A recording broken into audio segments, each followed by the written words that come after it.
I'm gonna give Norda just a second. He's making tea, and we're gonna get this shit started.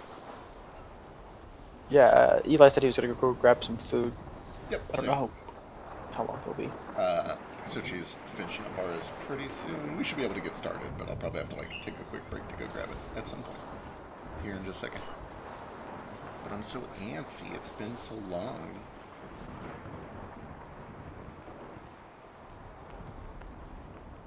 I also just like dungeons. Dungeons of the heart and soul of Dungeons and Dragons, you see.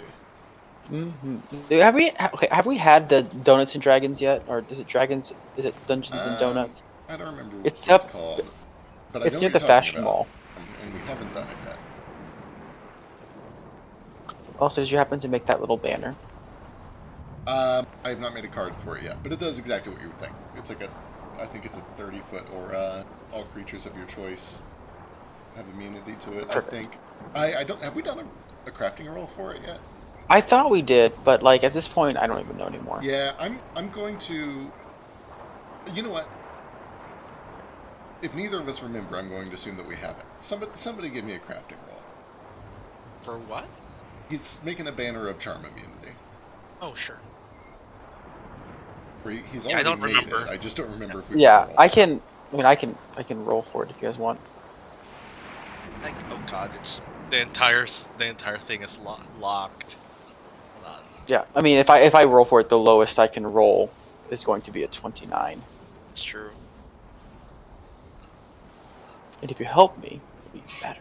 Oh, thank God that I was going crazy. It was getting really hot up here, and I'm like, I'll help why? The heat was on. Yeah, it's been Then hot the down lowest here, you too. can roll. So is it was like 25. 75 degrees up here. I'm like, that's not okay. I'm going to die. So it's going to be plus 11 because we have the matching stones. It's 4 pink stones. Okay, so on the topic of it being 4 pink stones. 2C pink stones. 2C, right, because it has to match calm emotions. That is going to put it at 8 total power, which means it would require attunement. You could potentially get under that by using fewer stones, but then it just means that it wouldn't be a permanent effect. It would be something that would have to be activated, and it would have limited time. So it's kind of up to you. Well, I can't. I don't have an attunement slot, so. Cool. In that case, your choice is 2 stones, and have a pretty easy time of making it non-attunement, or 3 stones, but then you're going to have to roll really high to make it non-attunement. What would really high be? I'll double check. I think it's DC 35 for 6 total power. And like you can retry over and over, just cost gold and time each time they fuck it up. Yeah. Let's see, determining attunement.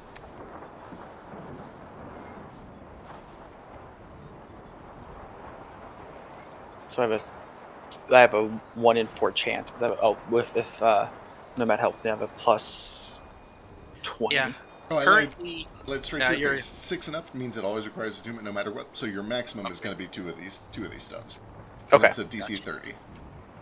Oh, that's... Okay. Oh, our minimum is 30. Perfect. You got it then. Like, if I help you, our minimum is 30. Yeah. My math is right. All right. Which is often 24 plus 6. And I'll go ahead and write up what it does while we're waiting for Norton to get here. He should be here any second. And hopefully Moat too. Although he might be a little bit longer.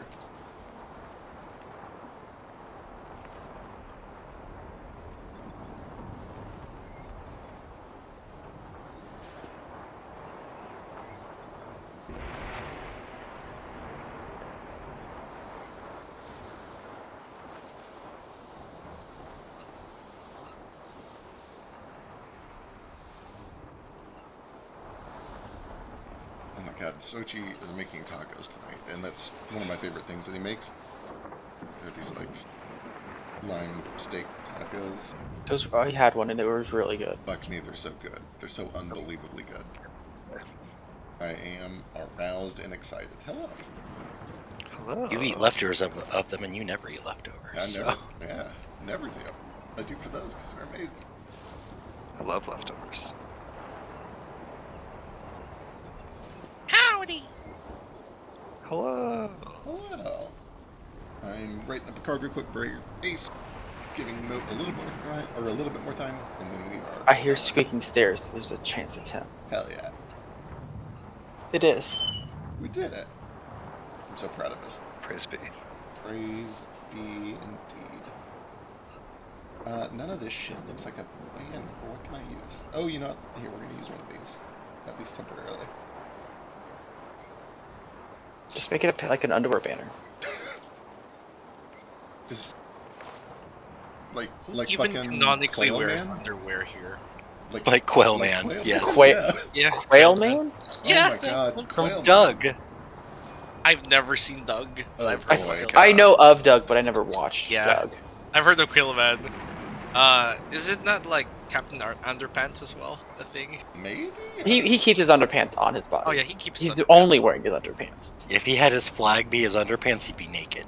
Captain Yeah, Underpants then- is also an alter ego, like totally Yeah. Of like split the personality sort of. principal, Yeah. Yeah, which it's honestly it's makes like it a even schizophrenia creepier. sort of thing. Quailman is I just thought he Doug was wearing just- his pants out or his yeah. underpants out. I thought they like And hypnotized a him or belt something. on his head. I thought he was just some rando like kid, and that was like his fantasy to be a superhero. Because that makes sense to me. But wait, what? He's the Captain America was the principal. I think the kids like hypnotized him or something and made him into the superhero. Something know. like that. I don't know if they hypnotized him or what, but I know he's like an asshole principal until they do. It's been a long time since I've read those books. They They were do, books. they do something to him, and then he puts on just underwear and a necktie and a cape. Yeah, it So sounds this like he is just takes everything consensual? off. Well, I don't think he consented to it, but you know, he's an adult in a child's book. No, that's fair. Do I still You're have just- my Captain Underpants books at my dad's house? Yeah, an have adult to in a ask child's next time I book go is over. just like plot, right? Okay, Ace, do you already have a separate banner for Fear, or is this one also covering Fear? We have a separate one for Fear that Nordo I say has. I've got the fear one. Cool. Cool. It might even have a little banner. It does. Oh, it's like a scroll. It kind of looks like a scroll. Or a So banner. I keep picturing a banner on a pole. What is this like a Oh, banner? this one's like here? it's like a very tiny, like 6-inch to a foot Okay, long gotcha, banner. like That's one just of like those things you have in like restaurants on Yeah. tables. yeah, either that or like Nordo might just be wearing as a little like a headband, I guess. He can do Yes, it if he wants Nordo- it. Like the Karate Kid. Yeah. He's replaced one of his. He used to wear 2 like armbands around each bicep. But he's wearing this instead of one of those now. He's got like around one of his arms. Okay, and you rolled a 30, which means it behaves better than expected. Okay, cool.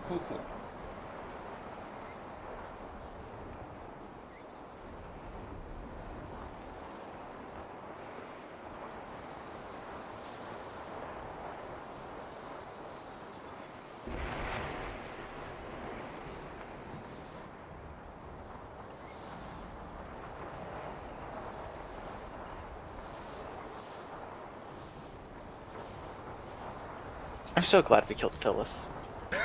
Same. I'm so mad. Boy. Did I you was just- expect us to kill them all at the same time? I mean, I expected you to kill all of them, obviously. But here's the deal with Phyllis. Phyllis is a villain that I introduced pretty early in this campaign, which is a thing, a lesson I've learned. Introduce your villains early. It's more fun that way.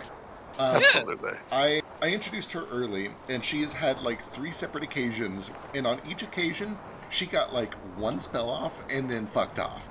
And I was so ready to have one big final showdown where she finally got to do all of her cool shit, and she gets like focus fired and killed in the first round.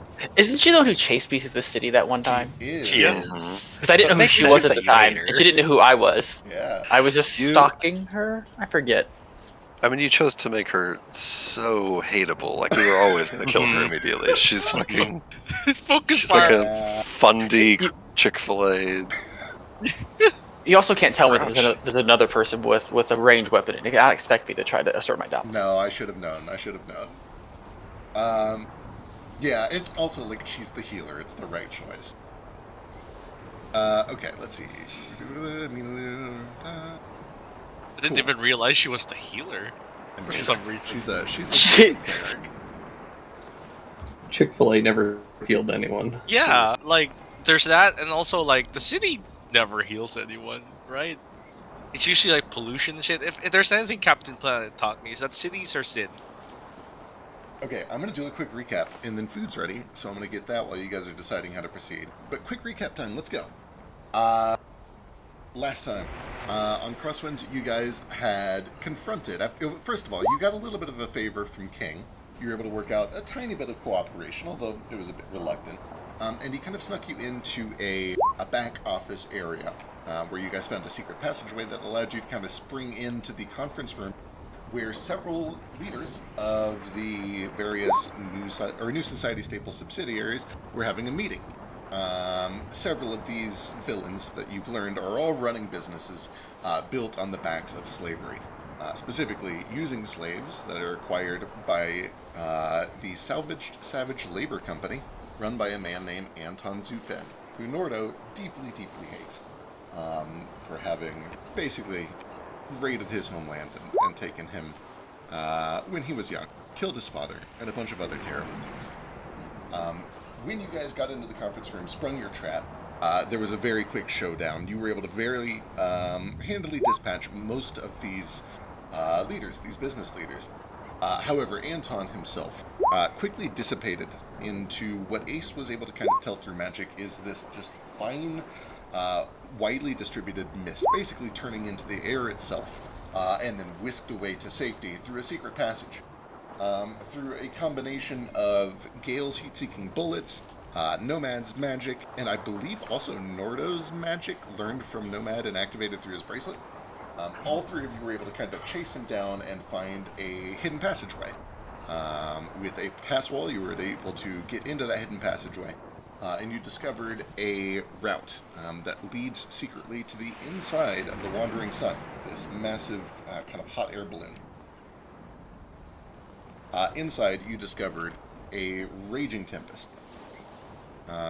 There is a bridge ahead of you that leads into kind of a towering fortress. And at the top of that fortress, you can see that there is an enormous pink stillstone. And vaguely illuminated by the pink light of that stillstone, and by the occasional flash of lightning and thunder, is the silhouette of a massive ship that you've seen once before, which Leah has told you is named the Storm Titan. This is Anton Stern's ship. The only other time that you've encountered it, it fired massive beams of radiant energy at you, toppled the Godshell towers, and now it's here, hiding inside of this balloon somehow. This sounds crazy. You are here, on this bridge. You just emerged from these stairs, and you can see a raging storm all around you, and I'm going to go get tacos while you guys talk amongst yourselves. Be right back. So Let's everything kill him. you know about Stillstones, that thing shouldn't be able to move, right? Accurate. I'll be right back, though. I'm excited for that pink Stillstone. Right? This changes things. It can move. Which side of the bridge are we?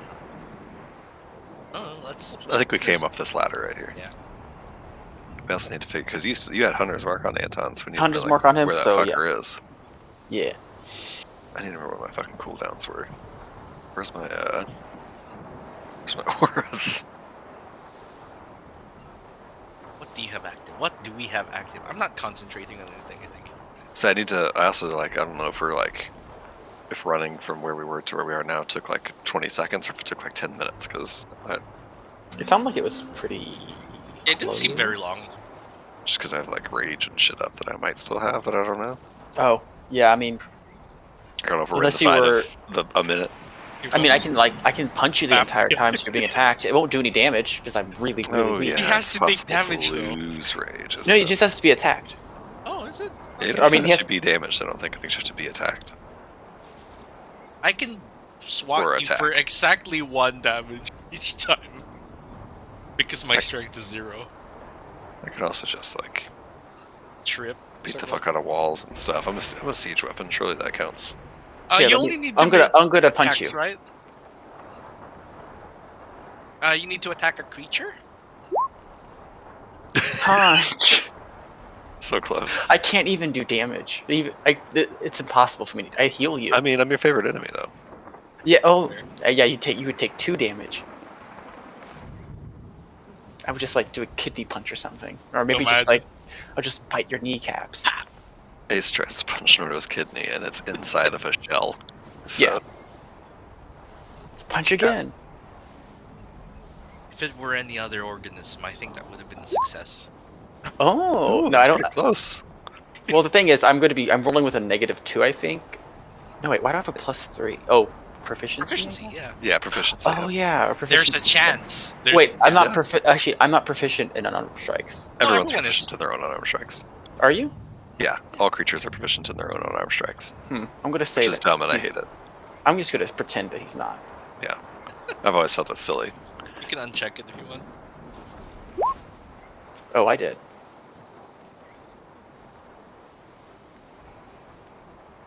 Like I, as a human being, am not proficient in my own unarmed strikes. I don't know how to hit somebody with my fists.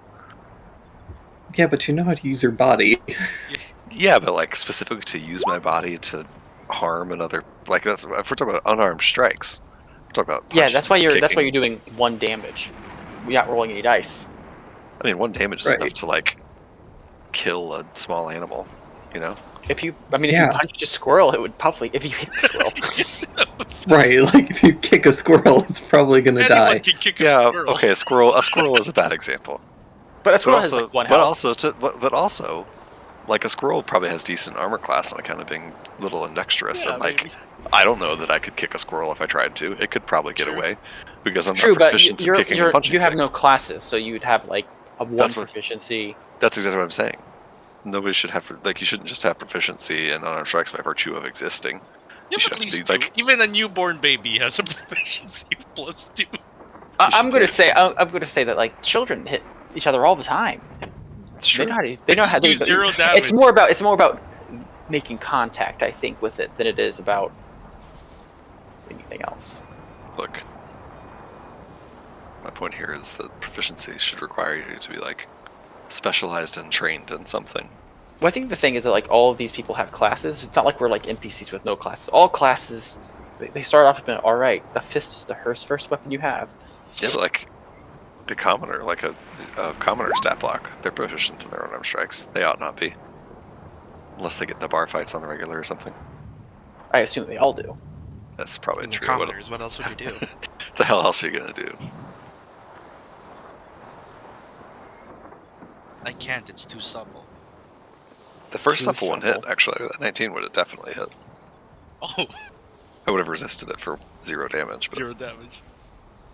Supple 2 Ps. I think it's 2 Ps. I think it is. It's supple. Super punch. Suplex illicit punch.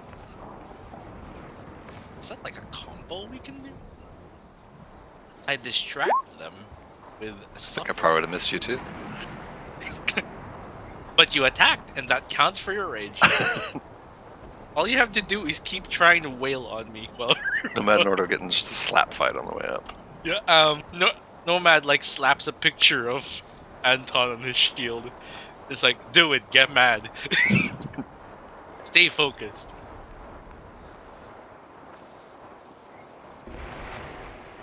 If someone uses Phantasmal Force on a barbarian who is raging, and they truly believe, because they aren't able to see through the illusion, that they're being attacked by it, and they start attacking the illusion, does it count towards keeping the rage up? Because they believe it's a like- creature. They believe it's a creature. I've been playing this barbarian for like 3 calendar years, and I don't know how rage works. Let me read it. Got some good talents. Probably because I'm not actually really a barbarian. Just a bit of both. Bit of everything. Yeah. If it ends early, if you're knocked unconscious, or if your turn ends and you haven't attacked a hostile creature since your last turn. But if you believe an illusion to be Yeah, a I think- hostile yeah. creature, like if you believe it to be a hostile creature, Me personally, I would rule that if you believe that you Believe it, perceive yeah. a hostile creature and attack it, then yeah.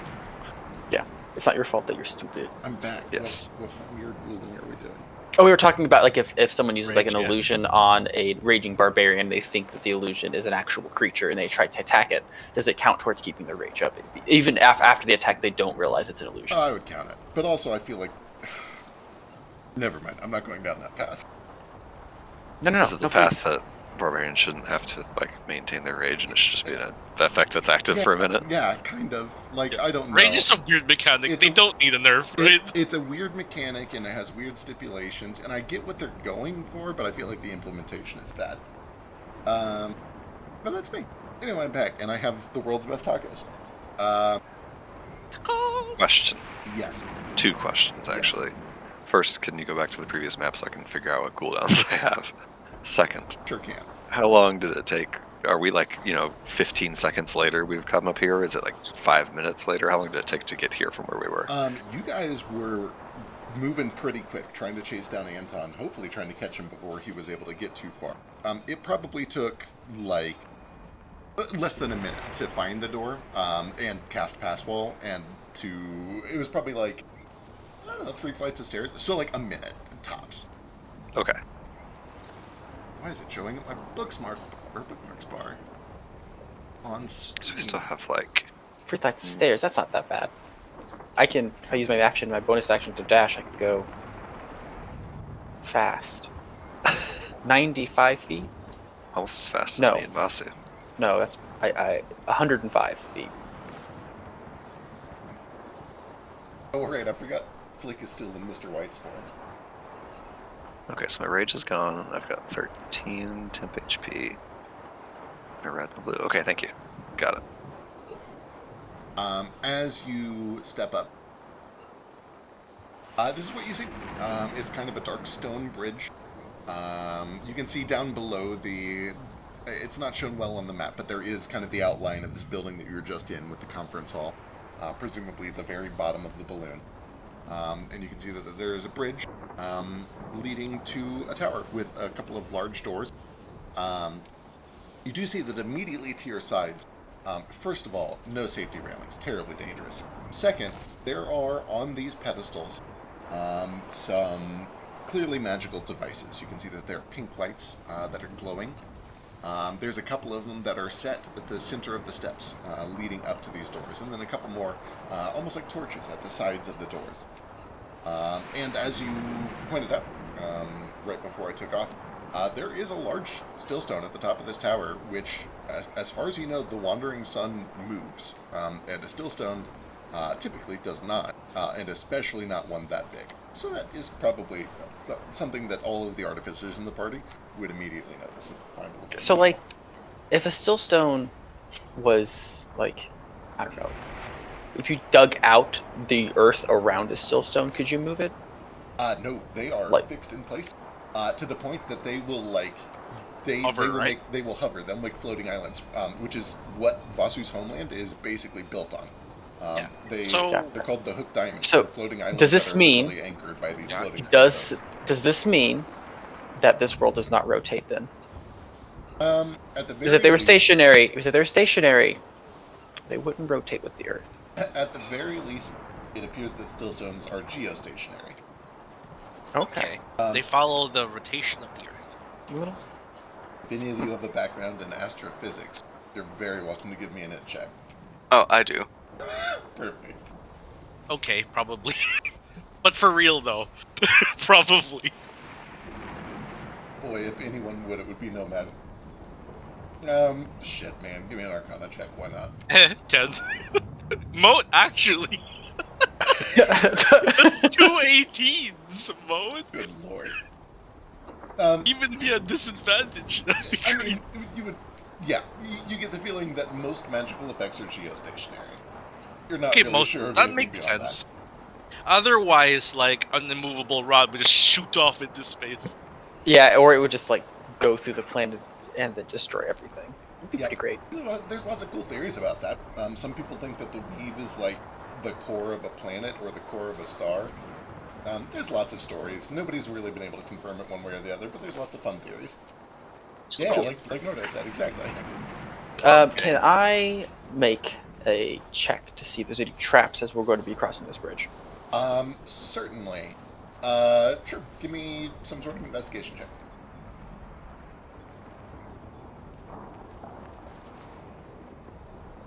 34.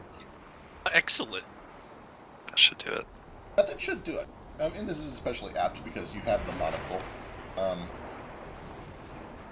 There is very obvious to you that there is a field immediately surrounding all of these pink torches that is less turbulent than everything that you see around you. In fact, as long as you stay near these things, the wind feels pretty calm. You're able to hear clearly, but as you get farther from them, the wind picks up. It kind of blusters loudly. It's hard to hear. And you can see every once in a while, with your monocle, with your true sight, there are shapes that lurk beyond, not too far from all of you. Maybe 20 or 30 feet from each one of these things. There are teeth and claws and the faces of various elementals, angry elementals, many of which resemble tigers or lions or large cats.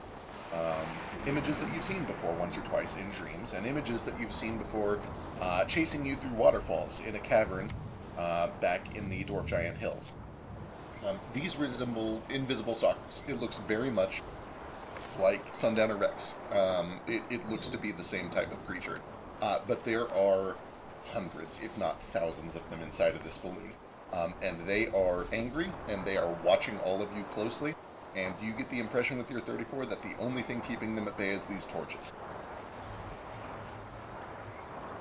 Does, I can't remember if Mode asked this last time, but I remember he had the torch out. Does his torch reveal anything interesting?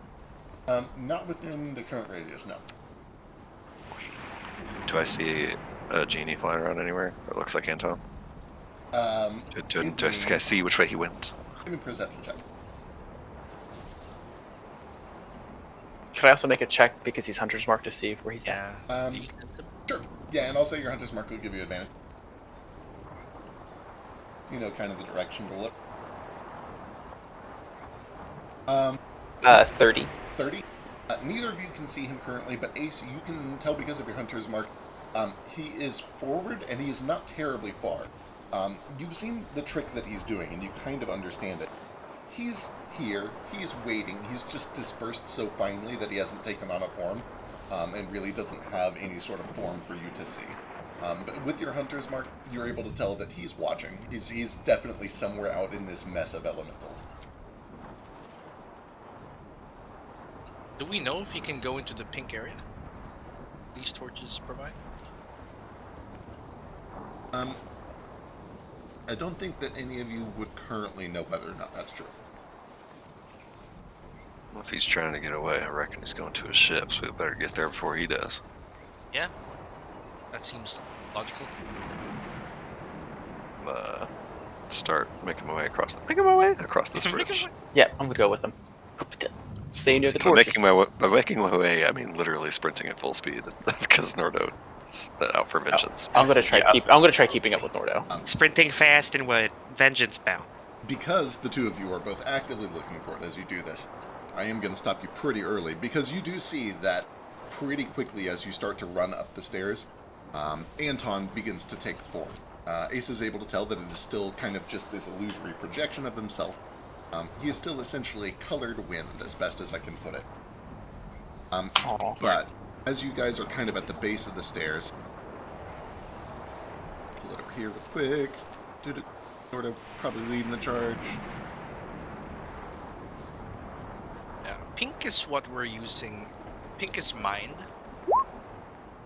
and other psychic stuff, right? Or was that purple? That is pink, yes.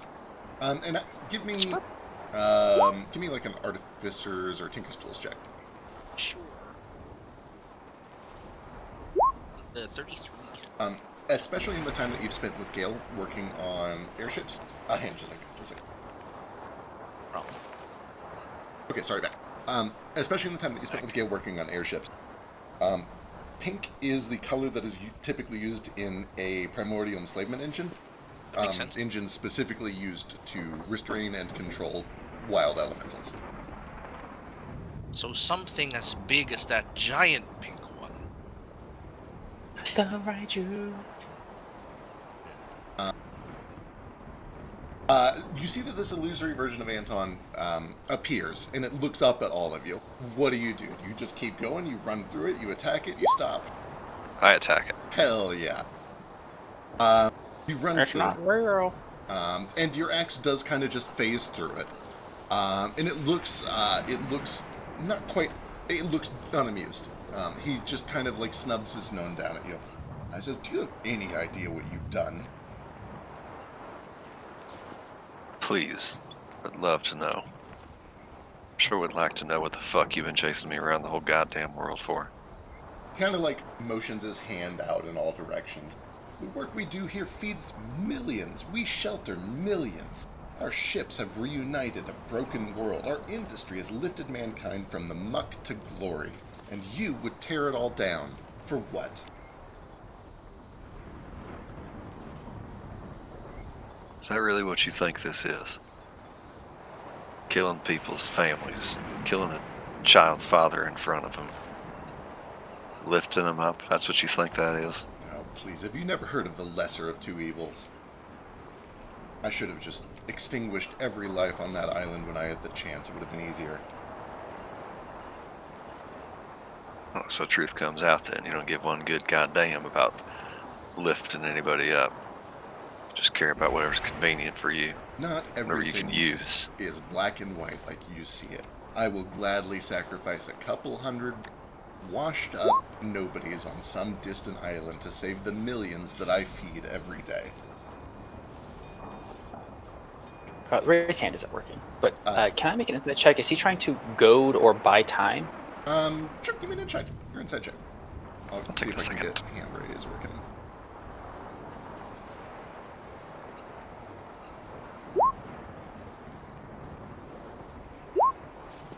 25 is my minimum. 23, 25. The vibe that you get is like the damage has already been done and he's pissed. It doesn't seem like he's stalling or trying to trick you. It looks like he's angry and he kind of realizes that he has an opportunity to like scold you. Yeah. I don't know. It doesn't seem like this is a ruse. He seems Okay. mad. He doesn't seem like he's trying to goad Nordo into being reckless to where he could, like, you know, push him off the edge or something. Nothing quite like that, no. Yeah, nothing quite like that. This is all a whole lot of tall talk for someone who won't stand and face me one man to one man, by the way. Too scared to put your skin where your talk is. Like always. Unlike you brutes, I don't always settle my problems with bloodshed. If you're going to act like an animal, then I'm going to keep you in a cage where you belong. Didn't you start this bloodshed, though? Isn't it pretty hypocritical for you to say that? I did what I had to do to protect the world. And we have to do what we have to do to protect the world. Protected from what? From this, do you know what your friend is here? Do you know what Nordo the Conqueror was going to be if we didn't put an end to it? No, by all means. Explain. I would love to know. Our finest seers, our greatest diviners saw a world in ruin, wrecked by the monster Trask, which has been sealed away for hundreds of years, thousands of years, for a reason, mind you. In its absence, we've been able to build cities, walls, towers, industries. We've been safe, we have been secure, all thanks to me, all thanks to the companies that I have built. One fell swoop, this monster came back and threatened all of it. I did what I had to do. I went out there and put an end to it, crushed it in the egg, or so I thought. I don't know why the gods have allowed us to be deceived like this, but I trust we won't let this get any further. I'm gonna have to slow this down a little bit for us dumb fuck slaves. What the fuck do I have to do with the Tarrasque? I still don't know somehow all this time. Walk into your tower and some voice tells me I'm the blood of the Tarrasque. I don't know what the fuck that means. He kind of looks to all of you. Actually, let me double check. How much does he know about a thing?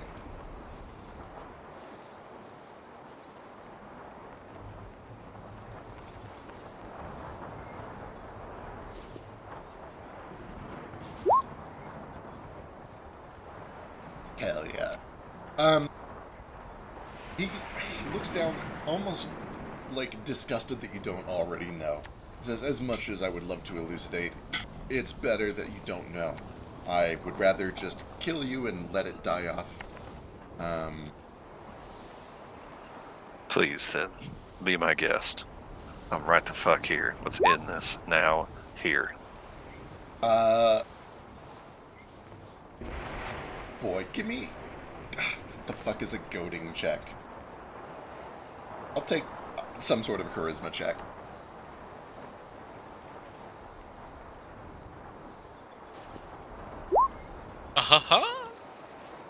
No modifiers. Killing it. Real quick before I follow up on that, Ace, what's up? Mine was just to make sure it was working. All right, Is your Unity working? Are you Union? Oh yeah, that's still up right now. And Mo, what's up? I was gonna try to cast a spell Sure. What you got? in unison with Nordo if possible. Okay. I'm gonna try to command him to form. Beautiful. God. Fucking beautiful. Interesting. That's a wisdom save or a charisma save? I always forget. Wisdom.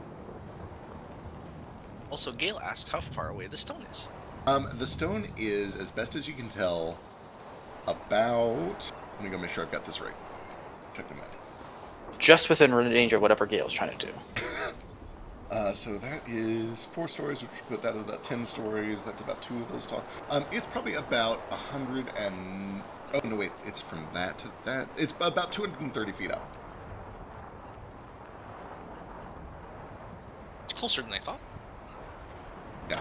Oh, also, we had a conversation a while back about what a story is. I have confirmation from actual carpenters that it is 10 feet. 10 feet, yeah. That's what I said.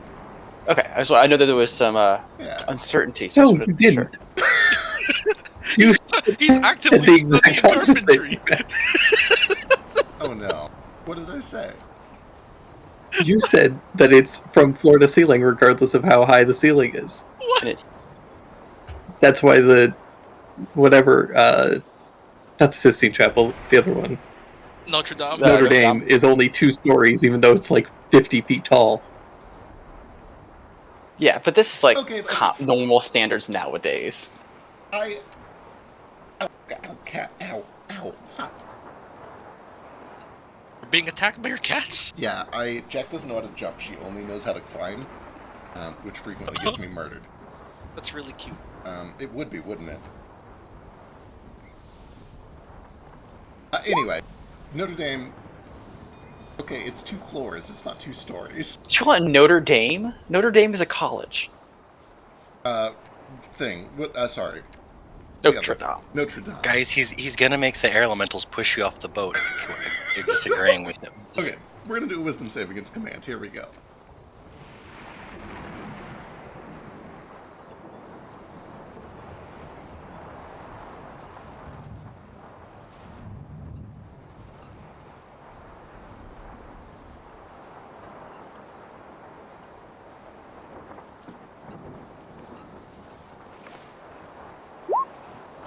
Oh. Fucking sick. Let's roll initiative. Hell I have yeah. it just the old-fashioned way.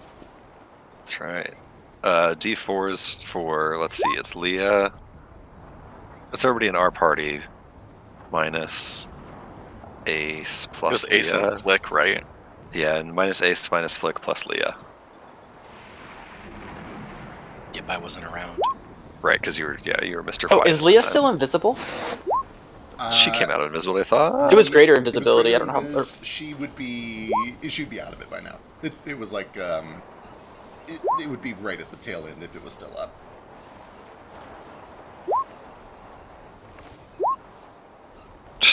Cool. Roll for it. Let's see if she's still in it. I'll tell you what, give me a D10. On a 10, she still has 2 rounds left.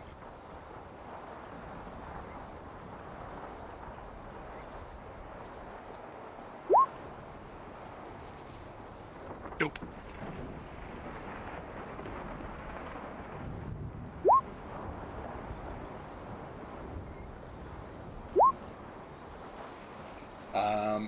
Alright.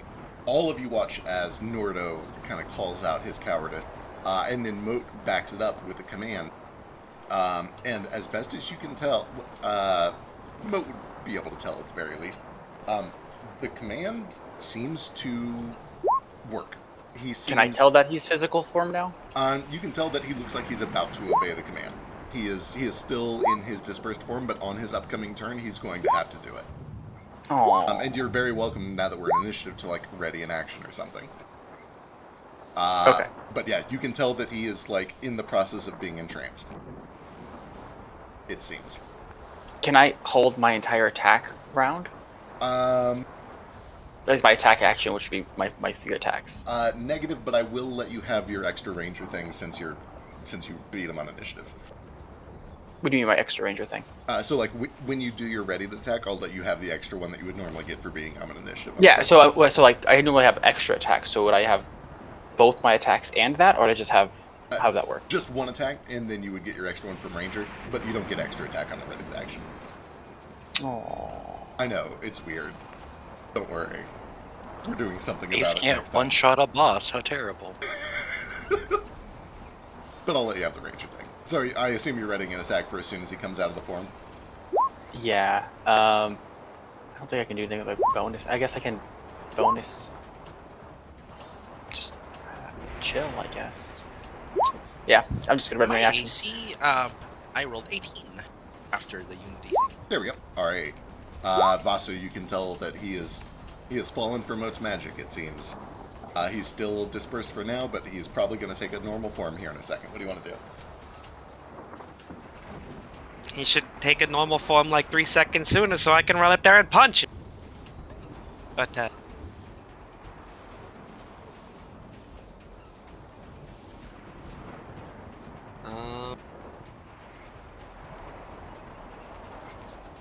I'll just dash over this way. I will bonus action tunnel fight. And then can I hold my main action to just take a swing at him when he goes corporeal anyway? Or is that how that works? Yeah, absolutely. Cool. That's me. Alright, Nomad. Okay, where? Okay, no, goes over there. He's gonna be corporeal soon. I don't think I can tell that unless it's been mentioned. Does Ace mention it through the mind link? Yes. Moat, at the very least, can tell that it is sunk in, and you guys all have telepathic communication, so he'd be able to communicate that he's about to. Okie dokie. I'm going to ready Unearthly Grace. Targeting Nordo. I move over here and give him like. Actually, is there? Yeah. So I ready an action to Unearthly Grace. Alright, excellent. Leah is going to kind of step up, and she will get ready to stab him as soon as possible. Moat. I'll step up next to him as well, and I just get ready to kind of like flavor, I guess, grapple him, but mechanically I basically just want to give Nordo the help action. I just get ready to get him in a good position for Nordo to beat the shit out of him. Excellent. Perfect. That brings it to him. Let's see. How the fuck does this work? At the start of his turn, he needs a charisma save. Against what? Against 20 for being within 10 feet of my totem. Oh, yeah, that's right. Assuming he is warded. He sure is. He's fine. Alright. Let me double check to make sure I'm not missing anything, but I believe the only thing he does this turn is use his action to become tangible. Yeah! My spell goes off, and it speeds up. Let me cast it here for reference.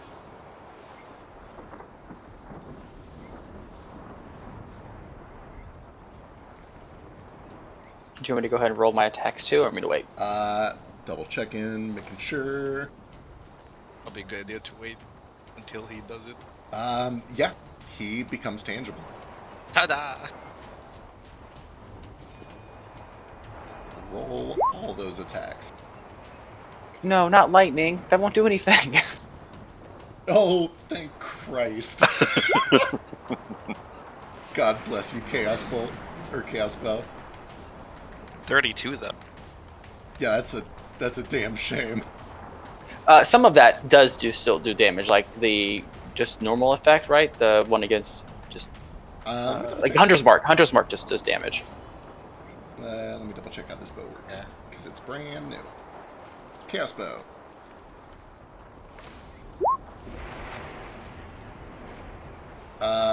When you use a bow to fire non-magical ammunition, it becomes magical and it deals 2d8 damage instead of its normal damage.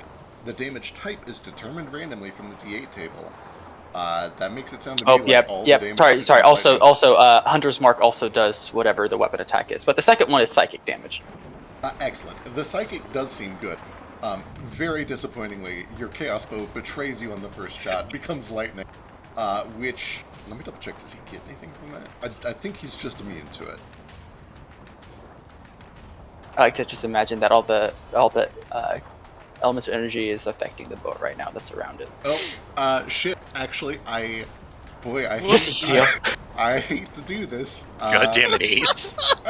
Because It's not his fault. It's not your fault, it's the bow's fault, but The ball fucked It's him. his fault for getting the bow. So I blame him. The bow is excellent. As the lightning slams into Anton, you watch as there is a flash of feedback. I need a dexterity save from Leah, Nordo, and Moat. Whoopsies. Feedback. Leah, no. D4s for both Leah and Mode if it matters. She will take it. Leah's also in range of my aura, and with Shield Master, that makes mine a 19. So the DC is 20. How much is your aura? 5. 5. So Leah just makes it thanks to your aura. Nordo makes it. Okay, excellent. This feedback's gonna suck. 11 on the fail, 5 on a success, and on a fail, which is just Moat. You do get one charge. You can see that lightning is just kind of rippling across your armor. You can feel your hair stand on end. I don't like that at all. Alright, let's keep processing these. The Sunflare lands 32 for 20. He has nothing Nice. against piercing and fire. That all works. Let's see. The psychic damage hits just fine. 31 for 16. Excellent. Leah's got a ready to attack. Let's go for this. What the? Oh, I just realized that. Well, that should have happened at an earlier time too. I'll assume Would that- the Yeah, what's up? would that fire damage be more effective if it was radiant? It seems like your fire was working just fine. Okay. But would radiant be more effective? You can try it if you want. Sure. I don't feel like Radiant's gonna be more effective, but You convert all of the damage over to radiant, and it seems equally effective. Okay. Alright, let's see. Anybody else have ready to attacks? Do I get 2 attacks if I held an action, or just the one? Not with a held action. Okay. That's what I figured. Alright, cool. Then I believe that is his turn. He uses his action to change back.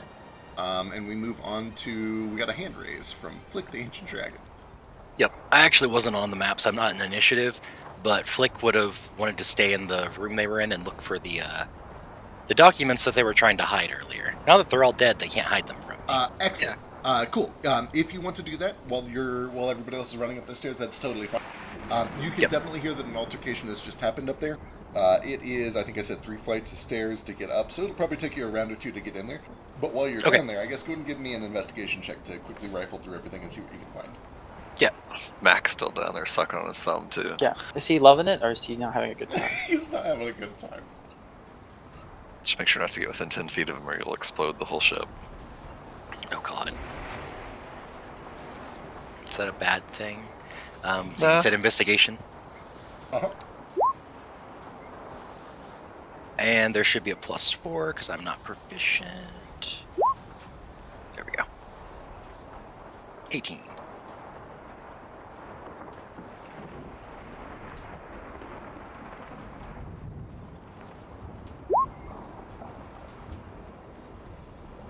let's see here.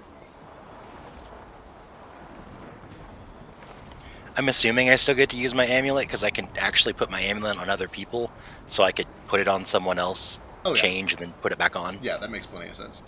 Okay. Why does she have proficiency in this? God bless you, chick fella. Oh my god. Holy fuck! What a legend. Can't this woman find was. it. From the grave. Even in death, she's a thorn in our side. I know Matt can't be good at it. Oh Where's my Max? God. Everyone on this party is so competent. You rolled Jesus what? Christ. An 18? Yeah. You search all of the dead body, presumably ignoring Mac for a time. Yeah. And at least right now in this hurried search, while you can hear that your friends are in trouble, you find no signs of any of them hiding anything that looks like what you're looking for. How the fuck? That's so frustrating. You find coin purses. You can see that, like, Rigby's got he's got like a tiny pistol hidden in the holster of his boot, which is kind of cool, or not cool, That is depending on neat. where you're coming from, I guess. It's very small. It's a very small pistol. Silver is just loaded in daggers. He's got daggers hidden everywhere. But yeah, no signs of them like having tried to palm or hide something that you're able to find. Okay, I put the pistol in my boot. Give the I have my eyes on you thing to Mac, and then I'll run upstairs. All right, excellent. You start running upstairs. Cool. That'll bring us to Nordo. Outstanding. Okay, if I lower my hand, I'm not sure if it'll take me out of initiative because I don't think I was in it, period. You can just go ahead and roll for real now if you want. Okay. Not that character sheet. This one.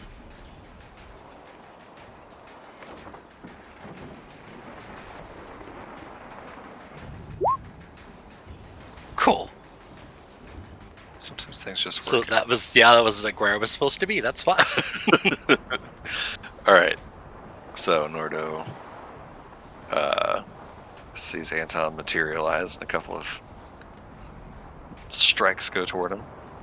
And he'll kind of take a step up to be face to face with him. I don't know how he is height-wise compared to Nordo, but he will squeeze his axe between his hands and start with an attack that has advantage from Moat, I think, as Moat is sort of like deflecting for the first attack. I believe Yeah, you're just trying to talking like open him up.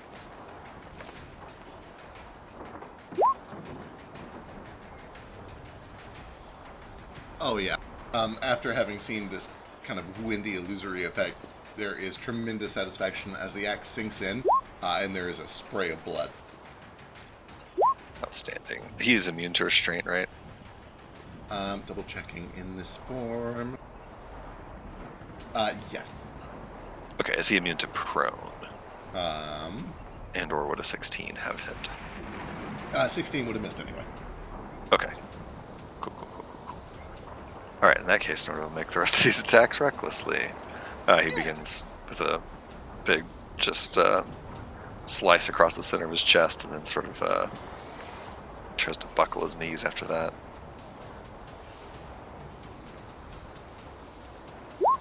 Ooh, Dirty. how delightful. 21 points. Yeah, he buckles. As the magic kind of snaps free, he shakes his head and realizes what he's done, or what he's been compelled to do. And just crumples. 21 points of slashing. As, the 24 would hit and knock him prone, literally. That does knock him prone. Do you have advantage? Fantastic. Yeah, I had advantage. He I attacked recklessly. Oh, So, sweep the axe across the chest, then once across the knees, and knock him down onto the ground. As a reaction, when I score a crit, the crystals and stony formations start to grow out of Nordo's shell and his joints. And he'll just sort of place his foot in the center of Anton's chest on the stairs. Hell yeah. Just say, for 9 years, I dreamed about this day, what I was going to say to you, how I could make you suffer. truth is, I don't even care anymore. I just want you gone. And I'll make it a second attack action with Unearthly Grace.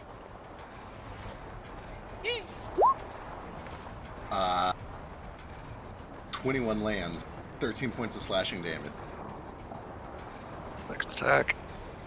Oh boy. 23 is good for another 13 on top of that. It's 4 stacks of bleed. Let's see here. Bonus actions? I'm Yep, not that's sure. my action and my super double hasted action. I'll go ahead and do a flurry of blows. Actually, let me throw a stunning strike onto that last hit, just in case. Just in case.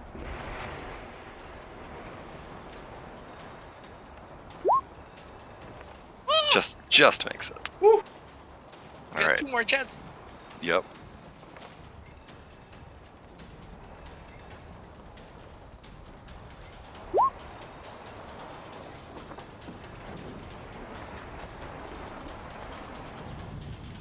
And another con save, please.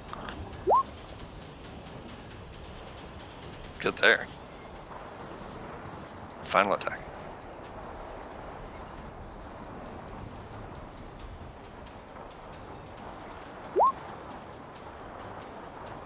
Don't forget your union. 18, unfortunately, is no good. 21. 21, however, will do it for 7.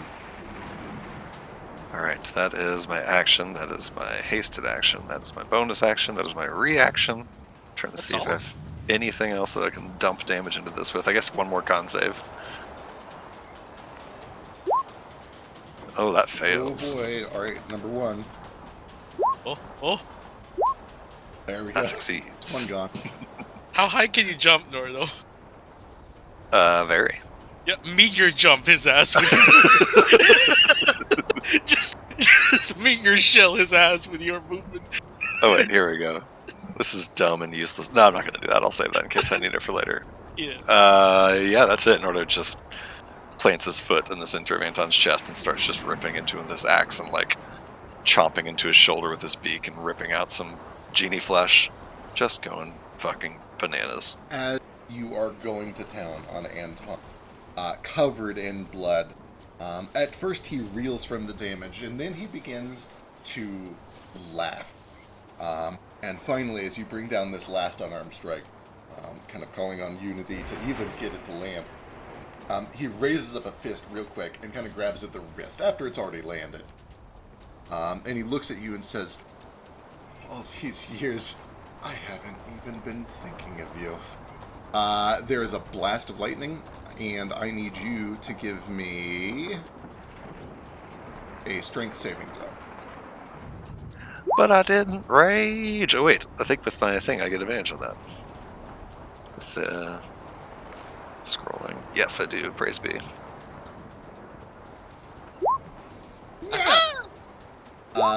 Shit. You still take the 20 points of lightning damage. You are knocked back. Cool. Anything just else on your said- turn, or is that it? As he reaches up and grabs Nordo's wrist and sends this blast of lightning, the lightning just sort of like absorbs into the crystals on Nordo's shell. Still takes the damage, but says, "It's funny, you sure were doing a whole lot of talking about me for someone who ain't thought about me all this time."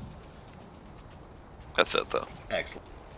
At the end of your turn, he kind of takes a look around and realizes that things are a little desperate.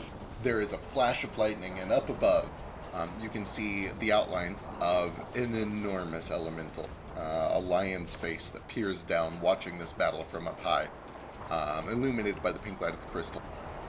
And his eyes kind of narrow on the crystal right in front of him, between all of you four, right here in the center. And he says, "Let's see how you like the consequences of freedom." And with a legendary action, he begins to cast a spell. I have no reaction. I used it to... Oh, oh, beautiful. Love to hear it. I I don't know if Why anyone else doesn't I has pick one. up Mage Slayer?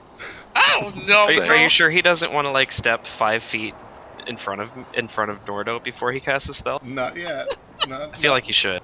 From the ground, he's going to do this.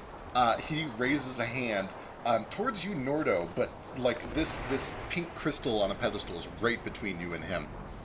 There is a wave of thundering energy as he casts Thunderwave, hitting you, Leah, Moat, and this pedestal.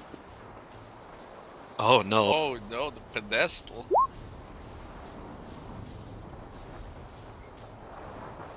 I need Constitution saving throws from you, Moat, and Leah. Delightfully pitiful Oh damage. no, it's so bad. +5, so you should be Oh, good. I'm good with the unity Oh. anyway. Yeah. +5. Don't forget your D4, Leah. Leah +15 at the Oh, D4. that's She what gets, that puts- she gets I a forgot +5, that's so she doesn't need it. Well, she doesn't have advantage, She does she? doesn't have advantage unless... Yeah, so she can't, even with the D4, she can't succeed it. Thankfully, Thunderwave is a cube. She is pushed 10 feet, basically straight down the stairs and goes tumbling. Has to kind of catch herself as she threatens to topple over the side. Oh, she's gonna hit Ace. Be right back, just a second. Ever, like, hockey puck down the stairs? She's just gonna go into her shell and just rapid spin attack me. That's right. God, my armor class is like 23 or something right now with this spell. Jesus.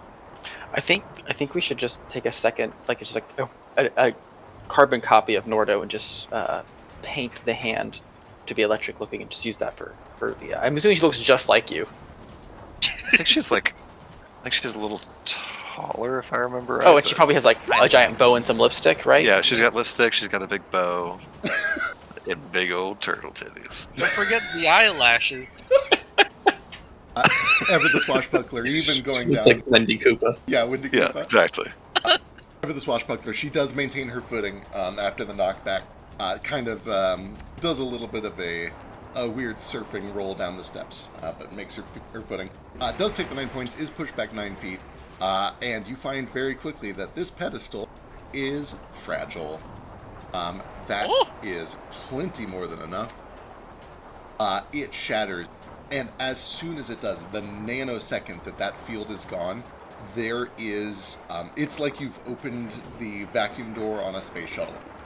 There is a rush of wind, a torrent, and 100 invisible, raging, angry, invisible prowlers descend on you, Moat, Leah, Anton, as best as you can tell, and Vasu.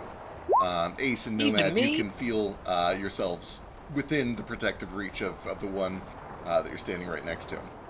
Do any of them start within 10 feet of me? They don't start within 10 feet of you, but they're going to be Is- approaching quickly. Is Vasu Okay, not cool. close enough to the two that he's near? Or are they? Like, how big is the field for each of these? Oh, Vasu, yeah, you are just safe. Cool.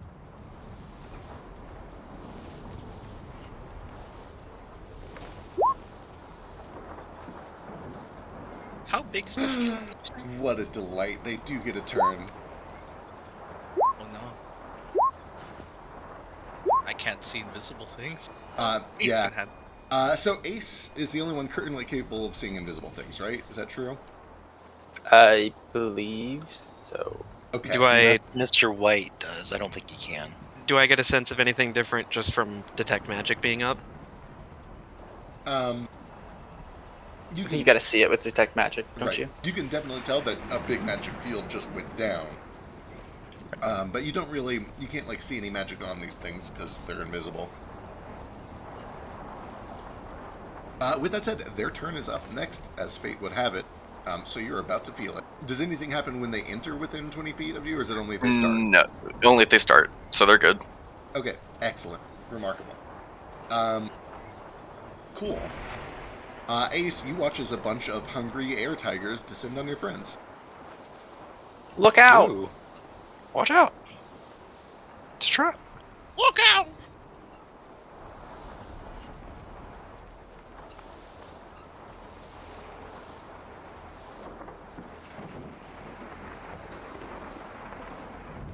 Alright.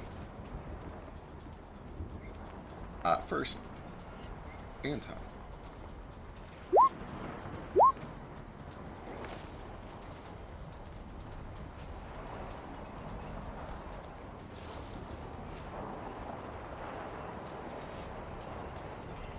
Nordo, these next 4 are all on you. Best of luck. All with advantage unless you have a way to see invisibility. I No, mean- but I think they all miss anyway, because my AC right now is 23. 19 plus 4 plus 3, so it's 26. Hot down. Gross. So the 27 will hit though. All right, 27 for bludgeoning, or 17 bludgeoning. And then these next 6 are all on moat. Damn.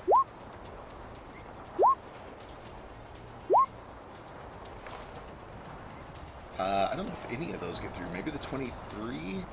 The 25? 25 gets through, but that's it. All right, excellent. Ace,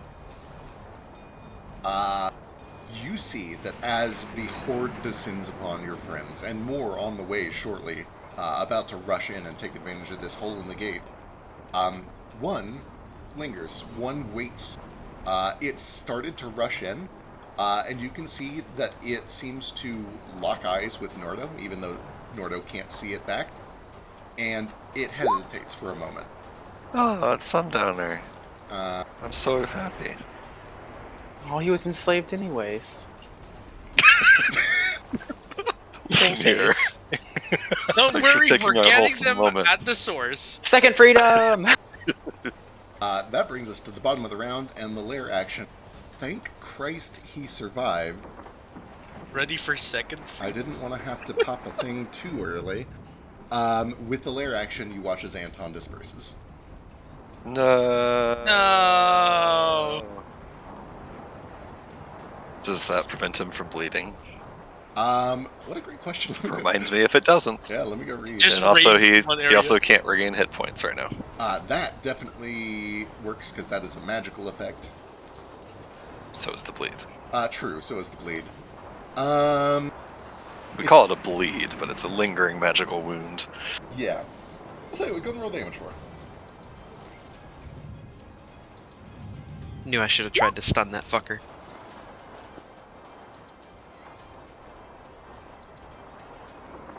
God, that is so much fucking damage. Yeah, that's what 4 attacks eternal do for you. Alright, excellent. That brings us to the top of a new round.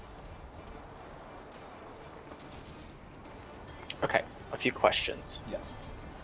I'm in my little over darkness. Has Anton or any of these elementals that look like they can see me through my magical darkness?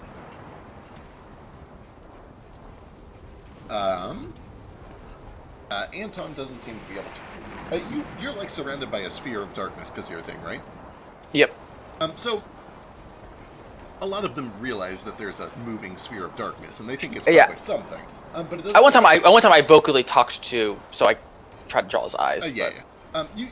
You've noticed that Anton hasn't been able to like make eye contact with you. He's kind of just looking at the orb. He probably can't see through the orb. The Prowlers, on the other hand, seems to be the same case. Granted, they're not too focused on you right now because their prey is elsewhere, but as best as Alright. you You can tell, also they don't have see you. this. How big is this? It is about 5 feet tall. You can see that there's a kind of a cap about the size of like a top hat. And Could I stand like under it? Like, can I share its space? Yeah. Oh, absolutely, for sure. It's not Cool. big It's enough now that cloaked in it's- darkness, so he can't target it with an attack. Oh shit. And then, does it look like that Sundowner Rex, the one that like is held back? Did you at any point actually see Sundowner Rex's real form? It's been so long that I, out of character, don't remember. But I know I that we. think he did specifically. I guess give me a d20. You want an 11 or higher. Good old coin flip. Yes, you recognize this from the event where Nordo cut open the balloon and set Sundowner Rex free. I guess I'll just yell out. We're trying to set you guys free, and I'll yell it out in Primordial. And I'll like yell it specifically, I guess, to Sundowner Rex and at the others. All right. Oh boy. Give me a persuasion check. With Not very advantage. good. Okay. Hot advantage. Because we're beating the fuck out of the guy that's had them enslaved.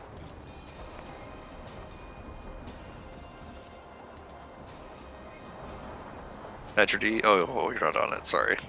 Yeah, It's just because I don't like you as much as everybody else. it's okay. I understand.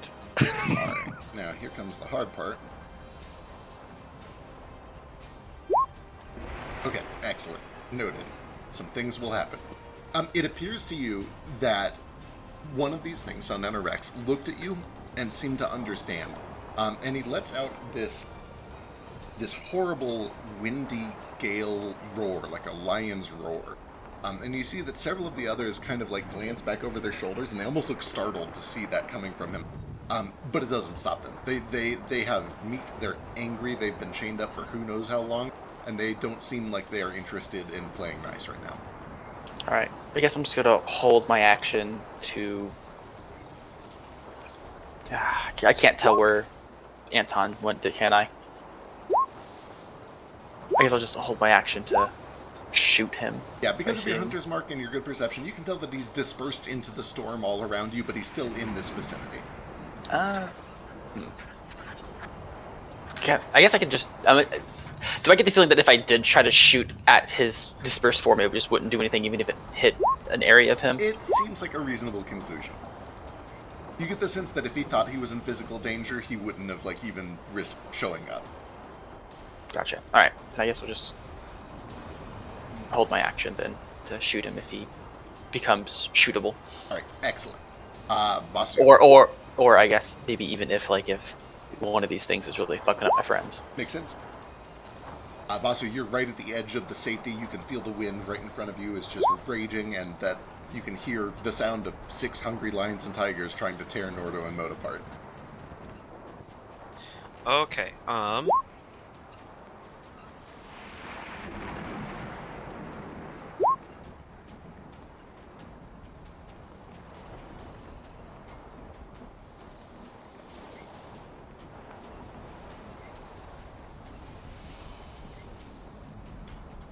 Let's see, where's the next closest pink stillstone? Is there one right below A's? Is that what I'm seeing right there?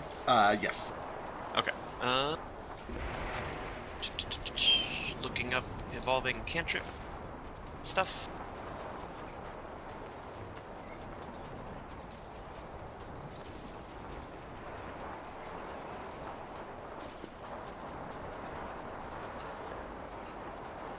Cool.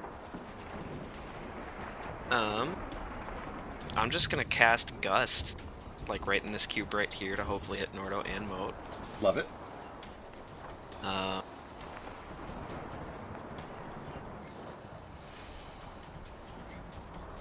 While you're looking up the exact effect, you'll be happy to know that it seems especially powerful.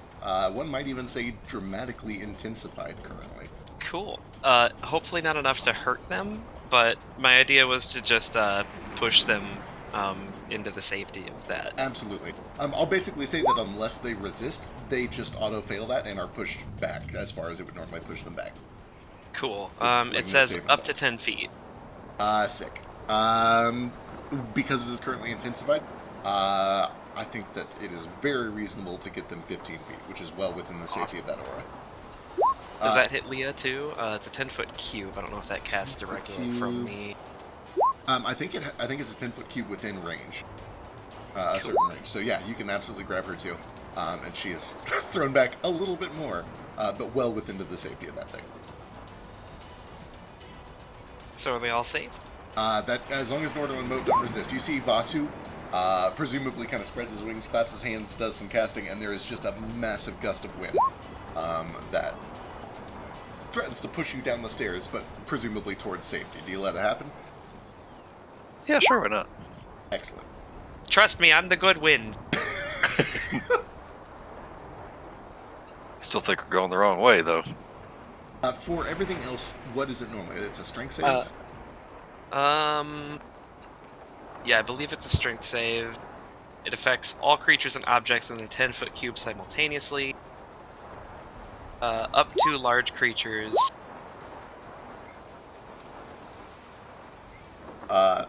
What's your DC? I think it's like 19 for my monk DC. Ace, you watch as a veritable gaggle of invisible giant mini Raijus A are gaggle of gale geese. are flung back with your friends into this field, and there is, like a bug zapper, a crack of pink lightning that just begins to crawl across the surface of all of their skin. Vasu, I know this wasn't your intent, but I need you to roll me 4d10. Oh. Is this good? Well, you're hurting them now. Just the ones that wouldn't stop trying to eat us. Wow. That's a really good cantrip damage. Yeah. For real. Really good cut. That's Elder Blast range. Eldritch Blast. Elder Blast. Elder Blast sounds cool. That's probably what's his name? What's your old dragon? Your old lizard man? That's what he uses. Elder Blast. Tokla. He's just the one that talks. Solange. Oh, Solange. That's what they call him talking. Elder. Blast. He just speaks like an old person at you, and it does psychic damage. It does a lot of psychic damage. All right. At this point, things kind of get a little out of initiative unless you guys have something you want to do immediately. Well, let's get through until at least Anton's turn real quick. Just two quick things Sure. with the rest of my turn. One, can I have inspiration for that? Yes, absolutely. Cool. Two, I'm just gonna bonus action to Tunnel Fighter again in case he appears Good call. somewhere around here. Okay, excellent. Leah is... she doesn't speak Primordial. I think she kind of sees the outline of one of these things crackling in purple lightning, and just kind of swings at it. It's not super great. It's disadvantaged because it's still technically invisible.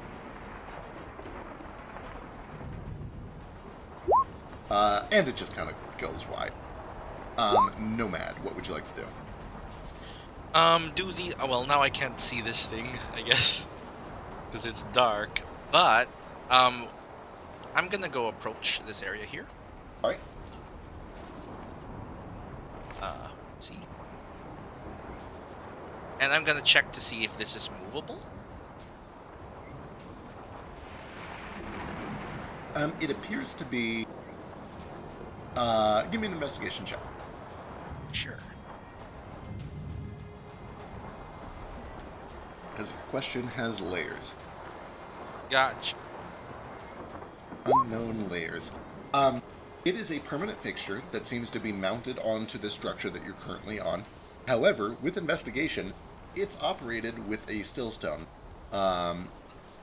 And the whole fortress moves. So in a sense, yes, it is mobile, but not in the sense that you were initially asking. It's not like you can pick this thing up off the ground and move it.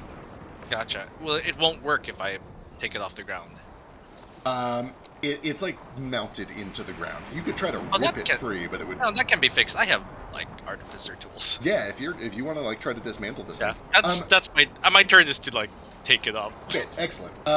With a 25, actually, this is something that wasn't super pertinent until now. Okay. When you begin investigating this thing, you realize that it has parts that you can't see. And it hasn't really come up until this point, but you're probably able to quickly deduce with a 25. The parts of this that you're not able to see are Benoisium. It's that weird metal that you keep running into. It makes up sort of a frame or a filigree for whatever this fixture is. Confound you, racist mineral!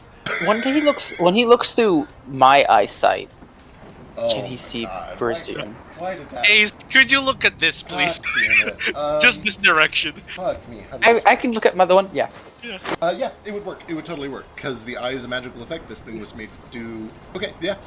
You're able to see through half of your vision. It's actually very bizarre because for the first time after studying this, all of that extensive studying with Mick Eckhart, you can now actually like see what this metal looks like to everyone else. Handicapping me just makes me stronger. With a 25 investigation, you're able to tell that this thing is kind of like cement mounted. It was basically poured into place. You would either need some brute strength or some time and a chisel. It's not quite like it's like screwed on. It's like it's filled in with the foundation. Right. Buff Nomad. I don't have strength, but I will try to like chisel around it and like use leverage to break it. Something smart people, I don't know what smart people do, but he probably would. Sure. Like, just roll Tinker's tools and see what happens. I dig it. Yeah, you can start looking for like a clever way to quickly dismantle this. He pulls out his tools.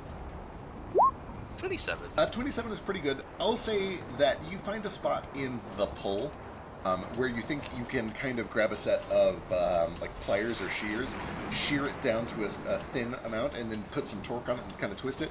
In other words, you think that with your clever idea, you could probably break this free in 2 actions, and you've already done the first one. So, like, Sure, one more action, you can break this thing free. Yeah, that's my turn. Okay, cool. Why didn't I think that anyone would do this? Mo, what's up? I don't know. I love D&D. Are- D&D is the best game.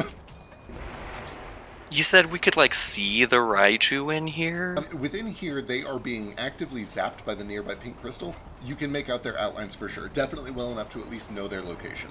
Still, But we didn't see like the big like main like. oh, like the Raiju? Yeah, I thought you said there was a giant tiger face somewhere. Maybe it was just the little ones, and I made that up in my head. No, you did not make it up in your head. A few seconds ago, there was a massive flash of lightning, and way up in the sky above you, kind of looming behind the outline of the Storm Titan ship, you saw what appeared to be the Raiju's face, looking down at all of you watching this battle. Truly massive. Like the scene from Lion King, where Mufasa's in the clouds. He's judging us. Except not quite as... He looked pretty judgy, honestly. He doesn't look that happy. How high up is that? Where I saw his face. About 300 feet. Fuck me running. Yeah, like the tower is like 23 stories. The crystal's another 10 feet above that. It's about 30 feet tall. The ship. Yeah, is but how probably high 10 is feet each tall. story? Are these like 2-3 foot 10 stories? foot stories. Are these French stories? Actually, it'd probably be even a little bit higher because I forgot the Storm Titan's pretty big, so it's probably like a good 410, 415. Oh, yeah, Mo, would you like to reach that place? I don't think this is up Very, to code, guys. very much so. I want to go Let's to there. see how stupid I am. Do it. I believe in you. You're Alright. incredibly wise. I'll stay on the ground. Gale can help you. Gives you disadvantage. If that's the case, Anton's gone. I assume do I feel like I couldn't even command him to form again? There's just nothing to cast that at. It kind of seems like that.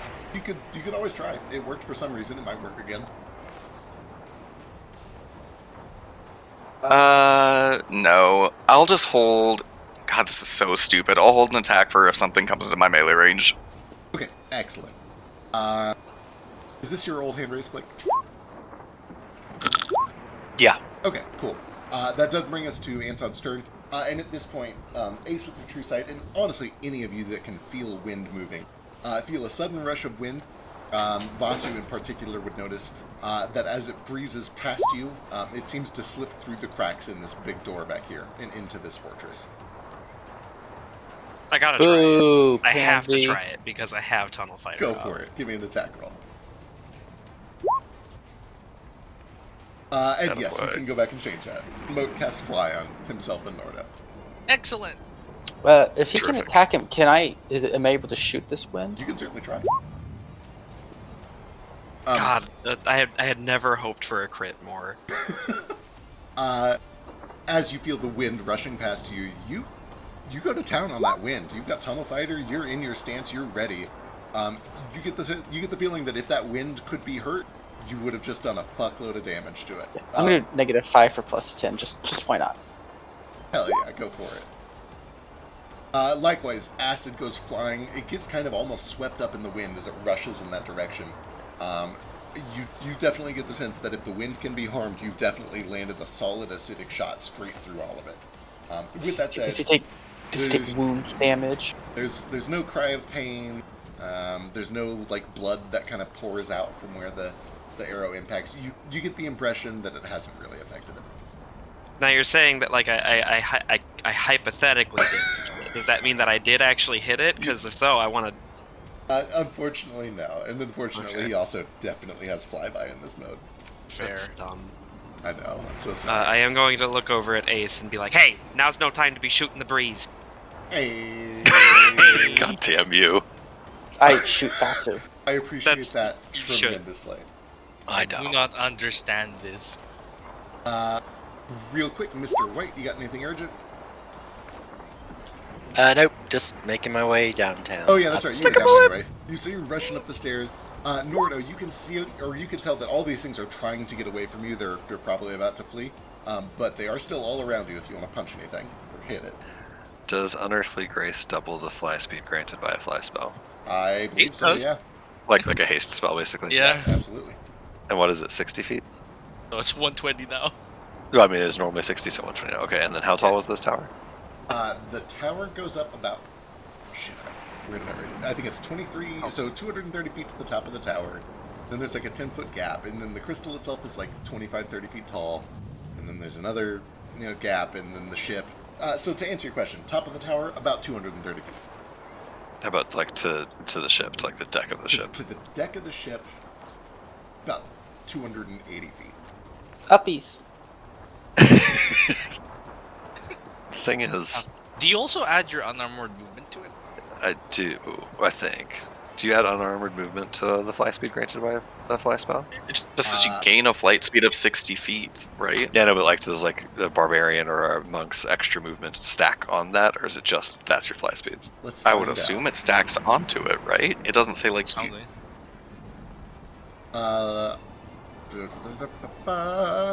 Speed increased by 10 feet when you're not wearing heavy armor. Seems like a yes. And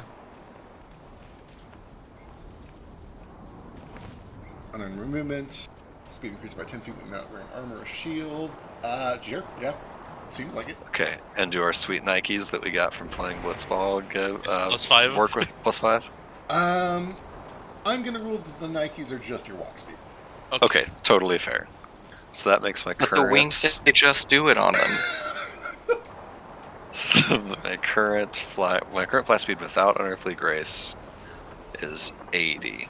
So it's 160 with Unearthly Grace. Boy,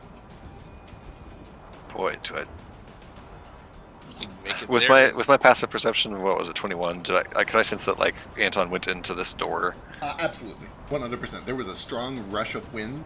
You saw Vasu's feathers ripple, the wings kind of get pulled back, and you could practically hear the whistle as it kind of went in around the edges of this big door. With your passive perception as well, you would hear the snarling of possibly hundreds or even thousands of these things waiting just beyond the safety of this pink thing you're standing next to. Oh, I don't care about that one single bit. Cool. So, Nordo will, like, he put his axe away on his belt as Moat cast the fly spell on both of them. And he steps to the edge of this pink barrier and just shouts out in Primordial, "We're here to free you, to end this. Don't give us any trouble, we just want to get you out of here. I want to spend the rest of your lives in this fucking balloon." And then he jumps up in the air like Superman and flies 160 feet towards the top of this tower. All right. Several things happen, and at any point you're welcome to turn around, but we'll see how it goes first. I will, as I'm doing it. Well, yeah, no, let's just go with it. Okay, excellent. First of all, give me a persuasion check with disadvantage.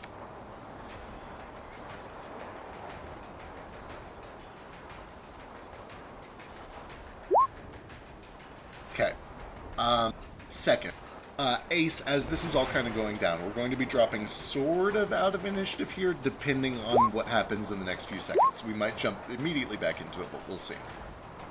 Ace, you can see Sundowner Rex is literally trying to, like, scruff one of the other lions, like a mama cat, and pull it off of you guys. He's trying to get the others to stop. That one turns and, like, swipes him across his face. He's not having any of it. It seems that there is one of these elementals that is on your side, but he is not able to convince everyone else, it seems. They seem angry. They seem just furious. They are savage, wild animals that have been trapped and have finally got the chance to bite back at somebody. And they don't seem interested in stopping anytime soon.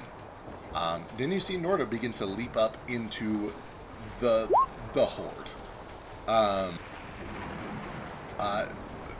Nordo... so right off the bat, you're going to take a bunch of opportunity attacks, and we'll start with all those.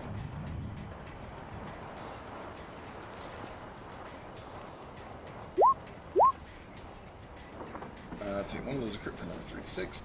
The crit is the only hit. For 19. You don't have any way to see invisibility? I do not. Excellent. As you continue flying upwards, you are immediately just assaulted with invisible teeth and claws from every direction, as there is an overstuffed zoo's worth of angry invisible lions that would love nothing more than to devour you. Let's see. Let's break this into measurable chunks. For every, these things are large. They're packed to the brim. I'm going to say for every 10 feet, you'll take. Do that. They're chomping at the bit, so they're going to be packed tight. Yeah, every 10 feet is going to be 4 opportunity attacks. And you have what, 350 feet to go? So 35 times 4. Yeah, he'll probably stop before he gets terribly far, but let's see how it goes for the first, 20 feet at least. All right, let's see how it goes. You're currently, you got your first 10 done. I have something that might help. Sure, what's up? Does it, I guess this is more of an insight thing, does it seem like Nordo, if he could make it up there, he's like, that's what he's going for? You can also disengage with the Unearthly Grace if you wish. Actually, fuck it. This is Nordo's fight, and it seems like this is what he's going for. Once he takes that first hit, I'll use my reaction. And some golden rings just kind of shoot out from the wings that he has and kind of deflect some of the attacks. Oh, shit. Hell yeah. So he's got shield until the start of his turn. Next turn. Hello. So I think that makes him immune to everything except crits. Yes, MAC's 31 now. Yeah. Check that out. That said, there's there crits is in another there. crit in there. Ooh, boy. For 26 on that one. This might not be super helpful, but we'll find out. Yeah. Gosh. Alright, well, Nordo gets 20 feet up above this pink bubble. Realizes it's not going super duper well, but he's got his nice golden rings now to protect him. And it's... If it influences your decision, you would also notice as you begin supermanning up towards this thing, the face of the Raiju that had been only briefly illuminated by a flash of lightning before, there is a roar that fills the wandering sun.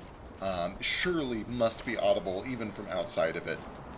It crashes like thunder. You see that an entire lion's mane of lightning arcs out in all directions, wrapping around the balloon, and 2 brilliant blue lion's eyes stare straight down at you and begin to charge straight downwards to meet you. And not in a friendly-looking way. Wait, come back. Yeah, no, Nordo gets a little bit out of there and sees that, and kind of looks back down at the door where Anton has just gone. And instead he will do what siege weapons do and take a, 40-foot flying dash directly to that door and just try to break it the fuck open. Yes, love it. Cannonball! Mo, was this for the thing you already did, or is this a new hand raise? Nope, that was it. It was the shield. Okay, sick.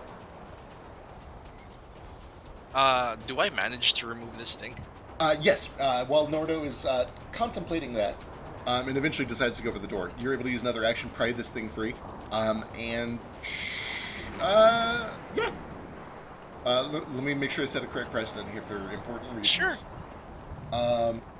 Just wants to make sure it still works. Okay, so this works. Let me double check, because this is actually kind of important. You find, as you begin to pry this thing free, once you get the casing kind of clipped and then freed, there is a fine wire that appears to be made of copper or something along those lines, but you can see that it's got a little silver braid around it, and there are tiny, almost microscopic runes that are etched along it.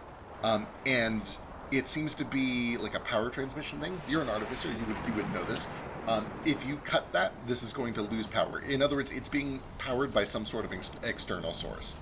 That big pink one, I imagine. Quite possibly, but it's hard to say. So you can absolutely take this with you, but you know that as soon as you sever it, it's going to lose power and probably not do anything. God. Get an extension cable. Sure. Could be. I already used my action, so I don't know if I can do anything else with this to figure out what's powering it. We're a little bit loosey-goosey, but if you want to give me a Tinker's Tools, you can try to look down into the bit that you've clipped and see where it leads. Sure. So another Tinker's Tools or Perception, either one. Yeah, with a 30, plenty more than enough to see that it goes down, and then it is wired up across the bridge. In other words, you get the sense that the power source is coming from inside of this fort somewhere. Okay, neat. Nordo goes flying towards the door. Ace, real quick. Yeah. Raise. Yeah, as I see him heading that way, I'm going to start bolting that way as well. I was saying, Use my yeah. bonus action to disengage and kind of... Actually, I can probably just bob and weave. I can see them, unless they're like blocking the way. And then I'm also going to turn to Sundowner Rex and just be like, stay safe. Don't get yourself hurt. All right. Excellent. To the extent that it is helpful, or really even if it's not helpful, Nordo, like, with 160-foot dash hasted speed, will like launch his body into this door to the extent that if it like damages him, he doesn't care. Oh yeah, if he can get it broken. Cannonballing this door. I fucking love it. Yep. Everybody else chases after, and I'll say that they do this quickly enough that everything has already kind of burned its reaction doing attacks on you. So they're able to get through without any attacks, although they can hear that these things are nipping right at their heels using the free space that's been created for them. But you leading the charge, go ahead and give me an attack roll with advantage against this door, and let's just see how it looks.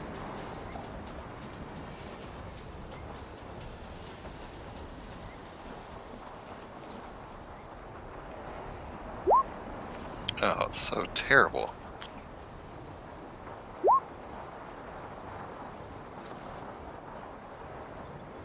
Double twos.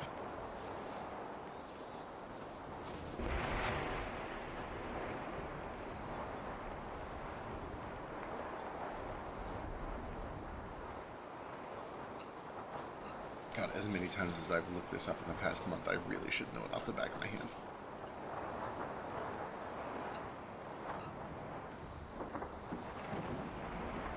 If it's helpful, I'll add this.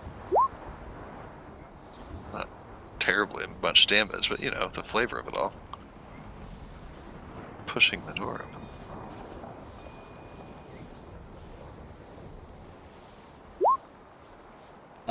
Let's see. 14 does hit. 15 doubles up to 30. And 2 more doubles it to 34, which means you crash through this door.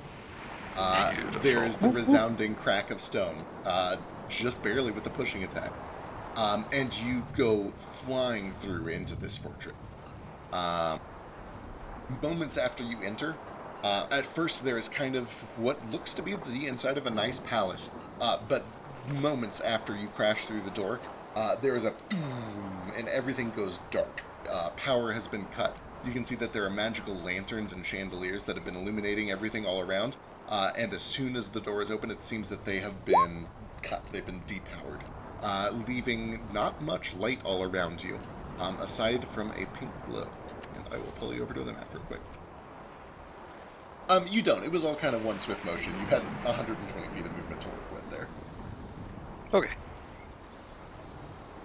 You kind of already triggered from everything down below you anyway.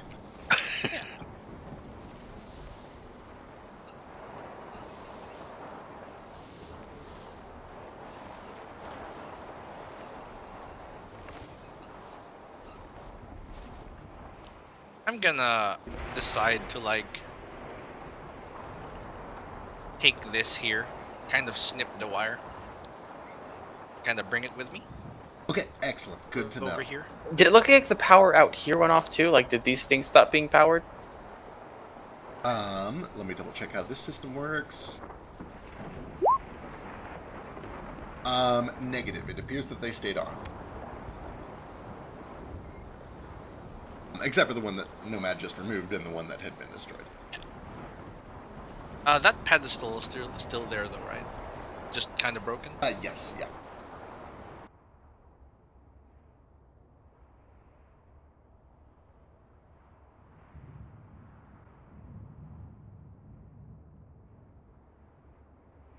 as you crash through the door, you can hear the raging wind outside. Although it's much quieter in here, you can finally kind of hear yourself think. Everything goes dark shortly after you enter. It seems very clear that it was kind of a reaction to you getting inside. Something has cut a lot of power. Everything has gone dark. But you do see that there is kind of a pink light emanating. Directly in front of you is a mural. You can see that you can go around it on either side to get into some sort of a larger chamber. And then a hallway, one to your left, one to your right, that seems to wrap around in both directions. To your left, you see there is also a large wooden door, very fancy. Everything has a very regal, kind of palace-like feel inside of here. Any sign of... Oh, go ahead.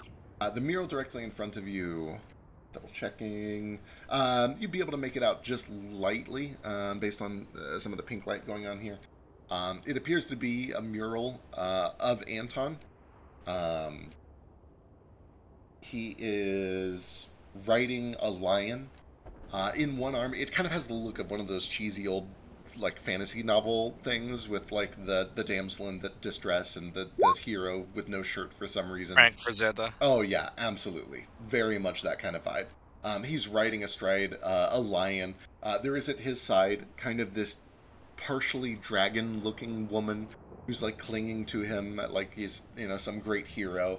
He's holding his hand aloft, and there's a lightning bolt in his hand, and behind him, there is the shadow of a massive dragon that seems to be raining hellfire upon... it's hard to make out what. It's kind of ambiguous. But it's clear that he seems to be, like, commanding this dragon to smite his foes. Very over the top, very dramatic, very, very too much. Do I have an idea of where Anton might be now? Same question. I still have him Hunter's marked. Any sense of, like, the wind is blowing a certain direction or anything? Yeah, you've been moving very quickly. Both of you give me perception checks. 30. 29 and 30, and another 30. You guys can feel the wind rushing down both sides past this mural into the room with the pink light. And then you would hear... actually, this would have happened in this order. You feel the wind rushing past. You hear a whoop, and then the lights go out.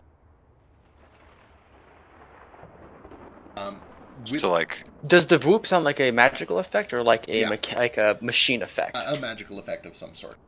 So you burst through the door, everything is still normal, the lights are still on. You feel the wind rushing past you, past this mural, into the next room.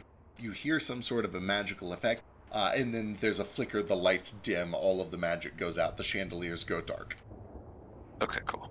With, like, I think it's like 100 feet of movement and another action left on this turn. I'll, like, just follow the wind, basically. Yeah. I think I still have movement. Yeah, not as fast as him, but I'll try to keep up with Nordo. When you continue past the mural, you find a hallway. In the center of the hallway is another one of these pink stones. And beyond it, you can see that there is a large metal plate. And as you approach, you're able to see that it has arcane glyphs and engravings. You also see, visibly this time,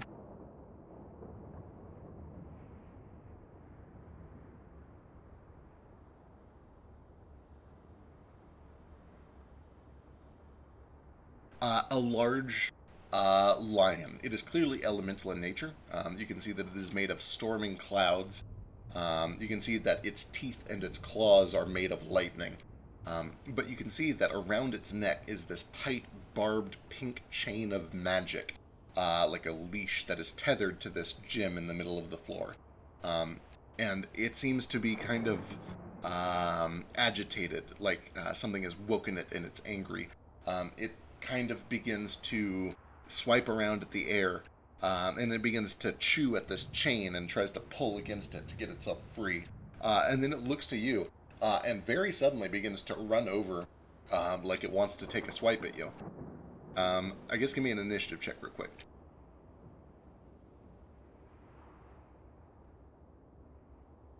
Are we all together, or...? You guys are all right behind him, presumably. Gotcha. Has Flick caught up with us yet? Yeah, we'll say that Flick has had time to catch up. Okay. Go.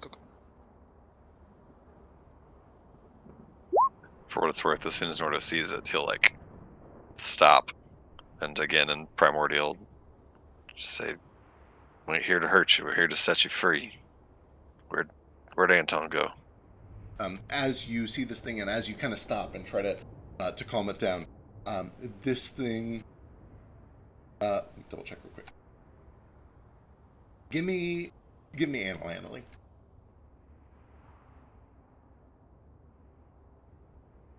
What's like an animal?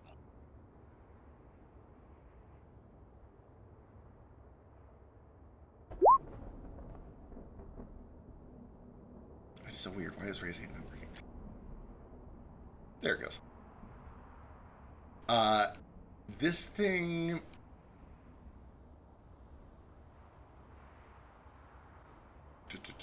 Does it? Oh, you know what? It doesn't even. Okay. This thing begins to charge towards you. Gets basically to the edge of its leash, and it tries to take a swipe at you.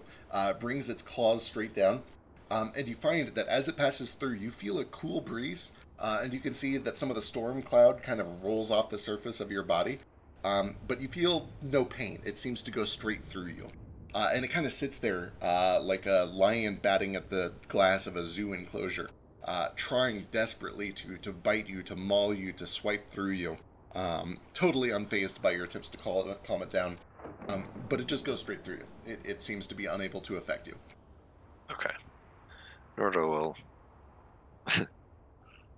realize that he's gotten a little bit too far ahead of himself and doesn't know what to make of all this arcane stuff, and kind of stop there, and I know it doesn't seem to be working well, but sort of try to calm this thing less by talking to it in Primordial, since that doesn't seem to be working, and more just like by animal body language shit.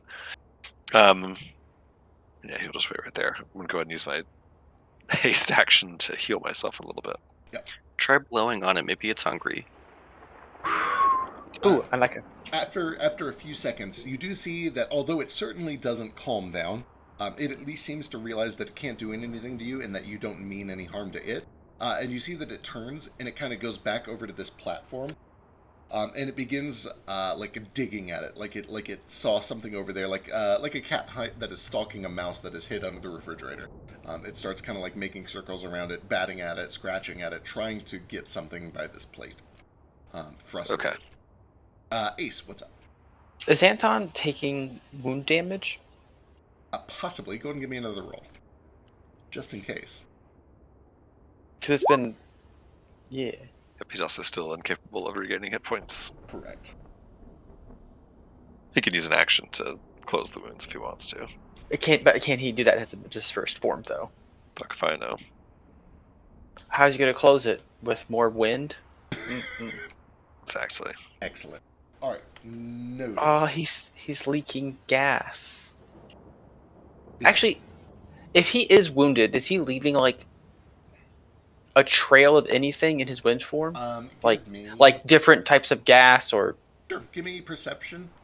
Or I could see a case for an investigation, but it's probably going to be a perception thing. You know All that right. sound when you blow up a balloon and then let it go and it kind of zips around the room? Yeah. We hear that, but just really, really quiet. 35.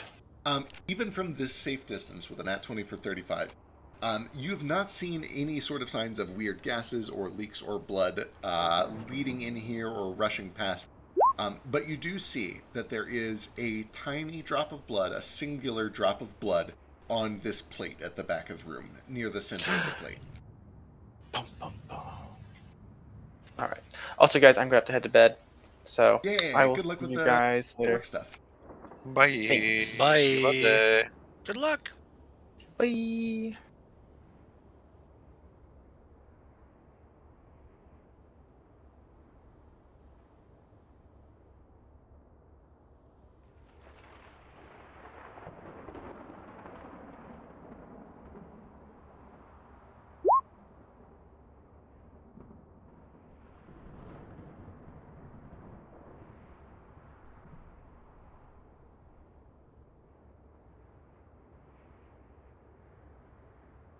Absolutely.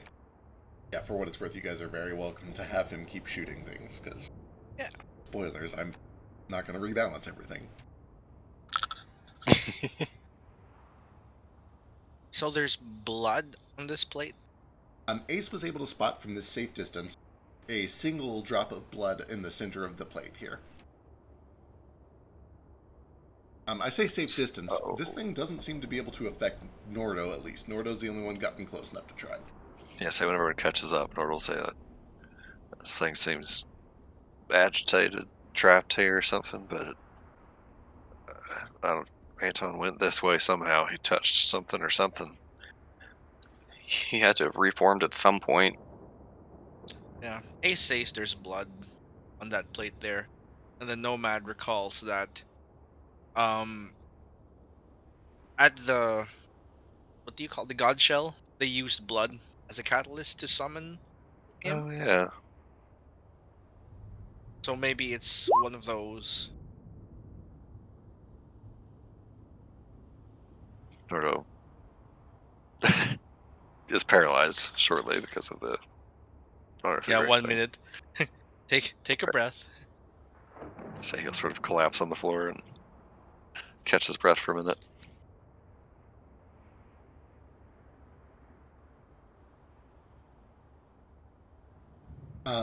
As you are catching your breath, Leah begins to walk in. And she has this look on her face like, clearly she's uneasy, she's stressed out. This has been a very high stress situation. But she has this look on her face like something is nagging at the back of her mind. She keeps looking around, and eventually she looks at the walls, which have this kind of like, stucco's not the word I'm looking for. This kind of textured stone surface. Popcorn. Not quite popcorn, no. I'm sure there's a word for it. I'll find it later. But she keeps looking at the walls, and she eventually kind of just puts her hand on it and begins to feel it. And you can practically, if she had hairs on the back of her neck as a turtle, you would see them rise. I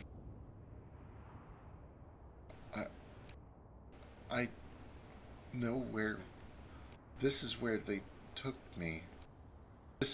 I never saw this part of it, but this is where they. This is where they broke me. Here. Not this room, no. And she starts to kind of like look around. Similar. I never Nordle saw it coming in and out. I thought it was up there somewhere, and she kind of like motions back out.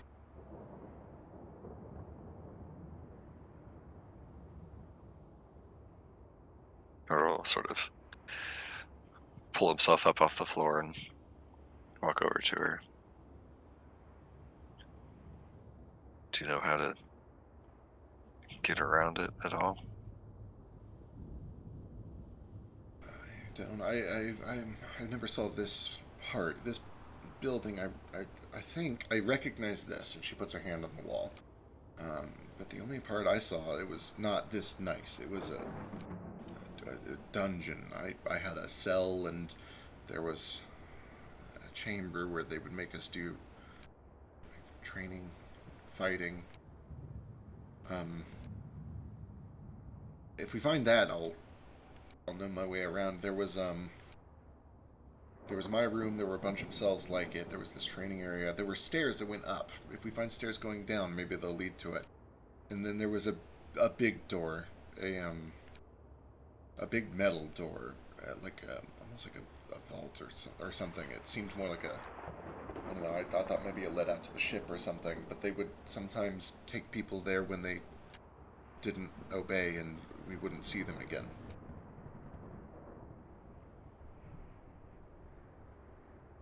So this kind of room is familiar to you, but not this room exactly. Yeah, I recognize the walls. I recognize the architecture, I guess. Okay. I think there's cells or something somewhere else in this palace. Shall we keep exploring, or do you want to try dropping blood in that thing?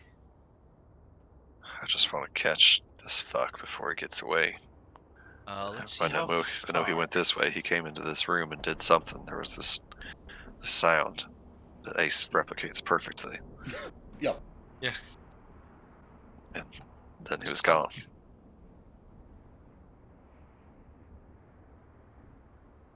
Could I identify it based on the sound? Boy, you can certainly try. I'll have him do a performance with advantage. Arcana. Okay. Go. Ace. Ace sounds. Maybe that in combination with whatever the weird like glyphs Sure. on this plate are. Yeah. If you want to get close enough to study the glyphs, that will help a lot.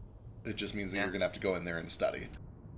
Based on the sound alone, Ace does a very good reproduction of it. He's a Kenku. It definitely sounds like a magical effect. It does not sound like an evocative effect. It sounds like... it seems reasonable to think it's probably a teleportation effect of some Yeah, sort. something disappearing suddenly. Sure. Something like that. Something being displaced. But you're Right. not able to get any additional identification beyond that. That makes sense. Basu? As the locust, do you have the ability to communicate with this creature? Probably. The floor is yours. I don't know. Not literally. I don't know as it's got that sort of.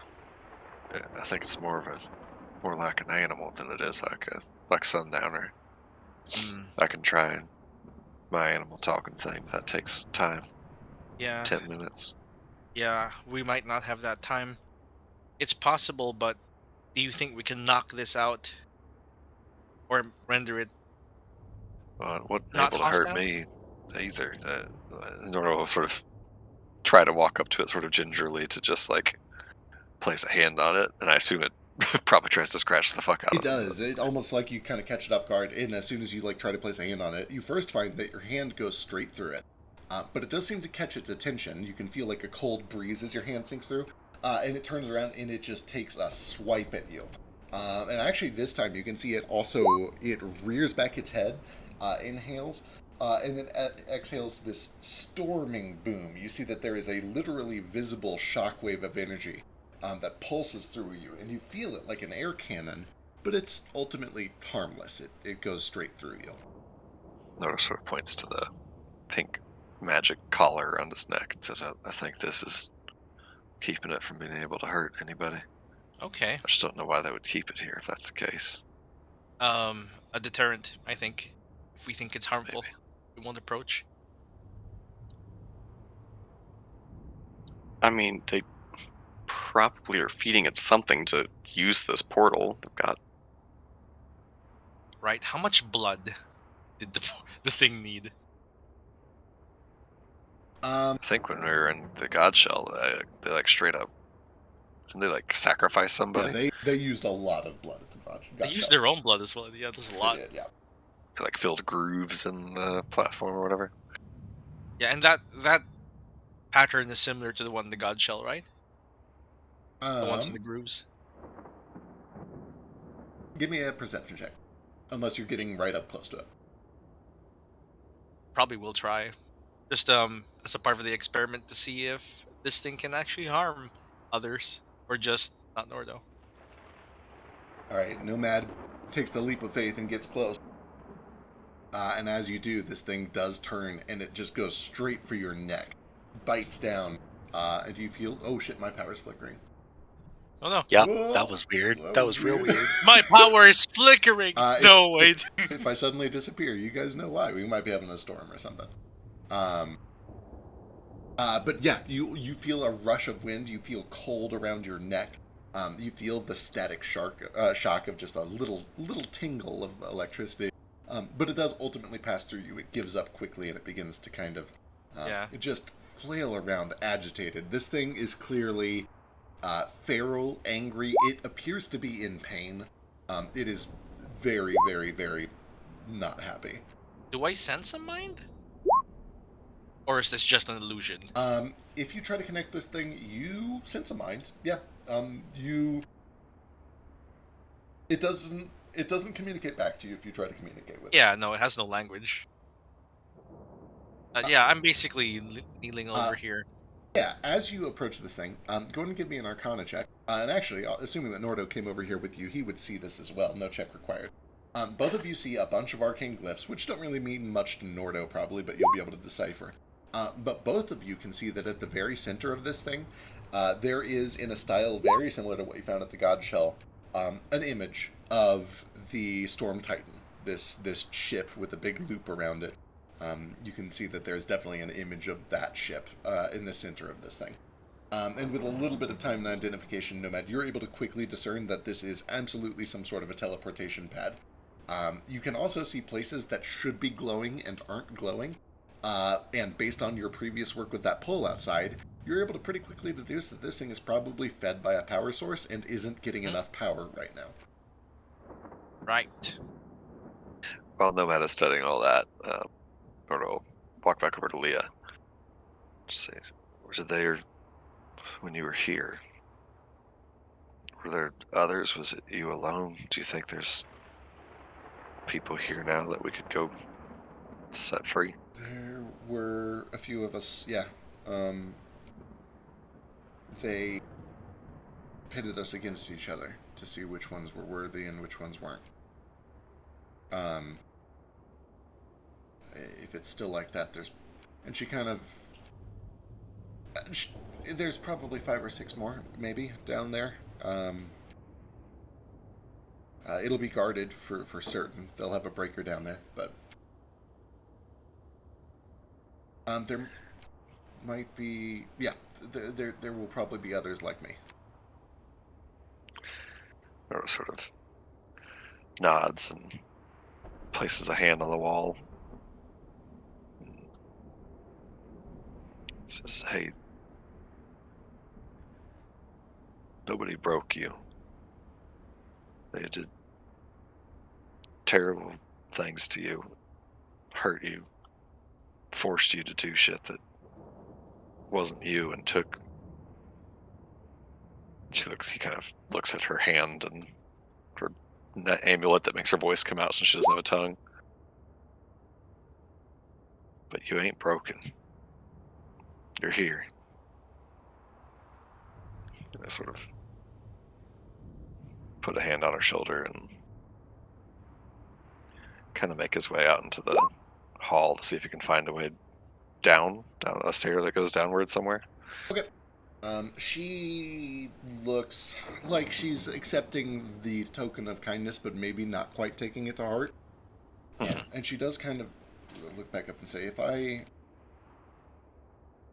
listen, you have to understand,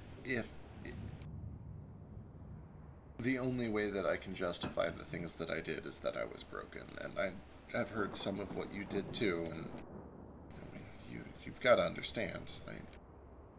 I might be me now, but I was me then too. I don't know. I want this to be over, and I want that fucker dead. I think that's the only way out of this. As you guys kind of make your way together, you head down this left hall. Sure, yeah. You can see on your right, there is a big ornate wooden door. And then if you go further around, there's a hallway that kind of wraps around. Nomad, what's up? Yeah, I'm dropping blood this. Excellent. When you drop blood on it, you find... I pull out a vial of my own blood. Perfect. I already have some prepared. Yeah. It's in the red ruby vial. It's one of my material components. Perfect. There is no reaction, but based on your previous check, you would know that even if that is the correct component, this thing is lacking arcane power. This thing is not getting enough juice from somewhere. I just wanted to see if it got arcane power from blood sacrifice. I see and what that you're saying. doesn't seem to be. Yeah, that doesn't seem to be the case here. So, I join everyone else, look back at the, Raiju Feruling, I don't know what it's called, and I just, soon. And I tell everyone, we must find a power source and reroute it. It seems all those pink still stones are connected to a power source, and whatever what was it? Anton did when we burst in here, he turned out the power in some areas, right? Say right when we walked in, we heard a sound and then all the lights went out and he was gone. Yeah, he must have done something to the power source. We simply need to reroute some to this pad. This should teleport us to his ship, All right, supposedly. Nordo, as you come around that corner, what is your passive perception? 21. That Plus a is D4. It's a D4, I guess, but not necessarily passive. yeah, not for passive. Oh. That is still remarkably That's also probably good. gone by now anyway, though. Oh. Makes sense. It's 10 minutes. It's probably been more than 10. I've betrayed myself. Past me has fucked me. I made a sheet for these, but never actually filled it out. Okay, well, hang on. Let me go pull this up, and we're going to do this the old-fashioned way. We'll do it live. Fuck it, we'll do it live. I made a whole sheet for this, but didn't fill any of it out. Okay, what do these things have for stealth? Oh, ass. Absolutely ass. Here we go.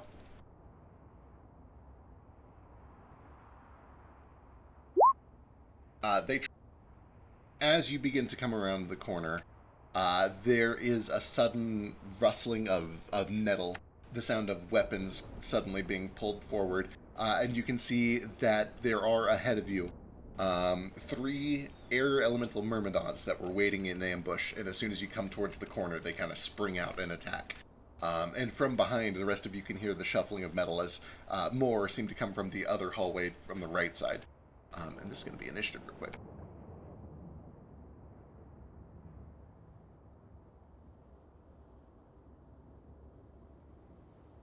I presume it has been more than 10 minutes since we fought the food court.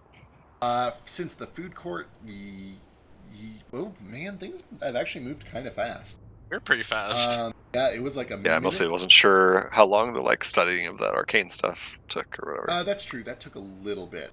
I'm gonna say that was a very good Arcana check. Well, there was some conversation. Yeah, it's probably been like 12 or 14 minutes or so. Correct. No D-Force. You still have Alacrity, though. Oh, yeah. Yeah, it's 8 hours, right? Someday I'm going to remember that. I'm glad you keep reminding me.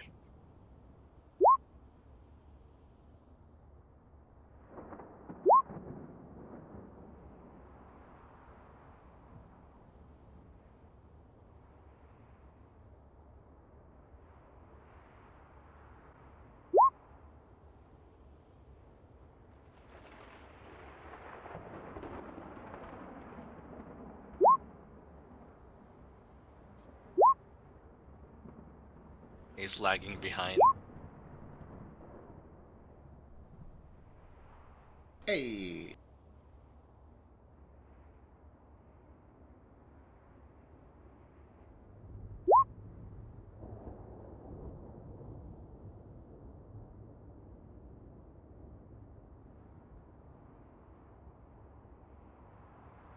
I'm going to go and roll for Flick, but I think he is still out back, so he'll probably be... Is he fighting ghosts? I think he's checking out the wind. Apparently the power flickered because we've got like a strong wind advisory going on. Oh, right, he's Mr. White, not Flick, currently. Wonder how long that's going to last. I wonder if that makes it through the rest of the campaign. He just I don't know why it wouldn't. I mean, there's a fucking dragon under there. Oh, wait, actually, maybe I didn't... Maybe my Roll20 is bugged, because that sheet is also showing blank. Now I'm curious if it's just all of refreshing. Roll20. Yeah. My sheet isn't blank, or maybe it's a DM thing. Could be. Boy, if every single sheet in my entire campaign is blank, I'm gonna be remarkably upset. It's gonna be Try a nightmare. clicking a thing on the sheets. Ooh, this is scary. Why is it? Okay. Here we go. Like, press one of the attacks or something and see if it updates. It did. It did update. Yeah. Okay, that's Yeah, my sheet and my token weren't updating. weird. But once I hit initiative, everything updated, so... Okay, that's fun. I wonder if I did do the Myrmidons in. I wonder if past me didn't fuck myself. I'm gonna hope that this is a multi-attack button. It is. Cool. Okay, awesome. Sick. Weird. Thanks, Roll20. But also, thanks, Drake, for pointing that out. I never would have tried that. Okay, as they spring their ambush, Lee is the first to react. She is going to rush forward. No. Does she have... Can you reveal some map for us, please? I sure can, yeah. Because you are far enough Thanks. forward to see them up. Is it dim light in here? Or darkness? Darkness. Which is not Dim great light for for dark Leah. vision. So I don't think she has dark vision.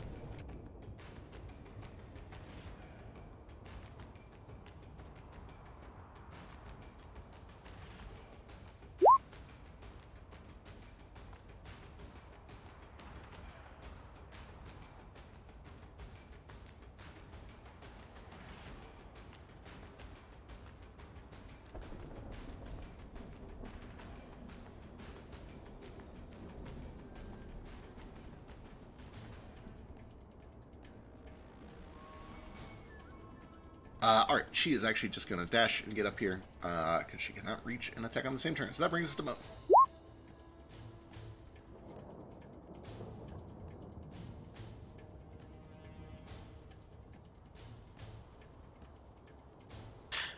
Okay.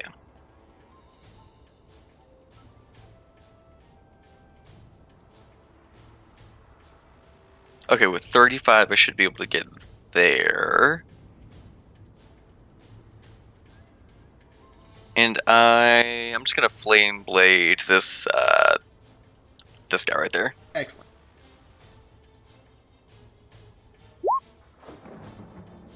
Uh, 20 slams in for, Jesus Christ, 37. And then presumably fire leaps to one of the other ones. Yeah, I guess just go for the one in front of me, directly in front of me. Alright, 17 leaps over to that one. There's the clash of metal against metal as you carve through some of the rather ornate breastplate that this thing is wearing. And then I don't think I have enough movement to back out of here, so I guess I will just... Oh, let me read something real quick. Nope, that's it. Alright, sounds good. Vasu.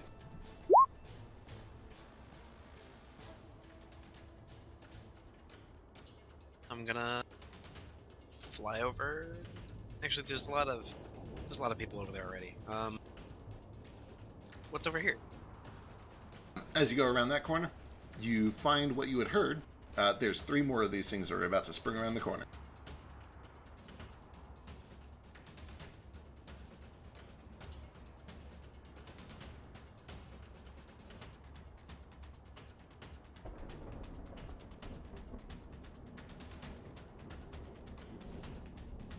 Okay.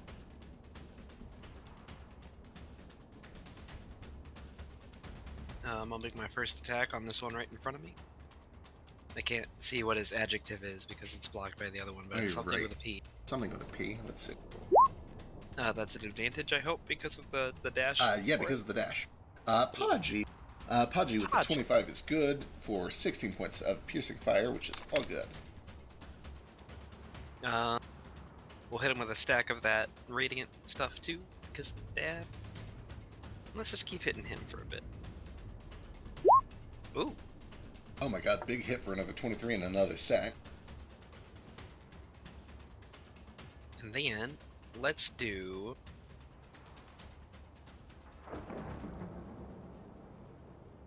and like I got it. This is what the stance is named for. Oh yeah, you're in a tunnel. I'm gonna back up around the corner again, and I'm gonna go into tunnel fight. Excellent. I think that guy... Were you within 5 or were you within 10? You're only within 10. That's right. I never go God within 5 feet of anybody. Oh, I think this is the first time I've seen Tunnel Fighter used in an actual tunnel. Yeah, probably. Isn't it great? It's the best. Alright, excellent. That brings us to Nordo. Okay. Well, Nordo dips around the corner. Sees these fellers coming.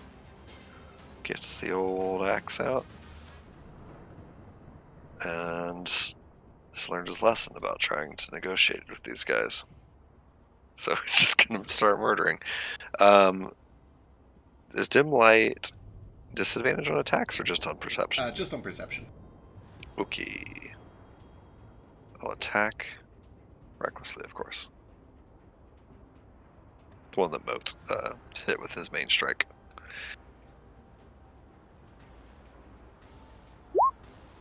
Hello. Ooh! 23 from a crit. I like that this thing, this thing is still reeling from Moat's attack, and you basically just grab it by the breastplate and start like clamping down. Absolutely. I presume that it is immune to prone. It might not be. Let me check. It sure Oh, is. 16 will probably miss it anyway. Second attack. Yep.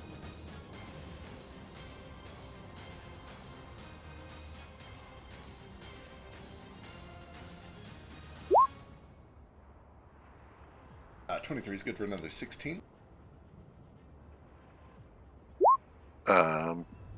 Immune to restraint also, I assume.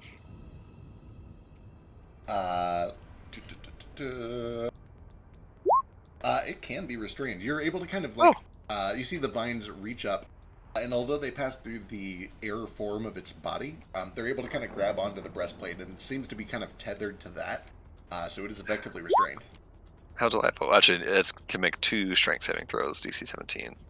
If it fails one of those, then it's restrained. There we go. Is. Now it's restrained. Outstanding. I will use my bonus action for a bite, which crits if it hits. Oh, actually, you know what? Before I do that, because I got that crit, I'll do my Spine with Cloud Piercer. Alright. Now the bite.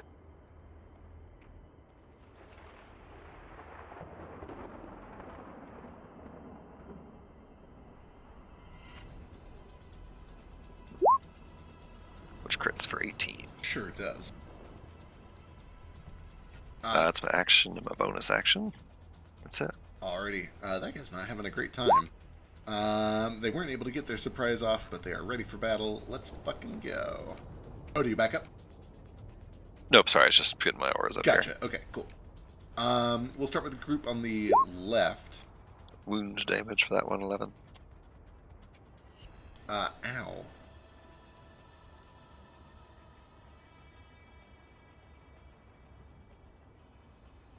They're going to start with their big stuff. Of course they are. The one that is nearly dead struggles to pull itself free, is still restrained, but it is going to take this flail at its side. You see that it momentarily begins to crackle with lightning, and it's going to try to just basically ram it into your stomach. Disadvantage from being restrained. Advantage because I attacked recklessly, so straight roll. 23? 23 just hits. Woo! 15 points of bludgeoning and lightning, and I need a Constitution saving throw.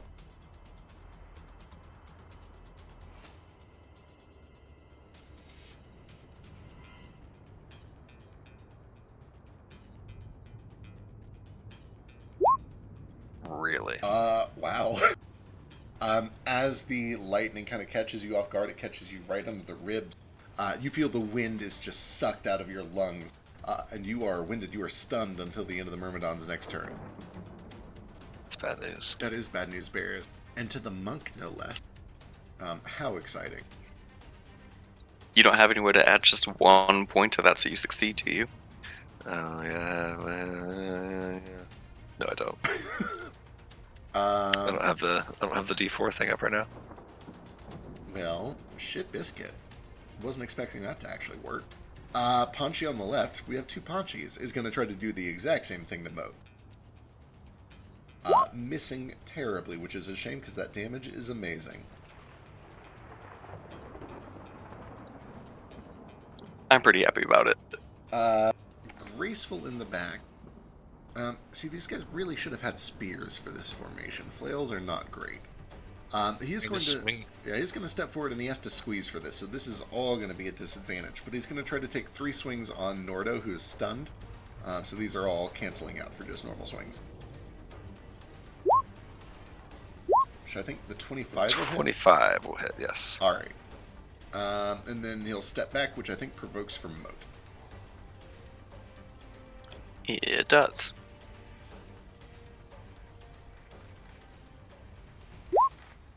18 is good for. There's not like 17 points. advantage for squeezing or anything, right? You would, yeah. He was still squeezing at the time that he stepped back, so yeah. See if you can crit. Nope. Nope. Over on the right, these things all try to rush Vasu, and are about to learn the power of Tunnel Fighter. He steps into your reach and then moves within your reach. You get a free attack. Aha! I can't think of any reason that it has advantage, unfortunately. Pull this up for my own Do you want goddamn it? sake. Okay, when a monster moves more than 5 feet while already in your reach, you do have to use your reaction. It doesn't reduce to 0, and it requires Tunnel Fighter. But you can swing on it. Oh, I'll save it Okay, excellent. for now. So he's able to move up and then swing, so he'll go and do that. And then he'll try to zap you. Oh my... Oh! No. Why is it Burrow. always you, Vasu? I don't get it. You make yourself resistant to that, right? It's an elemental thing. I'm not sure if that's a thing you do.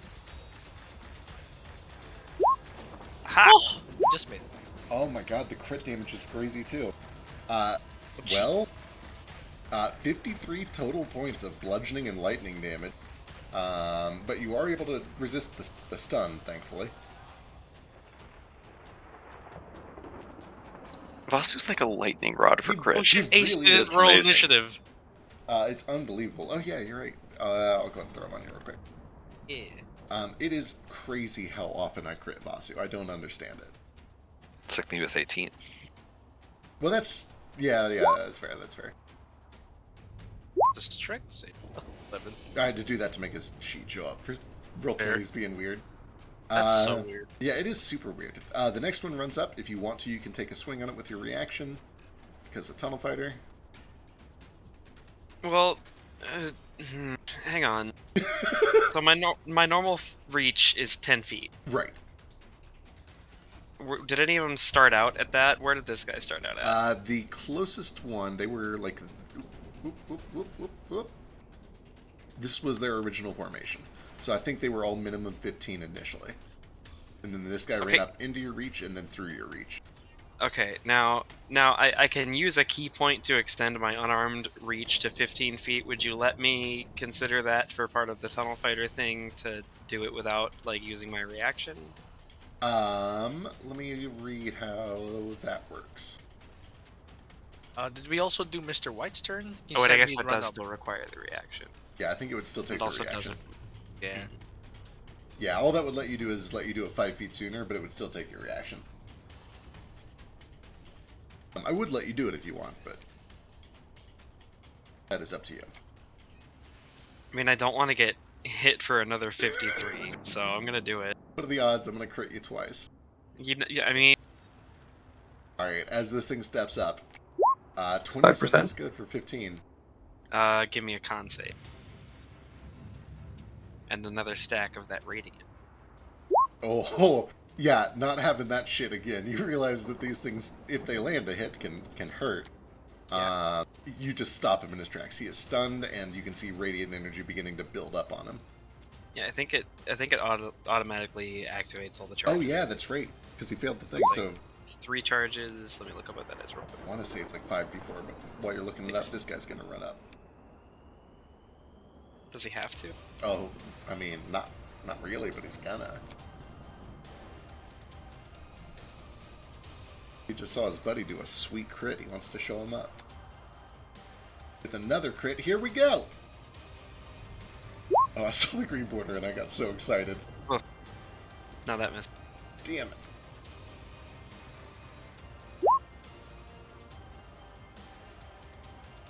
But yeah, the radiant light explodes for 9 points. Podgy. And that's all of them. And that brings us to Nomad. We'll jump back I to Ace think- here in a sec. I think Mr. White gets a turn. Oh yeah, you're right. Yeah, Mr. White's in there too. He said he'd run up and do his bite, claw, whatever. Yeah, I'm back. I could just do that. 5, Hey. 10, 15, 20. Move here and do the thing. Excellent. Please help. Try. Oh, and then I also my get God. this. How much HP do you have left, Vasu? Your HP doesn't seem to update.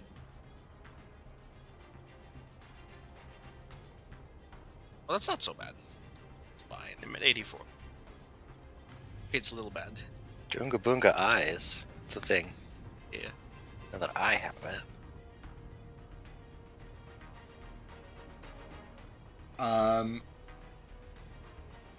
So yeah, I do think that affects everyone if you want to use it. The eyes help. Sure. You guys have practiced this maneuver with Nordo.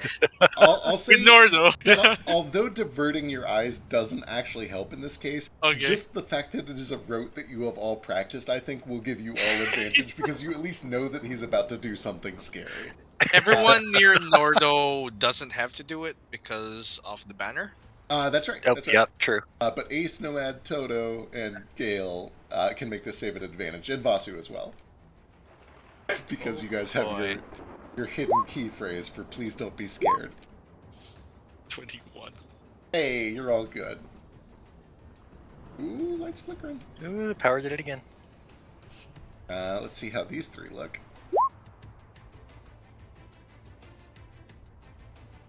First of all, you did a fuckload of damage to that guy.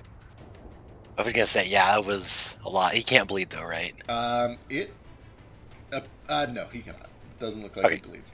It doesn't matter because I'm at full HP anyway, but I need to know A windy if I can bonus. eat things. The only one that saves on fear is number 3 over here, who is about to die anyway. Shit. It's the adrenaline at this point. Oh yeah, he is just fueled by gotta do my job.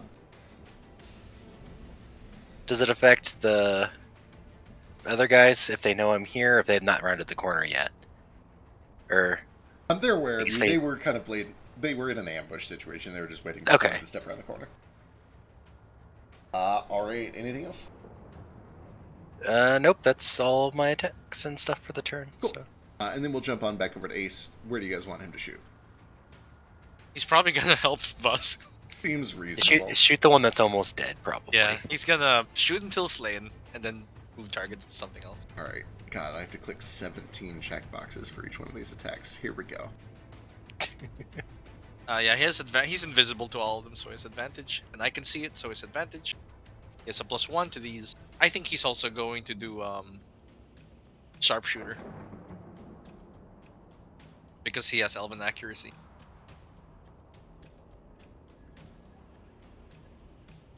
How does he do that every time he shoots this thing? It's a crit. That is a crit for a fuck ton of damage. +10. Let's see. 40, 50. This thing is almost dead after that. Was that the one that was almost dead? Yeah, the one that Mr. White had damn near killed. Yeah. I'm just gonna roll, and if he hits this thing, it's dead. He does. This one is dead. Sweet. You watch as with a wisp, all of the wind suddenly disperses, and there's a clatter of metal as just the breastplate and the flail fall to the ground. Oof. First turn of combat, he does get one more attack, and this one he'll shoot over to the one on the left side that's almost dead. It has cover, but he doesn't give two shits. He's a sharpshooter. Sure is.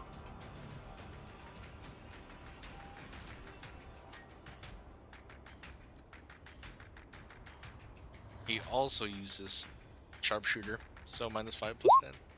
Oh, and that arrow leaps, which means we get to do one more of these things. The other guy. This one does kind of a curved shot, slams through Ponchi, or through the one right next to Nordo, and then follows through into Ponchi. And ricochets off in Nordo's shell. Pew. Hell yeah. Absolutely.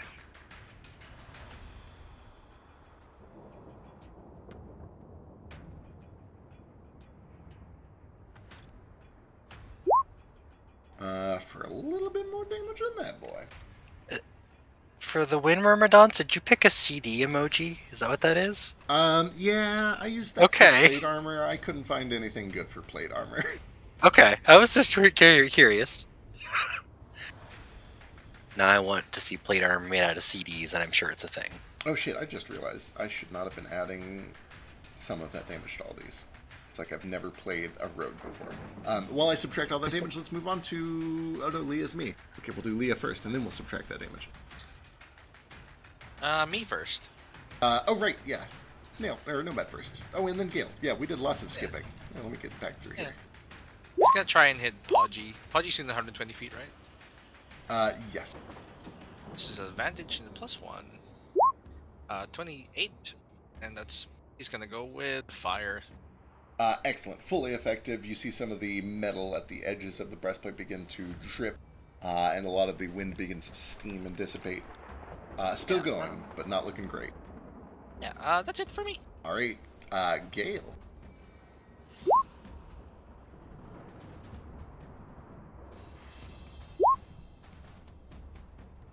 Bang, bang, bang, bang, bang, bang, bang. Hell yeah. Who's this on?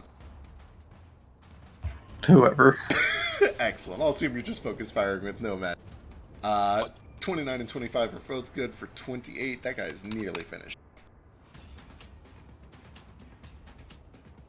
Alright. That brings us back to the top with Leah. Leah is going to kind of jump up front here. Oh, right. You have your weird smite thing, too, yeah? Wait, 2d14. Just seeing who I attacked. Oh, okay. I gotcha. Wait, 14. We're going full chaos mode, huh? And she is going to swing on Ponchi.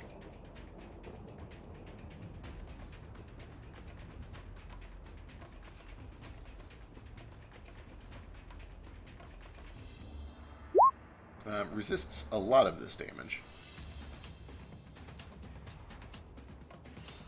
Good damage. Still good damage, even after the resistance. That'll bring us over to Mo. Alright, let's do another Flame Blade. On the one in front of me. My goodness. Ooh. Fuck Jeez. me. 62 points is way more than enough to cut down Ponchi. And the leap damage is doubled too. So that is 40 points that leaps over to Graceful. It is? It's rad. And then I'll just, take a step into this guy's burning airy ash.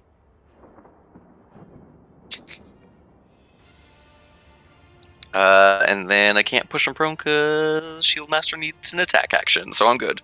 Alrighty, that'll bring us to Vasu. You've got some help, thankfully.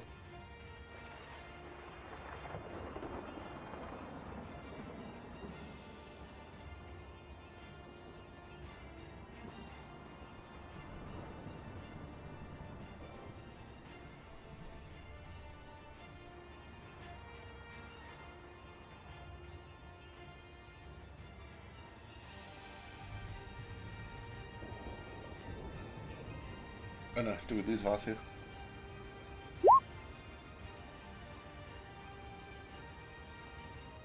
Fell asleep again. Oh no. Maybe. Possibly. We'll go and skip to Nordo for that. No, I'm back. Oh, you're back. Welcome back. I said BRB. Oh, did you? Well, Shit. I missed it.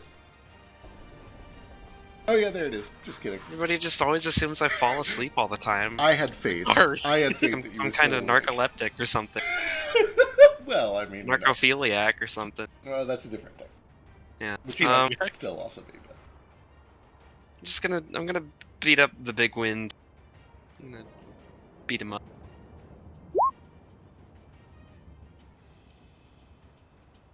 Hell yeah, going to town. Give me a con save.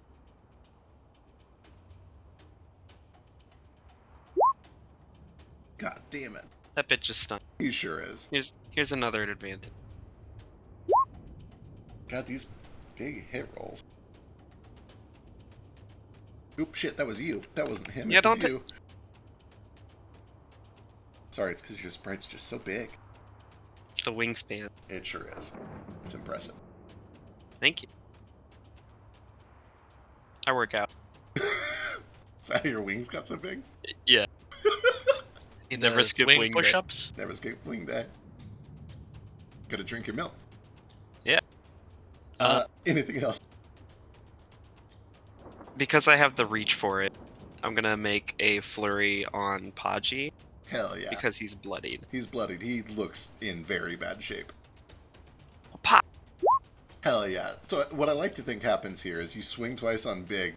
The first one sinks in, the second one kind of catches him, and he, like, ducks for the last one. You go over his head and just, like, roundhouse kick Podgy, who falls to the ground and dies. Okay, I like that, but can I instead reflavor it because it's unarmed and I like do a lot of wind punches and stuff? Can I do a 1-inch punch toward the big Myrmidon, but it just goes like through him and hell yeah. knocks out Podgy? Hell yeah. Love it. Love it. And then, while still doing like the forward thrust of that 1-inch punch, I just extend 2 fingers out and actually hit Big for the second attack of the Excellent. for another 13. Ooh, 16 actually misses unless you have advantage. Oh, he's stunned. He's stunned? Yeah, 20 is good for 13 more. Alright, excellent. Things are looking real gross on both sides of this equation. And that'll bring us to Mr. White. Okay, well, Get it. let's finish Bite this. his head Yeah, let's get. I can't. You're in the way. I'm too I big. can duck. Oh, here, let me just, does that help? Probably. I don't know. Okay. Yeah, that works. He's a medium. I guess it technically works. It's like a 10-foot wide hall in here. That's plenty of room.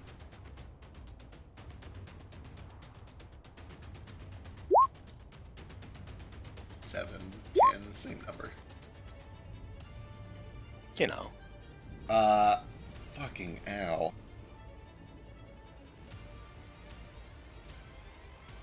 Yeah, this thing is still reeling from the stunning strike, and you just start chomping off bits. There's scrap metal flying all over the place, the sound of a balloon rapidly leaking as its elemental energy is, like, quickly being chewed away.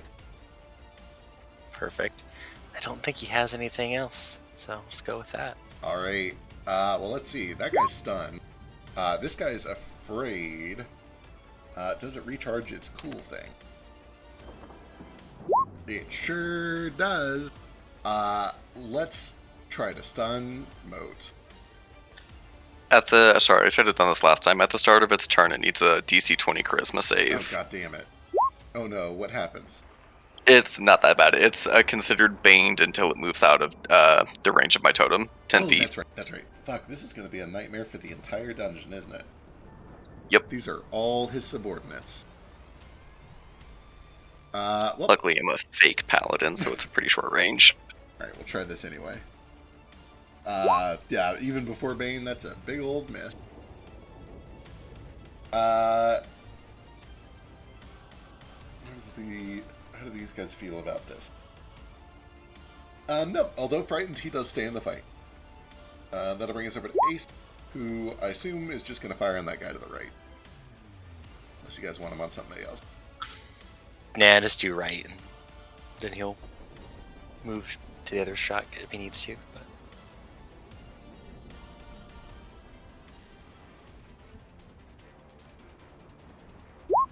Whew. jeez, Are these immune to poison? Hang on. They sure are. Not Ace's poison, though. Suck that it. is the second time that's fucked him. Hell yeah, suck it, Ace. Another crit goes to waste. I'm kind of glad he's not here He for gets that one. enough That would of be- them. That would be incredibly disheartening. He'll try a second attack at least, though.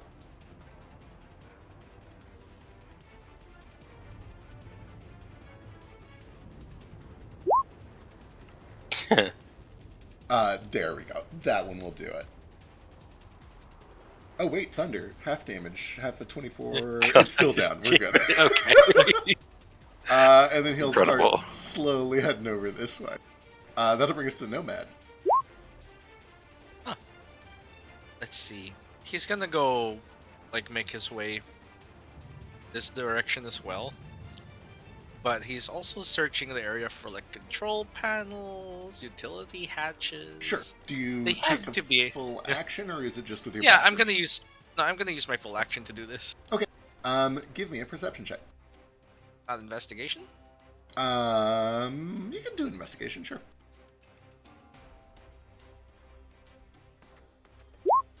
16.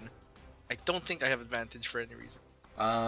With a 16, You would know for sure that there's one big thing that's clearly drawing a bunch of magical power, which is this thing.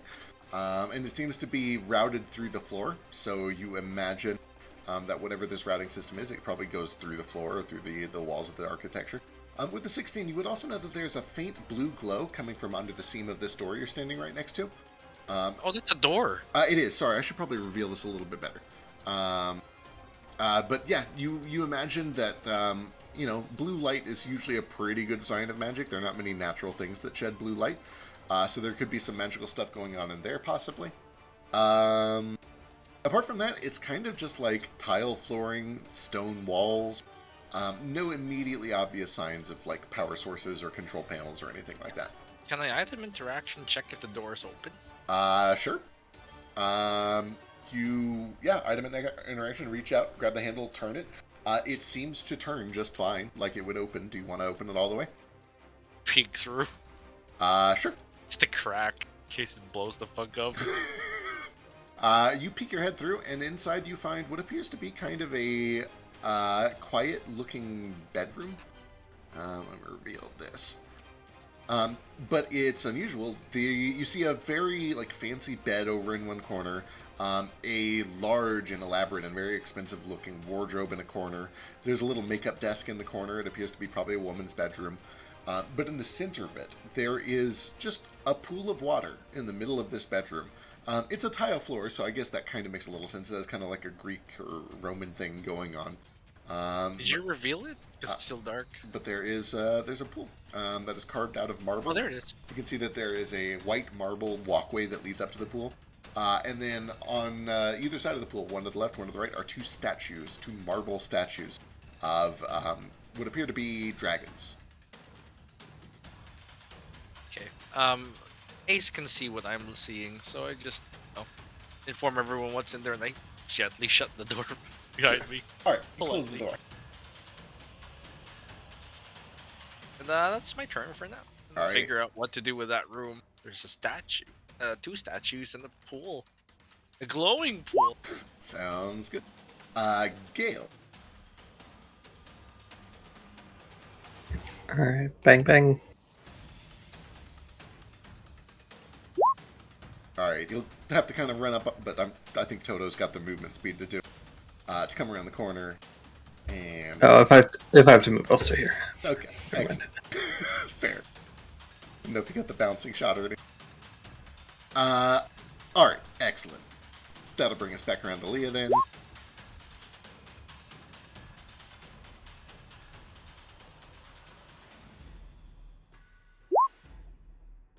Boy, I don't think she has advantage for any reason. Damn shame. Done? No, probably not.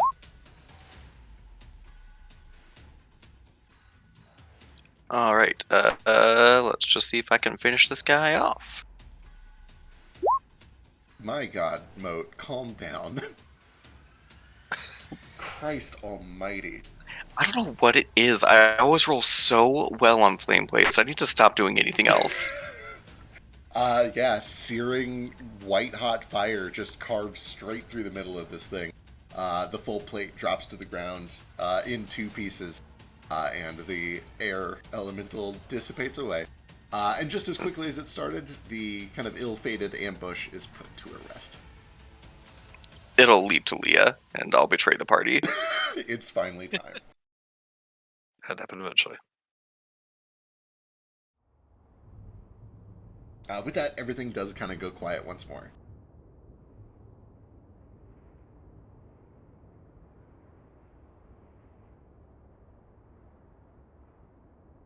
I guess I'll sweep around here, make sure there's not more back in this back hallway, just waiting. Sure. You kind of rush forward to make sure there's not another ambush coming up. And you do find that the hallway loops around to the back. You can see that there are two more doors. One pretty close to you on your right side and one a little bit farther on. And actually, just to be clear, let me reveal more of this just so it's obvious that there are doors here.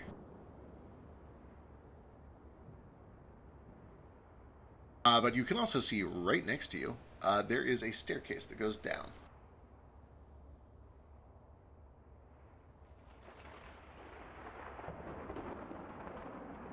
Yeah, just kind of step in front of the stairs and then look up to Nordo and Leah and look back down the stairs.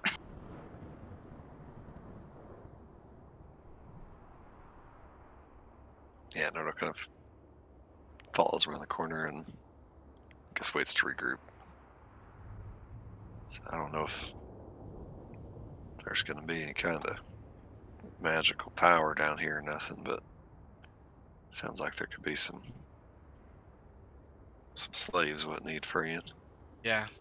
Do you want to do a quick search of all the rooms in this floor in case there's something we need?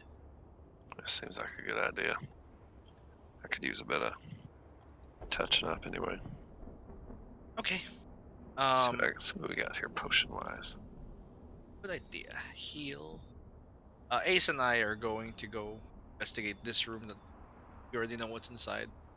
What for stuff that might be there, like keys, map, anything useful. All right. As you step into the room, there's kind of just the nice, pleasant, crisp smell of very pure water. A smell that you've encountered only once or twice. You've obviously been around water plenty, but this has the just the essence of purity that you've really only experienced in like the Bottled temple water. in Unmirage, and in places that have very pure, like elemental water. It's got that crisp, almost diamond-like texture to it.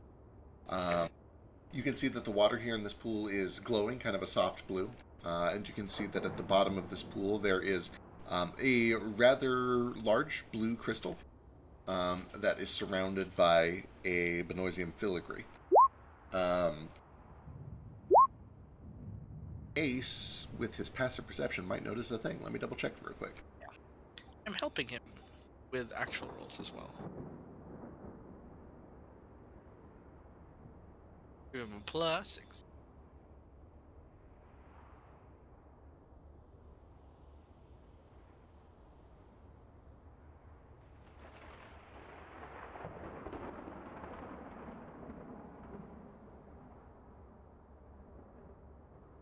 Oh my god, what? That might actually make it. Hang on. Holy shit.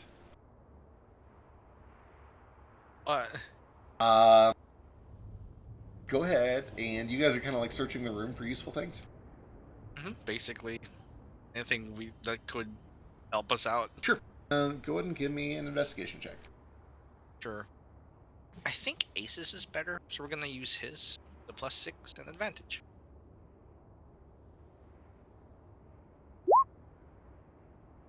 His minimum is 10, 24, it's 30. Yeah.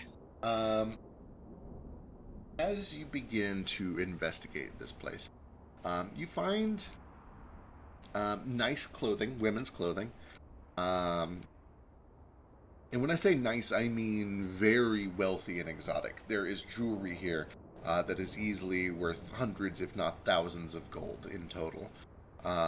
Many of which bears the insignias and emblems of dragons. There's a very strong dragon motif throughout the entire room. You can see that there are a lot of sapphires, a handful of turquoise. There's a very strong lean towards golds and silvers and blues in all of the jewelry and also the clothes. But with a 30, you also find that in one of the top shelves is a large collection of cards. A couple of playing cards, but mostly fortune-telling cards. Tarot and Taroka and otherwise. A wide variety of several different kinds, several different flavors. You can also find several ivory strips. In fact, I'll say... Oh, those are useful. 3 ivory strips that are worth 100 gold each. Or 50 gold each? Whichever one it is. I gotta double check. Yeah. You know the ones I'm talking about, though. Yeah, for that. Yep. There's about 40 gold worth of incense. And...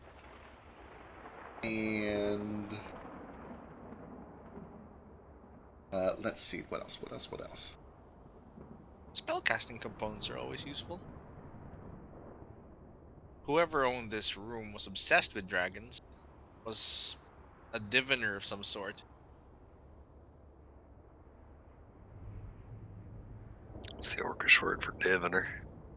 Unga bunga. What is the word? Witch doctor? I don't know. Oh man, this gag's on you guys. I had nothing to do with this. Probably like Bunga Bunga Seer or something. Yeah. With a 30 on the investigation, Ace also notices that all throughout the room, across the stone tile and also the marble, are wet footprints. They appear vaguely humanoid, but they're a little bit longer and leaner than you would expect from human or even elf. And they have clawed tips, like you might expect to see from Dragonborn, perhaps, or Tabaxi, although they're clearly foot-shaped and not paw-shaped. So some sort of like clawed foot, like a Dragonborn or possibly a Tiefling. And they're kind of just idle throughout the room, but they are still wet, which he notes as interesting. Someone was here recently. Someone was Came here, out of the pool. Someone was pretty recently here and had wet feet. Someone was here. That might be the Ryujin. Definitely could be. The Ryujin be a whole hell of a lot bigger than this. They might have a false form, much like how Anton does. I guess it makes sense. So we're robbing this bitch, right? Near as I'm concerned, you can rob every bitch that lives up in this place. Ain't no good people here, as far as I can tell. Just snag the different stuff. I don't know if it's a good idea to touch that water, so we're probably not gonna. I have a feeling it's going to be the Like a same portal. kind of bath like we had before, where it gives us a long rest. Oh, that's really cool. We could I'm come back ass- to it. I'm assuming if we go further, we're going to have a big fight. So Yeah. Do you want to take a dip in, Mr. Shark Person, currently? I don't have any resources right now. He just bites. I just bite. It just Can I- bites. May I touch the I- water and spend 1 minute to identify it? Absolutely you may. Expend actual mana. You kneel down by the water and place a hand in it and begin to channel the identify spell. And a few moments after your hand touches the water, there is suddenly a hand made of water that reaches out and grabs your wrist. Everybody Excellent. put yourself somewhere in the room and let's roll initiative. Uh-oh. Damn it was not a healing I water. guessed very wrongly. It is worth mentioning. When you touch it, it is clearly, like, this is not mundane water. There is magical water Definitely. happening here for sure. No shit, it grabbed me.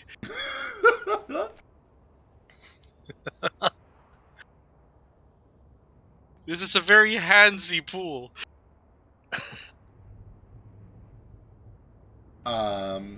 We're going to jump into initiative, but for a little flavor, we're going to do a scene leading into it. Sure. The hand that has grabbed you by the wrist begins to solidify into a more lucid shape.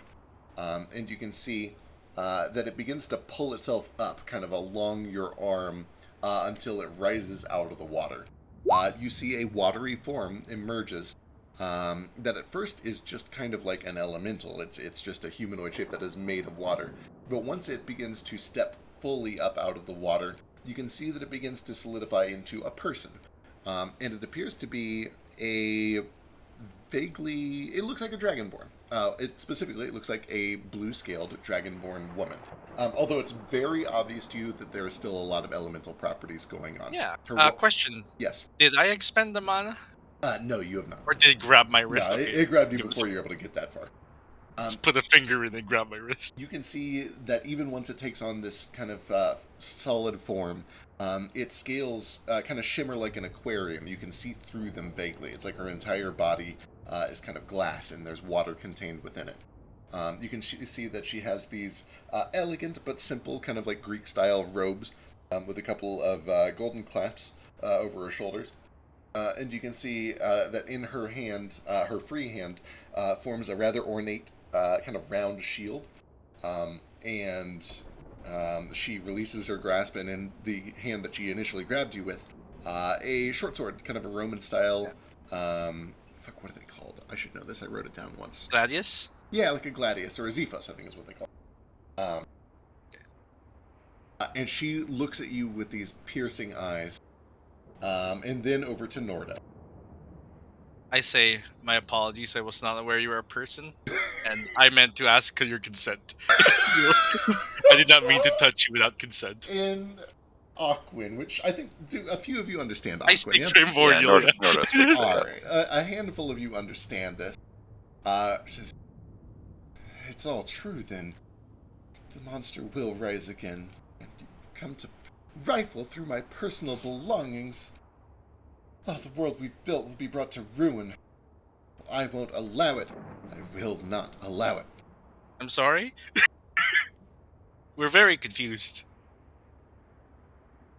It would be nice to start a conversation without actually fighting. She kind of looks down to you with a stuck-up face down her nose and switches to common. That says, you're all just monsters.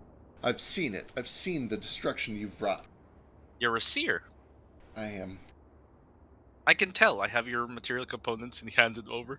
she kind of like tries to swat and grab them out of your hands, but like, you know, you're able to hold on to them unless you just let her take them. I hand them over. Like, fair. She kind of like smugly says, I am Ijani the Tidecaller. I have seen you, and I have seen you, Nordo, and looks over Nomad's shoulders to Nordo. Though I mistook you for your father, I've seen the ruin that you would bring, the chaos you would loose in the name of freedom. So you're the one, what, told Anton about me and my family? I have told him what the stars have shown me. We have a pretty good authority. Those stars are probably wrong. yeah. Never, never ever have the stars led us astray. Tell me. Is Also, that if you really true? think about it, what we're actually seeing about stars is like 1,000 years old. So what you might have heard is like real old information because those stars are probably dead. Yeah. It's the truth, though. Your actions betray it. Tell me, how many have you already slaughtered since you've broken free of our care? How many what? Oof. Care. Oof. Yeah, I hated that. Same. When you say care, do you mean enslavement? You may call it that. Okay. So, But just to be clear here, this you want to avoid though this destruction you think we're going to bring about by just enslaving everybody. That what would be involved in it. That's your plan. That's the better world than the one where we destroy it. Is when we're just everybody's a slave. we have built a beautiful world. And she kind of like looks down at her arms and begins to kind of tinker with some of the jewelry that adorns her wrists. Yes, it is the natural state of things for the strong to rule the weak, for the orderly to control the chaotic. Oh, then you must not hate what we're about to do to you. Oh, I have seen what you're about to do to me, and I will not stand for it. Oh, good. Then you should surrender immediately. Oh, I've seen my fate. I'm ready to do what must be done in the name of justice and order. Do you want to do a thought experiment? Try changing it. Subdued by the strong. You haven't Like- answered my question, though. Which one? She kind of pierces through back over to Nordo. What did you do with your freedom when you got out of our care? How many did you kill? How many innocent lives have you slaughtered? Is this the freedom you want? Nordo shrinks back a little bit and looks at some of his tattoos, particularly like the really shitty orcish ones. He says, I ain't gonna pretend like I ain't done some things what I regret. But I'm trying to make it right now. That's all I got.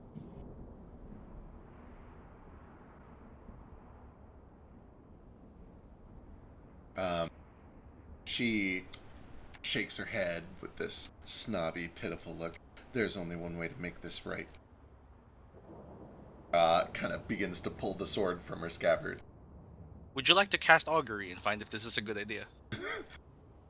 I have already seen this fight 490 times. Ooh, 490. who gets the killing blow? Yeah, who does it? Tell us specifically. You must be real tired of watching yourself die that many times.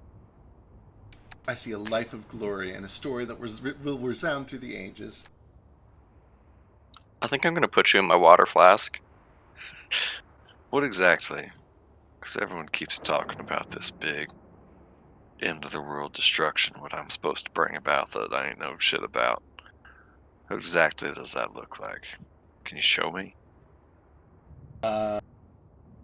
Ooh, give me a persuasion check.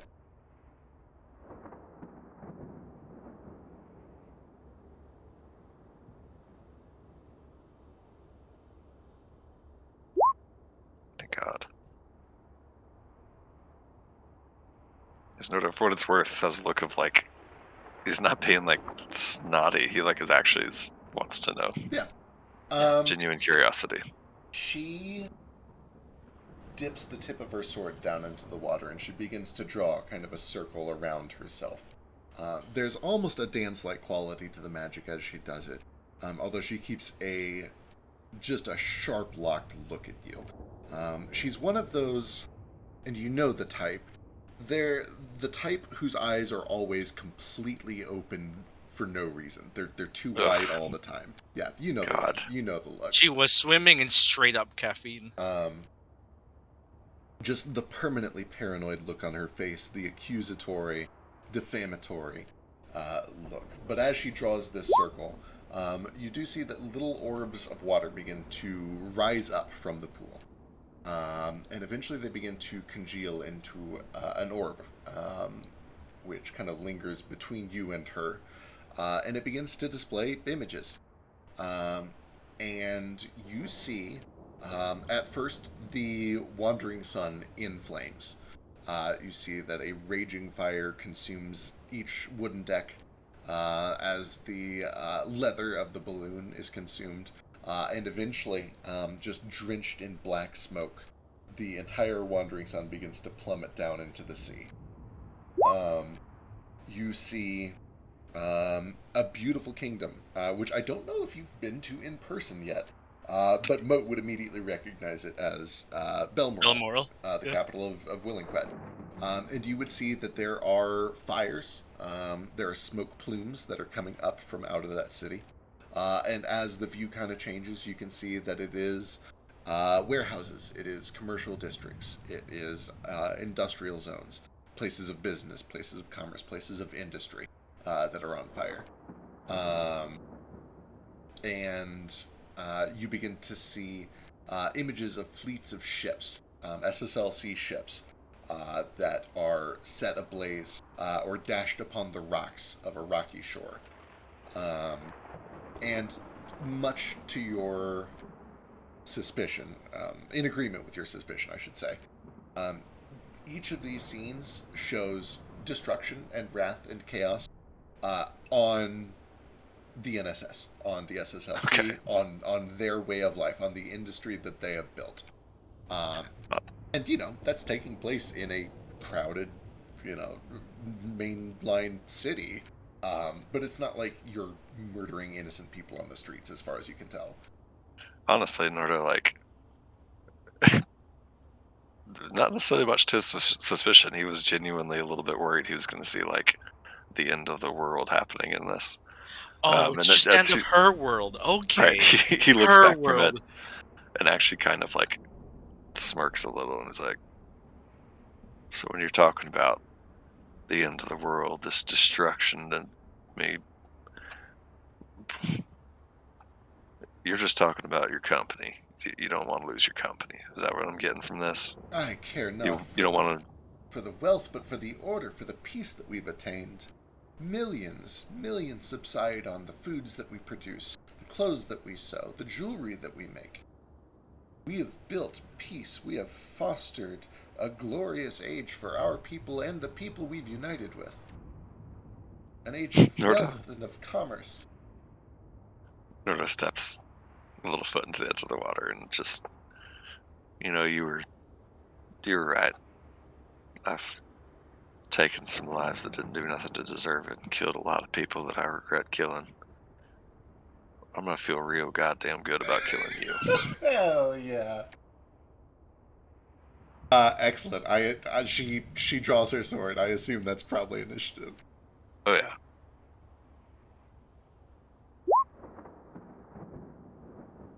But wait, it's actually an 8.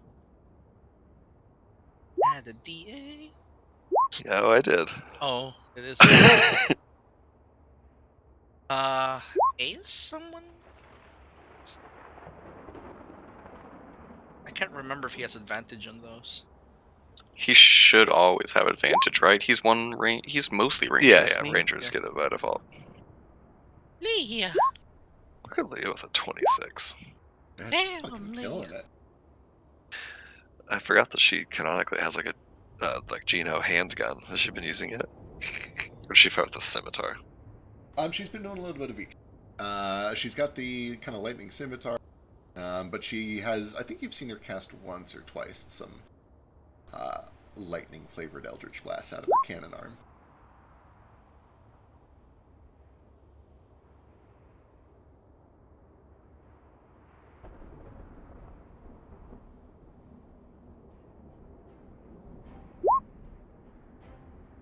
And the moment that you kind of say those words, she is right at your side and springs into the fight. Kind of splashes down at the water, heaves back her sword, and just full swing is going to go for the first attack. She Superman punch. The scimitar. Holy fuck. So much damage. I think she is actually particularly enraged and is probably going to throw a little extra on that this time. Oh. Uh-huh. I don't know how to ask this question that isn't meta, but having now done 3 or 4 fights with Leah, can Nordo sort of like size up her battle prowess in terms of like a scale of 1 to 20? Scale of 1 to 20, she feels like probably a 17-ish. Okay. He's catching up. Just so Nordo knows how like protective he needs to be, but she can hold her own. Yeah, it's legit. I could have sworn she had this. Let me double check. I might be thinking of somebody else. Oh yeah, she's totally got this. Here we go.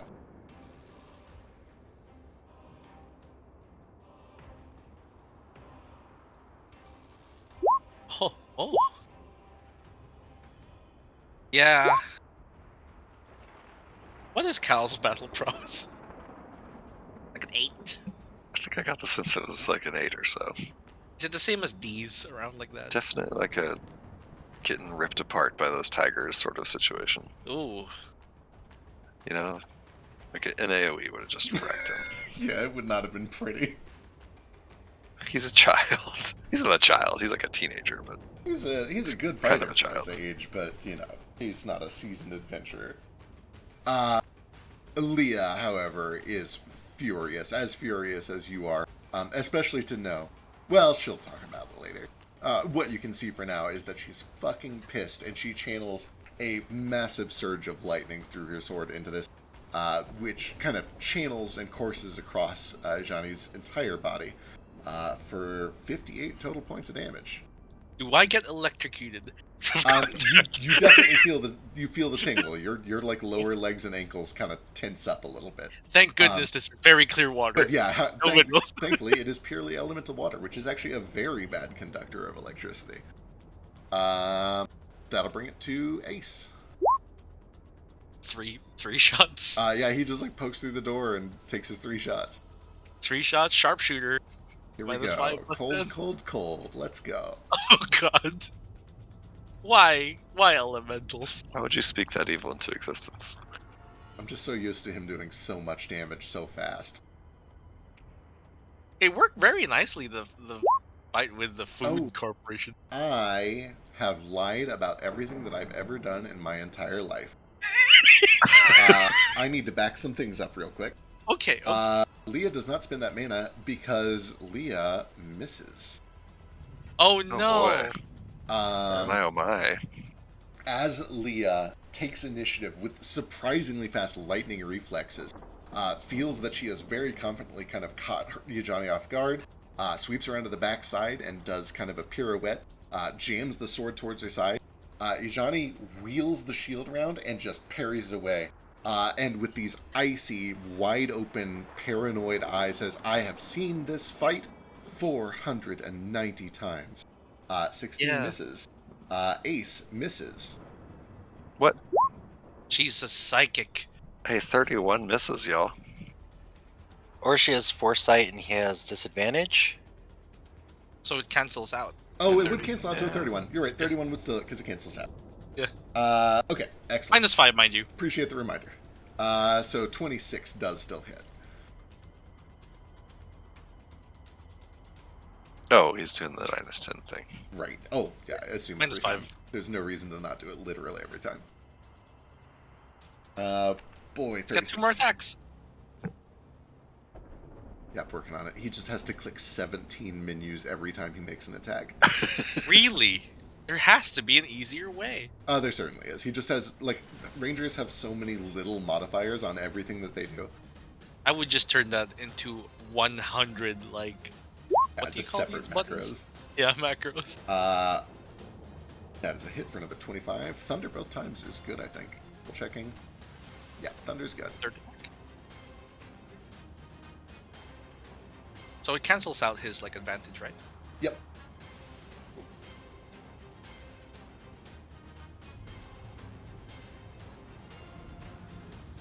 And finally, oh, there it is.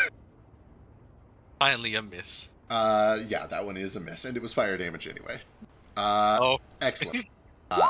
Johnny gets a turn. Johnny. It's time. I'm so excited.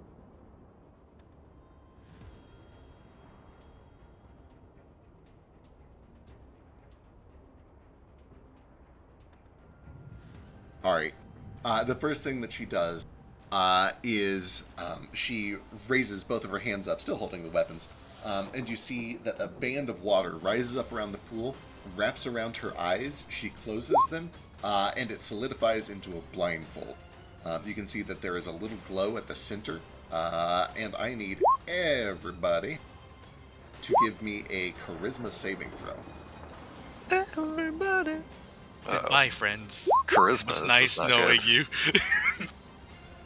Do I have any save proficiencies as Mr. White? Do I keep that? You would. Let me go. I'm double just check. out of it mode. Yep, just barely. You should have proficiency in Dex, Con, Wisdom, and Charisma. Oh, yep, I do. They're all there. There's a +6. Okay, Does a excellent. 13 Okay, cool. fail? one was this The DC for this is incredibly high. Wow. Incredibly high. 22. Did anybody Oh, say? praise be. I did, on Mose did. 23. Is it a spell? I'll flash myself. Excellent. How big is Mozart? 10, you're in it. Okay, I will try man. to do a diamond soul. All Good right. luck. Does a 32 pass? 32 passes. You're good. Okay. Yeah. Oh Got a 20. no. Basu and Nomad both fail. Uh-oh. On Oh, thank God, Leah. This isn't a spell, right? it is not a spell. Okay, cool. Those of you that succeed can see that there is just a bing, and there's clearly some sort of a magical effect that has happened, although it's not entirely clear what it is. Those of you who fail, what you see is the next 6 seconds happen in the fight. You do whatever it is that you would have done for the next 6 seconds, and then you hear a ping, and everything rewinds. And as it rewinds, you can hear her laugh inside of your head. You feel as if your plans and actions for the next few moments have been foreseen. And I'm going to mark everybody real quick so I remember who was affected by that. Okay, this is gonna be weird that she saw this then. Does she look horrified? She's a cool boss. I like her. Does she look horrified about what I'm about to do? She looks stoic and resolved. I assume probably horrified if you think she should be horrified, but we'll see how this goes. Let's see. Oh, I am next. Did Vasu make it on his second try? Nah, I didn't. Negative. I'm just going to trust everybody to remember whether they were foreseen or not, because that's a lot to go through. So just remember whether or not you're currently foreseen.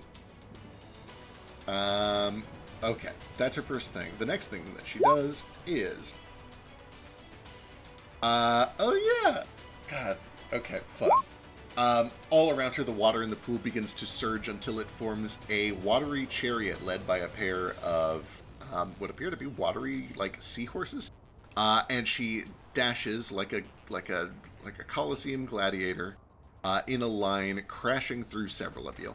Nomad, Nordo, Vasu, and Moat. She charges down into this corner, ramming through all of you, and I need the lot of you to give me dexterity saving throws.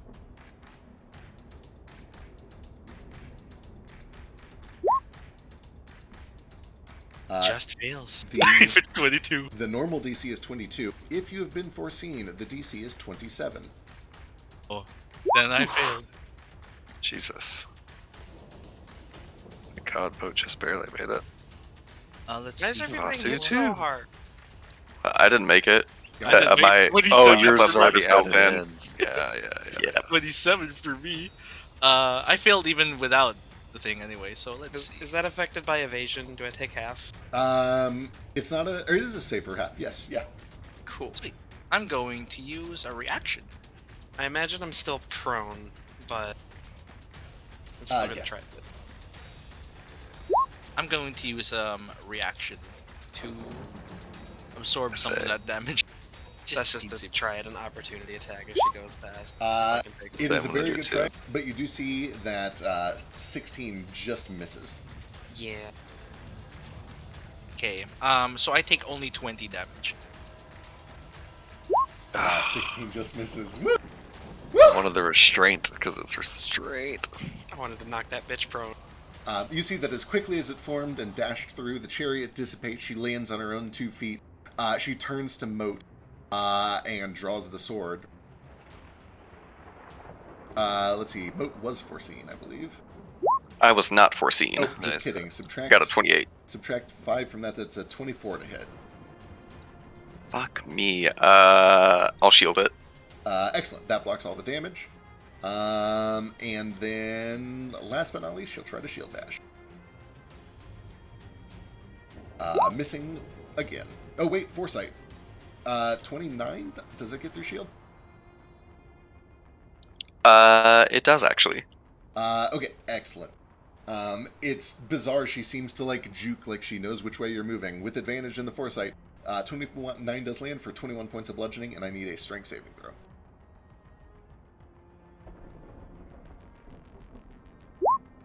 You are able to stand strong, and that is mercifully the end of your Already turn. prone. Oh yeah, fair. Then yeah, that brings us to Nomad. Nomad's going to... Well, he was laying straight on the ground like a plank.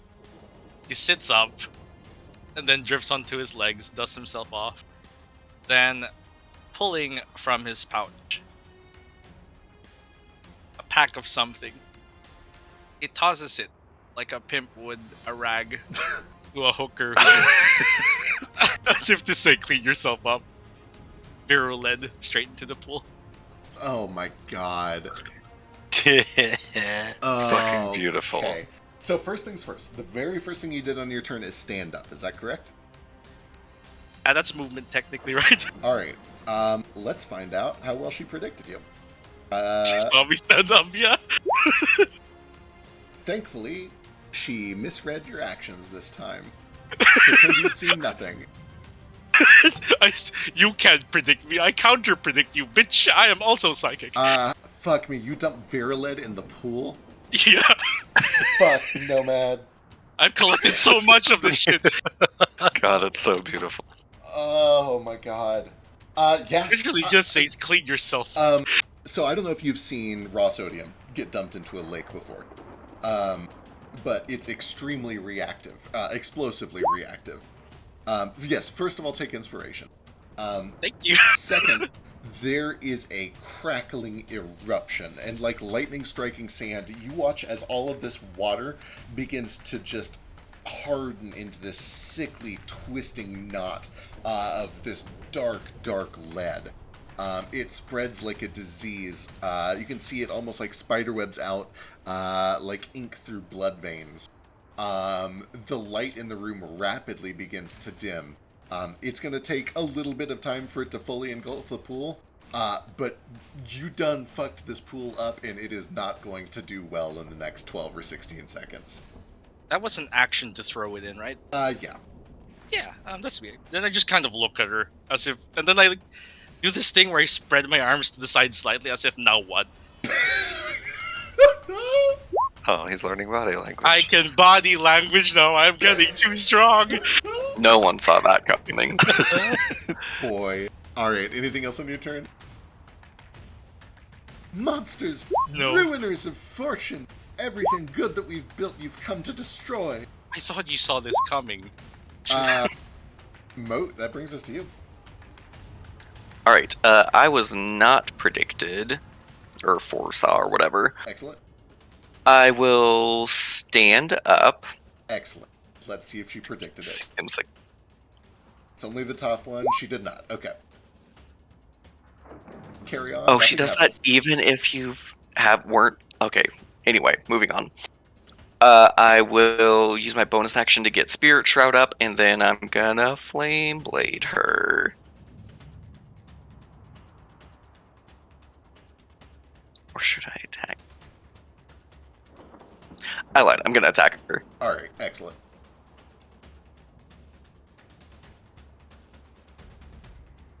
Uh, 20 disadvantage because of foresight, unless you have a way to give yourself advantage. I sure don't. Ooh, 24 Oh. is still good though. 17 points slashing fire. She resists a little bit of that. Does she? Oh yeah. God damn it. Son of a bitch bastard. She does not. 23 slashing and fire. As you draw the first wound. Pump a divine smite into there for another 18 on top of that. She is already looking pretty seriously injured. And and then mantle attack of another 5. There we go. There's no mantle. Sorry, Oh, I don't. Oh, right, Spirit Shroud is not mantle. Two different things.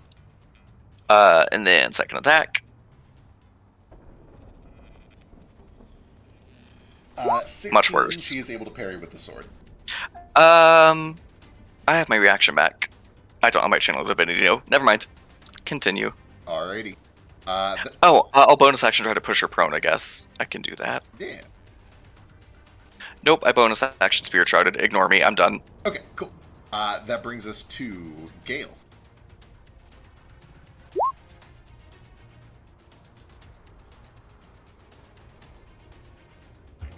All right, I'm gonna run in. I'm gonna do a thing. Excellent. I can't wait. Does she do her whatever? Let's see. You were not in her line of sight at the start of the round, so she does not have a prediction for you. Bitchin'. Okay. I need her to do a thing. I need her to make a dexterity saving throw. Oh no. 20?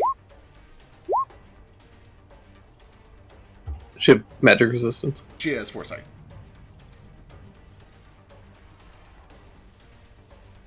Damn it.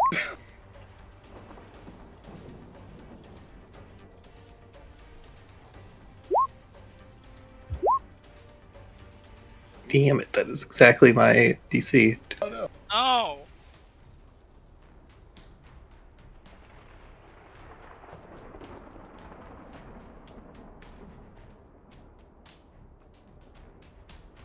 God, I wish I had anything to fuck with that, but I don't think I do. Or anything.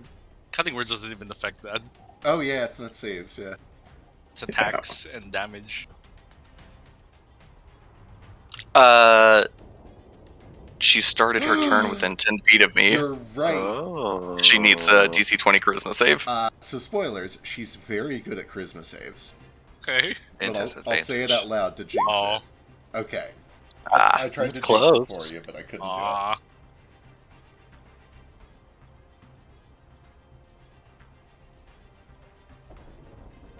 Good thought though, because that would have done it.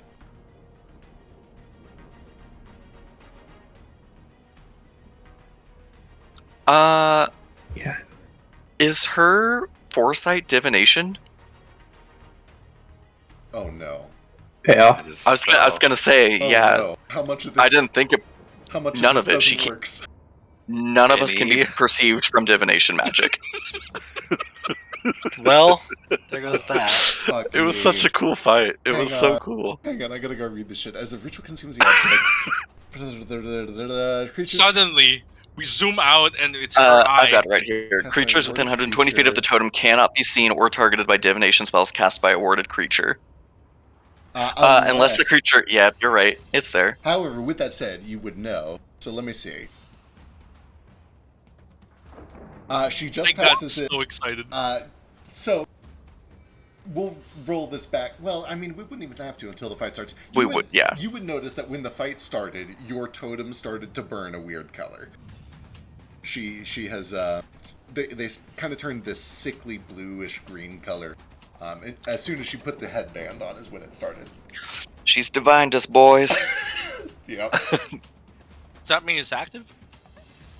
Yes, I mean, she has us. Oh, I thought we were gonna have a That's So Raven moment where it all zooms in on her eye, and then she says, "I see everything," and then we all dogpile her, and nothing she predicted happened. That would have been pretty great, though, if this entire mechanic was immediately nullified by that totem. Thank God I put a save on there, and she's very good at it. Okay, Gil. Well, that's it. Yeah. All right. What did you try to do? I tried to guess. Oh. Gotcha. I was gonna extended spell Odalukes, and then I was gonna take her upstairs and leave her for the air elementals.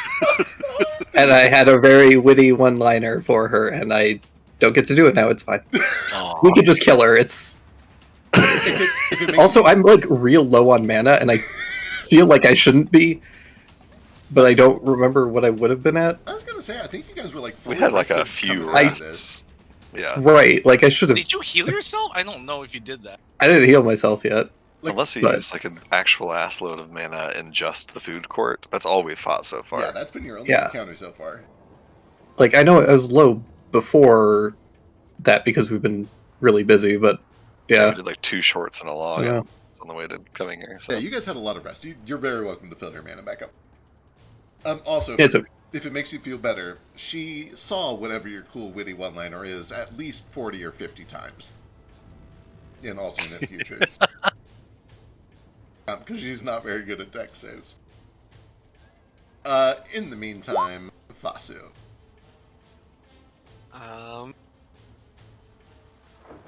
Okay. I'm gonna look at Johnny and say, "You might know everything that I'm about to do, but I don't know everything that I'm about to do, so that doesn't really help you. Strange, isn't it?"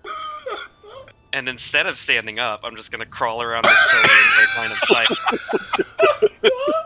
Let's see if she predicted it. Were you foreseen? Yeah, I was. I think it's only me and Vasu who were foreseen.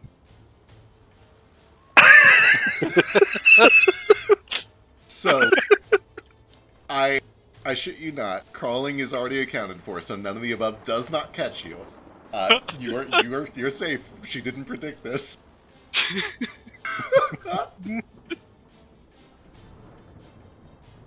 So,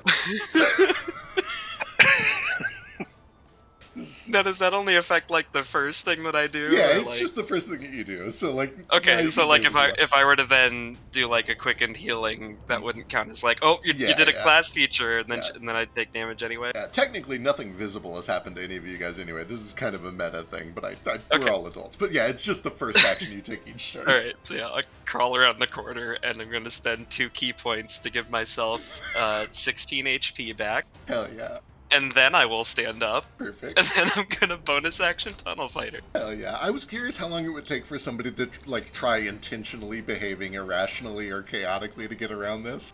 I'm glad we got it out pretty quick. You say intention. Oh no, don't Oh, die. Nordo. Okay. Nordo Don't die. sees the look of rage on Leah's face and echoes it with his own. I will use my movement to begin stomping in her direction with my axe drawn. Alright, let's see what she thinks. Nope. Phew. Damn, I was hoping this would Frisbee. work at least once. Alright. He will start swinging his axe.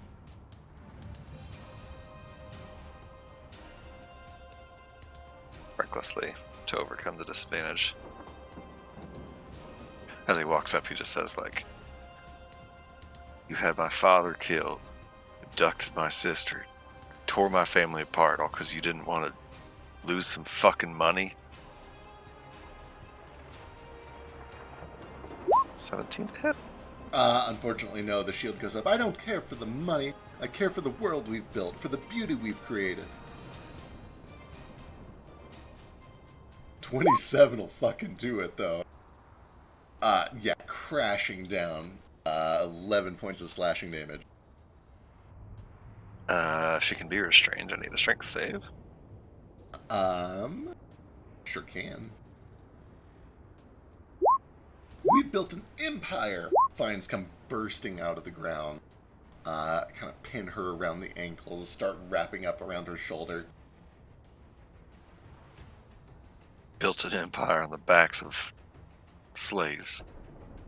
Backs of people that was free, and then you just took them right out of their homes. Let's see here. Bonus action.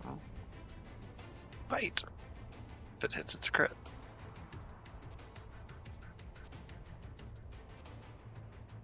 Oh, blessed be the fruit. It sure does hit. 13. And reaction. Get my hot temp HP. That's my action. That's my bonus action. I'm not going to use any other movement. That's my turn. Alright. That'll bring us to Mr. White. Can she predict me? Oh, I can't get it to it. What am I gonna do then? Is transforms back into a dragon. What are the predictions? Only one way to find out. I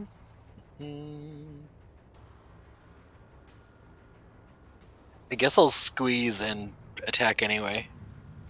Alright, so technically, first thing that happens is you run up towards her. Yep. Nope, not predicted. Damn, this Nope, isn't going to cool. go off a single time.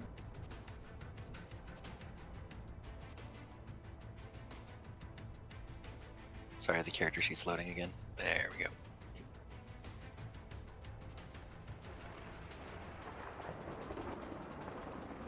Oh, 21 and 33 both punch through defenses. 21 again, all three of those land. Nordo having her entangled, starting to just literally chew through some of this armor.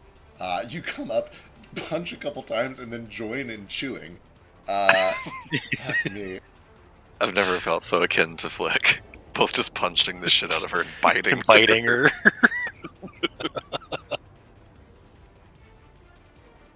Some of that cold is not super great on her, which is a shame because that was a big chunk of that damage. Oh, yep, that was over half of it, like almost 2/3 of it. You do find, though, that she bleeds aplenty, and if you're missing any health, you can heal up off of that. I'm not, but good to know she bleeds. Alright, anything else? Has she used her reaction? Probably not. But I'll make her use her reaction and move back over here. She will take it. She'll go with one of... were you first seen? Nope. One of these, then. Swings the sword. Just me and Vasu who were foreseen. Nothing. Alrighty. Miss. The damage, though, would hurt. It's spicy if it can land. Alright, that brings us to... back to the top, Leah. Believe in you, Leah.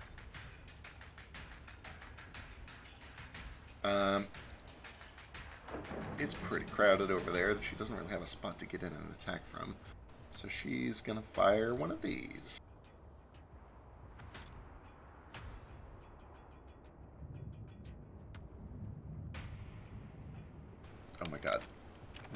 please just let me use the sheets.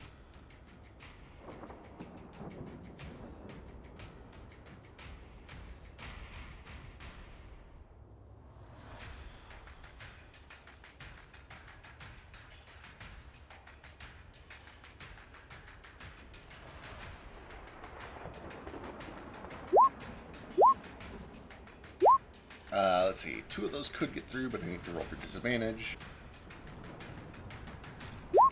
They do.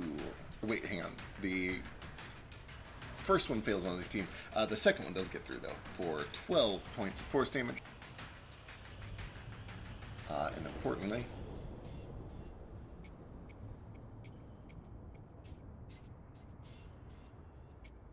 it actually worked.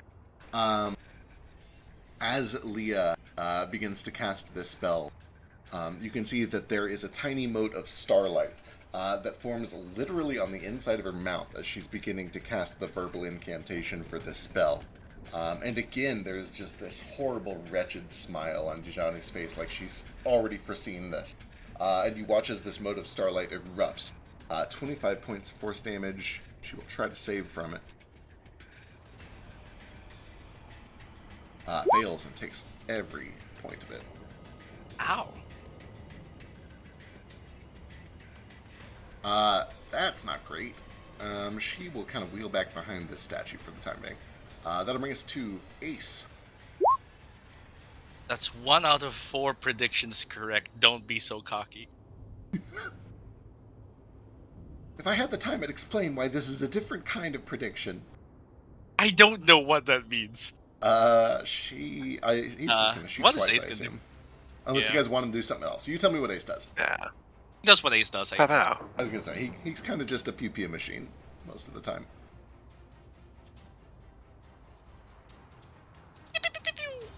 No. Oh, right. Unseen. He's probably not going to sharpshooter because he can't have advantage. That is true. And actually... But there are friends nearby and he wants the sneak attack. I'm sorry you have to click so many things. It's okay. Yeah, ooh, that does get through. Lightning! 36, and lightning is good, it seems. Numero Second dos. attack.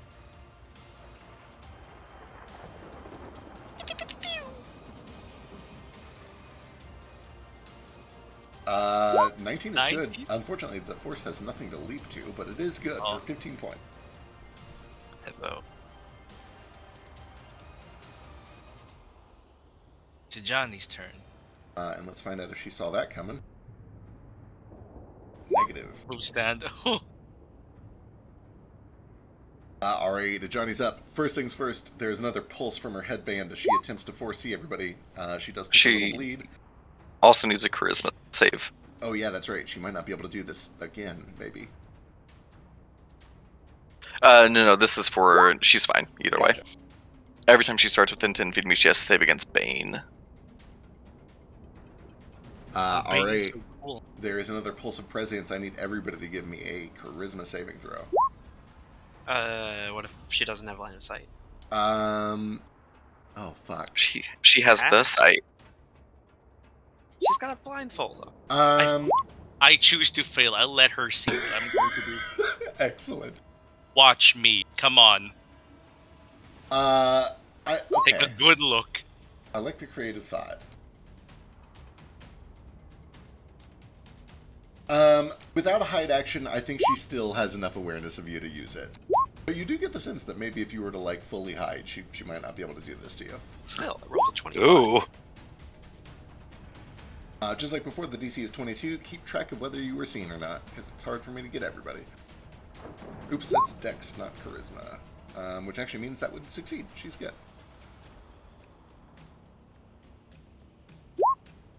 Alright. She's restrained. What does this do for that?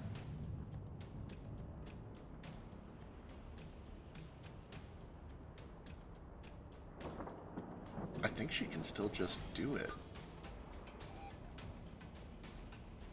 I think she just doesn't go with it. Yeah, she's gonna summon the chariot, and although she doesn't go with it, it still tramples through a bunch of people in a line.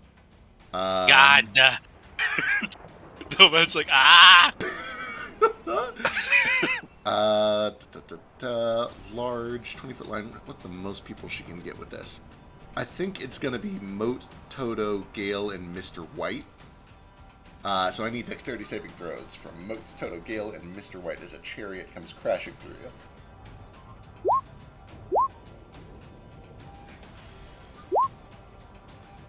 On a failed save, that is 26 bludgeoning, and you are knocked prone. Success, half damage. Damn it.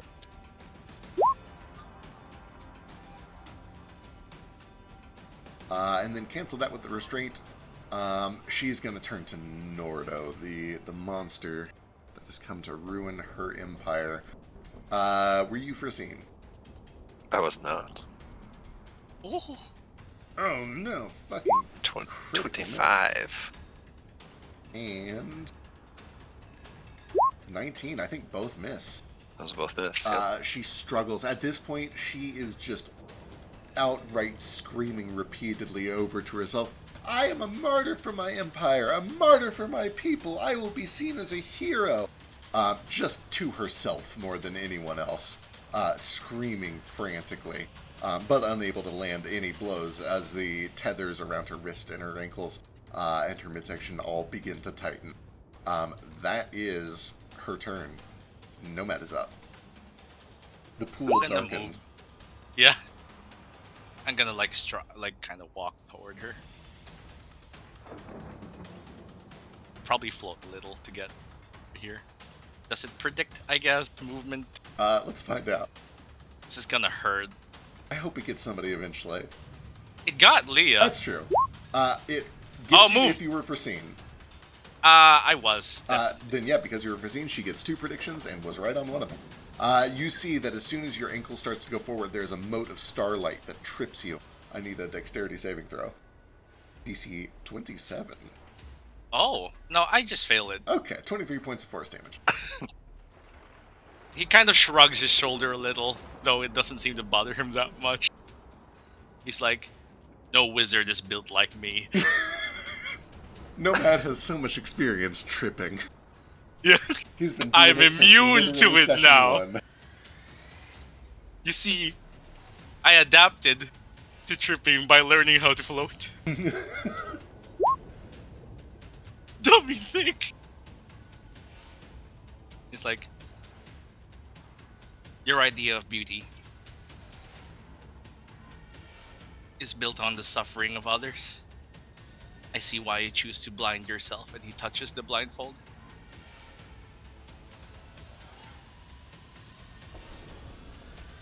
And he casts immovable object. Oh, god damn it. Hold on, let me pull up the card. It's the one spell that ignores the clause can't be wore or carried. Yeah, I was about to ask, is this It the is most the powerful one in spell. the game? It is the most powerful spell in the game because it For ignores rage, do that to somebody's one. like shirt and their perma restraint. Yeah, the limit is a 10 pound thing. Yeah, Like a shirt. Like a shirt. Like a shirt. So if they're wearing a shirt, I was looking at the Myrmidons, but like, I think their armor is more than 10 pounds. Are they large? They're medium, but like a chest plate is very heavy. It's plate armor, right? Yeah, Yeah. no, it wouldn't have worked. You But- touch an but object that there you weighs more go. than 10 pounds, it becomes magically fixed in place. You can move it normally. Password to 4,000 more weight causes it to fall. You can make an He action pulls out. strength check. Boy. Yeah, he pulls out like just a pouch with 25 gold in it. 25 gold powder. And then he draws like eyes on the blindfold. Oh, it's Mercer. That's why it's weird. Okay, Yeah. that makes sense. Yeah, Yeah, okay. So I expend. that's gonna why he didn't expend- add a clause like every other spell. Yeah, I was looking through a bunch of Mercer spells. I'm like, these are cool ideas, but literally all of them break the conventions of 5e. Yeah. Still though, yeah.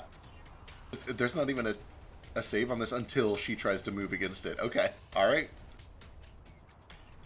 Yeah, you see immediately her head begins to kind of lock in place, and she tries to like pull herself free. But between that and the vines, she is in a very, very bad space. She is not very mobile. That's me. I don't have anything else. She can't move. Uh, She'd have to remove the blindfold. Yeah, boy. Alright, that brings us to Moat. Boy, there's something I really want to do and probably shouldn't. Do what you fucking want. Well, that's all the approval I needed. Hell yeah. As Nomad reaches out onto the blindfold, my hand also reaches out and touches, the opposite side of the blindfold, and I am going to ignite it. God Oh my god. damn it. That's your sorcerer thing, right? Yeah, if it's flammable, it is now on fire. Sure is. For housekeeping. Feature, I got you, bitch! Hell yeah. Give me a dexterity saving throw. Damn it. For housekeeping, I'm down to 75 GP gold dust out of 100. Okay, excellent. If you're foreseeing that fails, if you weren't, that succeeds, and you take half of 29 force damage. I was not foreseeing. Alright, Yeah. excellent. There is a tiny mote of starlight that seems to be lurking behind her head, waiting for your hand to reach back there as if it knew where to wait. It kind of blasts your finger like a firecracker that's gone off too early. You take 14 points of force damage. With that said, you still do the thing, and her headband begins to ignite. Go ahead and give me a d10 of fire damage. Oh boy, she doesn't resist it. This doesn't look good. Like a witch at the stake, she is just howling at this point. Anything else? No, that should be it. This is weirdly, symbolic. Agreed. I wasn't expecting this fight to go this way. This is good. I like this.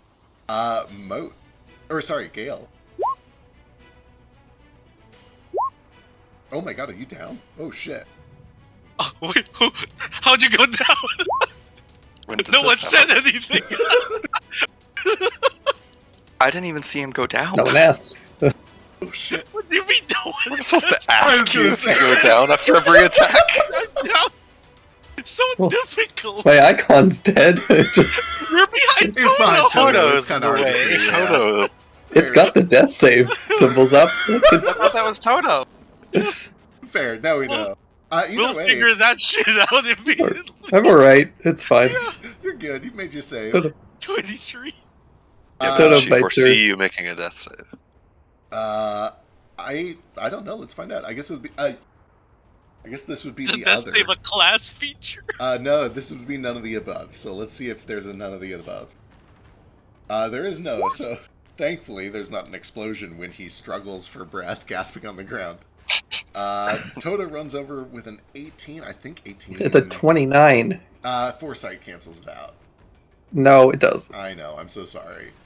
18 just misses. He can't be divined. true. Can he not? Does he have a thing for this? Yeah. The most That was I'd like a. to insight check, suspicious right? yeah I was I've gonna ever say heard. that was a real life deception check if I've ever heard one in my life. Well, can she divine him since he's got Mr. White's soul in him? I think so.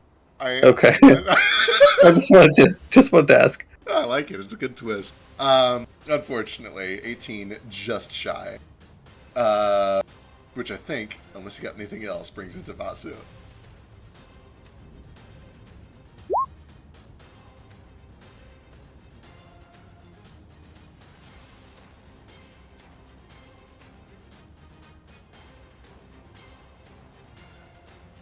Also, it turns out Gale is unconscious. Well, I don't have any way to heal other people. Okay. I'm sorry.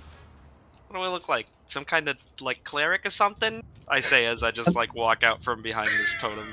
I'm just gonna... Not And one of the most Oh, no. overpowered classes in the game. bonks Mercy Monk. straight into it. You do only take half, thankfully. I For, take nothing. Evasion. Oh yeah, evasion, you take nothing. I just walk out from behind this pillar, pirouette out of the way of whatever ethereal banana peel she put in front of me or whatever to slip on as I walk by. And I'm just gonna bop her a couple of times. Oh no! No, neither one.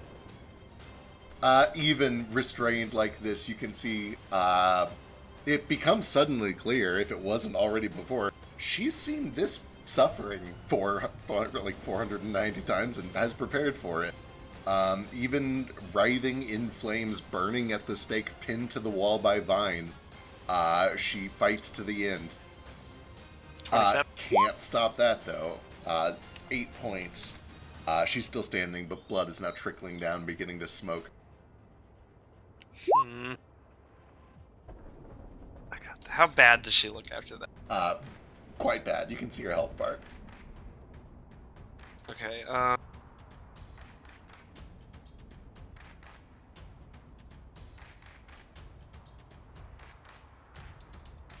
She's definitely on slivers. yeah, I don't think I have a way to just like add more damage onto that. Only I had a smite. Already. In that case, I think it's going to go to Nordo.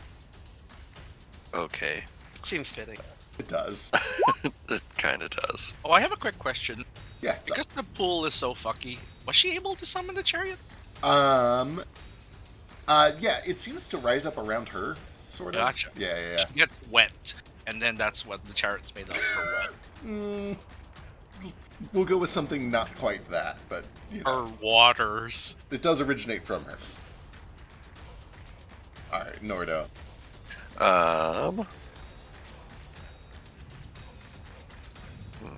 If you decapitate her, I think her head will float in the air on fire. I think so too. I think that's what he's going to try to do. He gets, because of the spine of the cloud piercer thing, I get to just make a free attack, no action required at the start of my turn. I'll do it against her. It's pretty rad. He'll just, like, reach up with his hand around her neck and try to pretty much just yank her head off of her body. Oh, hell yes. Oh! Great Or in roll, this case, reckless. yank her body off her head. It's kind of helpful. Yeah, I think it's the other way. His vines are, like, grabbing her arms and, you know, bottom of her body and pulling down while his hands are pulling up.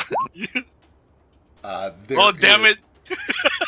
One last spiteful star that forms right in front of her neck as you go to grab for it. I do need a dexterity saving throw. Thank goodness it's only 11 force.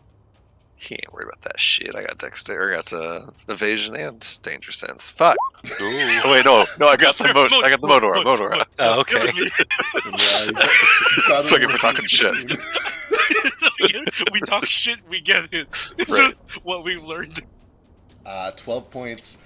You can hear bones beginning to snap. The screams start to give way to just gurgles.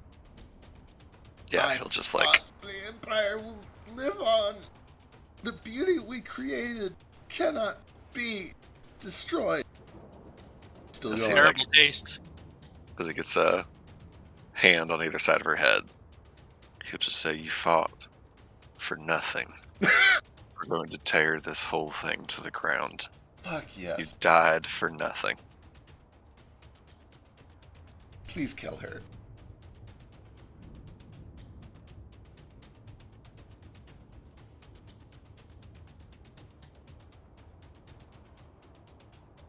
Oh, beautiful.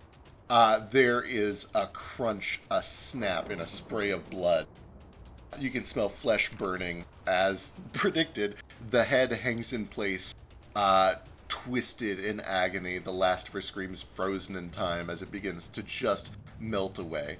The headband lingering in ash as it is frozen in place, leaving just the image of an eye that seems to be made of a material that's just a little more sturdy than the rest of the headband. Just kind of a crumbled ash that slowly begins to drift to the ground with the slight breezes of each of your movements.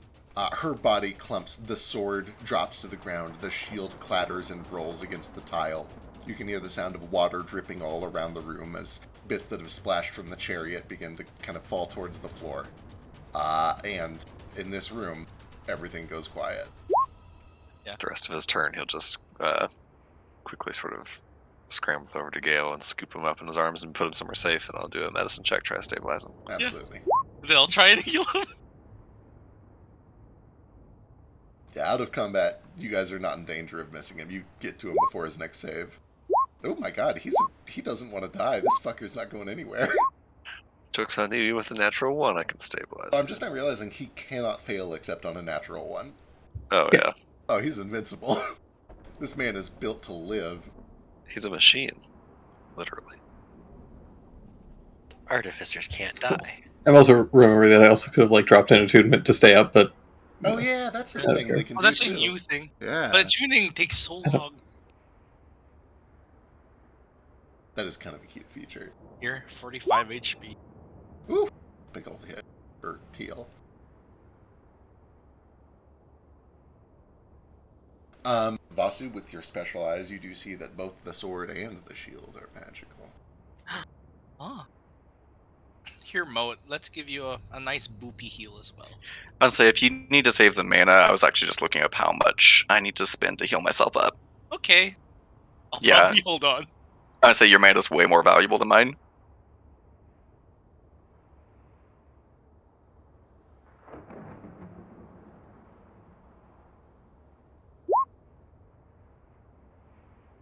Yeah, it would be cool if we had, like, a nice Healy heal. A mass Healy heal. I mean, if we want to do like a real big heal, how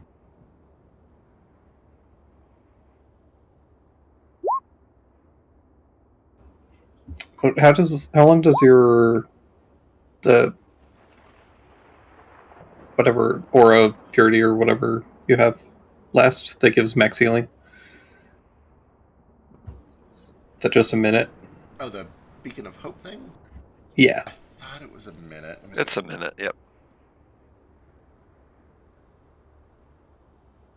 Yeah, 1 minute. Okay. Vasu, with your special eyes, you can also see that the pool is still magical, and its magic is quickly being overtaken by Viruled. But Can it I is magical. recollect the Viruled?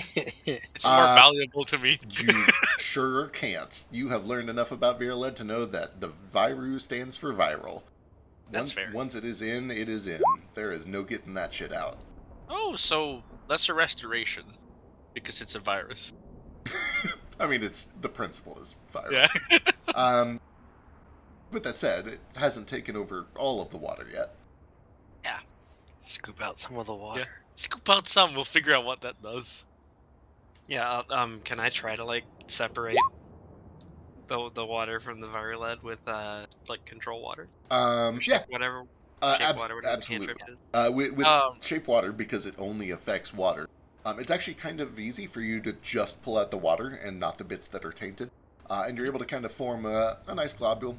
You can get out as much as you can fill in a 5-foot cube. It hasn't taken over the whole pool yet.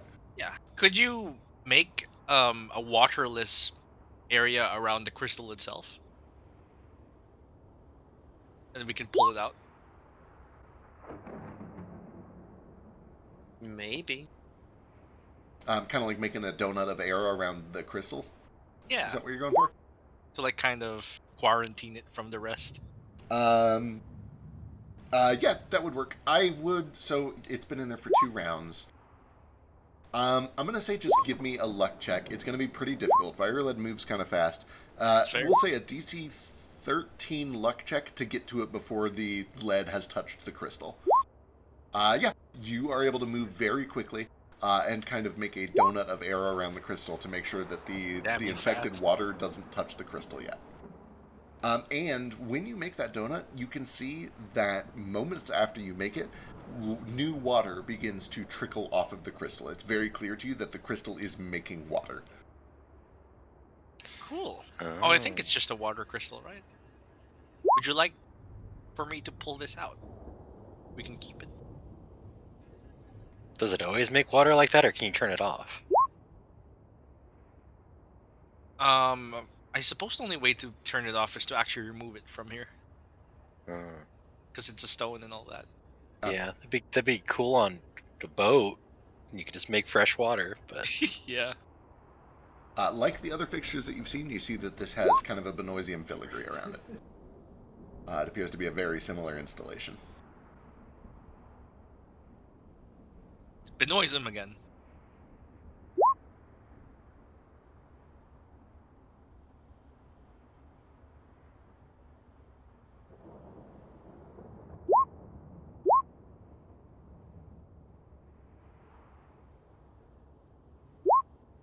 Nordo has 296 max HP. Christ. No. So rad. We're trying to figure out how many points of healing we need. Yeah. And it's still a lot more than that. 296 is me, Nordo, or I'm sorry, me, Moat, and Gale, and Vasu. Or no, Nomad. I'll take I'm healing if there's okay. extra, but I don't care because I have just bite, so yeah. much. I have so much health. You can also just bite things. Okay. So with the double beacon and the aura, we can fully peel Nomad and me, Mhm. and then I can do another aura. It's not going to be max though, but it would still be enough to top off somebody. Hopefully, I I can don't do need- Yeah. I can do a third beacon if you're going to do a third aura. Do you also have your lay on hands? I do. I was about to say that. I've got 70 points of lay on hands that we can That's a lot. definitely. Yeah, probably I use was that saving it if I needed to Yeah, cleanse that's fair. somebody of a bunch of poison in their body, Yeah, but it that's doesn't seem important. like that's the case. How far down is Leah? I Let's can see. I can take just 30 instead of like the whole 54. Can I get 34 instead of 54? that'll leave us with 32 to give to somebody for the aura. So I could take 32, and that would put me pretty close to. I'd be down like 30, but I've had Cool. plenty at that point. And yeah, you take that 32. Maybe we could just patch up Leah with some lay on hands or cure wounds or whatever. Yeah, I've got Yeah. plenty of lay on hands.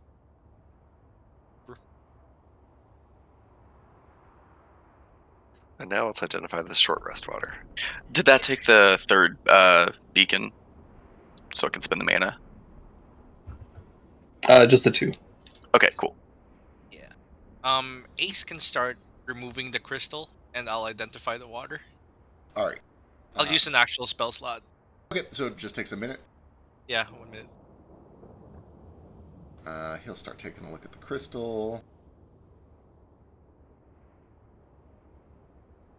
Having seen you do it before, he kind of follows a similar procedure.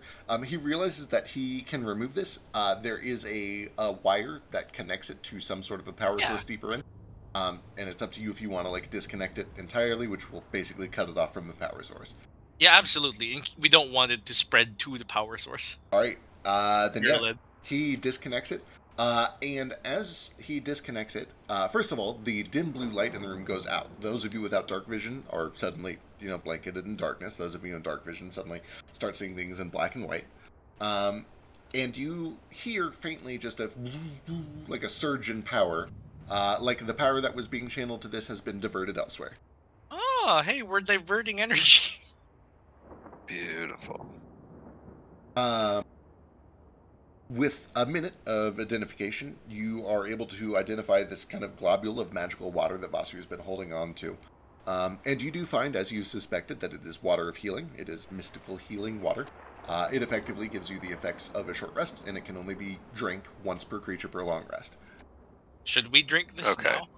But yeah, I should give the healing that I just took back to Leah, because I am out Yeah. of like all my class resources, so I Yeah. can really use a short. Unless we want to Happily. wait till like we do another room or something. Because I could shoot. still. Yeah. You'd also learn that it expires after about 24 hours, and the crystal that Ace just disconnected was what was making it. Hey, We we have a crystal that makes short rest water. Jeez, that's a big deal. Do we have like, 8 or 9 vials or whatever that we can each just take a vial of short rest to use when each person just wants to use it? Yeah, absolutely. There's enough for each of you to go around here. It'll be good for 24 hours. How After much that, of it it's just really is nice in water. 5 feet? A lot. 5 feet is, you could, there's plenty. I don't know what the exact math is. There is plenty of water here. A 5-foot Oh, cube boy. of sphere is big, like a bathtub worth. And there's no limit to how many we can drink? A creature can benefit from it once per long rest, Okay. It won't matter. and it We can leave expires it. after 24 hours. It's Yeah. You basically get one, yeah. Yeah. We might as well, drink it now. I'm gonna hold off till. Yeah, a hold bit. up until you're completely out. I might as well drink mine now. How much I'm gonna healing? hold off until I'm missing HP, and then I can use all of his hit die, and then I'll have more HP. Yeah. How much healing did Leah already get, if any? 32, was it? I don't think she got any yet. However, I don't need to take that because I'm going to do this later. So yeah, she can get 32. Okay. She will say that if you want to use it elsewhere, she has used all of her magic for now, and this water would give her her magic back. So it might be worth her taking her water now. Okay, sure. Yeah, she'll do that, and I'll keep the 32. Yeah, I'm still down 62. Oh well, here Take you take 62 points of lay on hands. Bless you. Oh gosh. All you have to do is keep 5, and then you can do everything you need to do. Yeah, I've got 8. Okay, I'll give everyone that's- like from my inventory just vials to fill water with, and if they want to take it now, just take it now. You can get 3 people up from 0 HP and cure 1 thing of poison. It's perfect. Yeah. Yeah, I think it makes sense for me to just drink this now. Yeah, so you just need mana. It's not like it's anything else for you, so I could use some hit dice to fill myself up as well. that's true. I just mean like timing your short rest resources doesn't matter as much for you because it's just mana. Yeah, I just need lots of mana.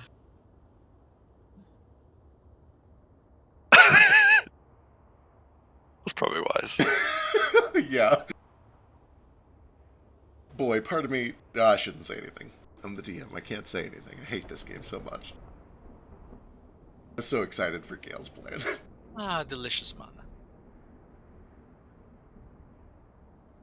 The water, for those of you who do partake, is unnaturally crisp and refreshing. It is obviously magical.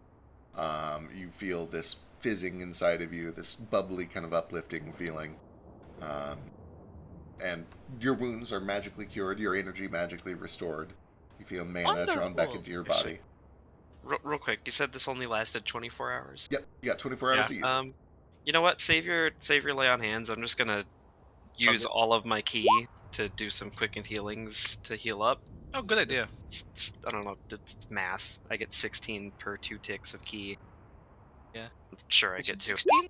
It's 1 roll of your martial arts. Yeah, die, it's or, martial plus proficiency, and I get max healing. or is It's it the your shoe. hit dice?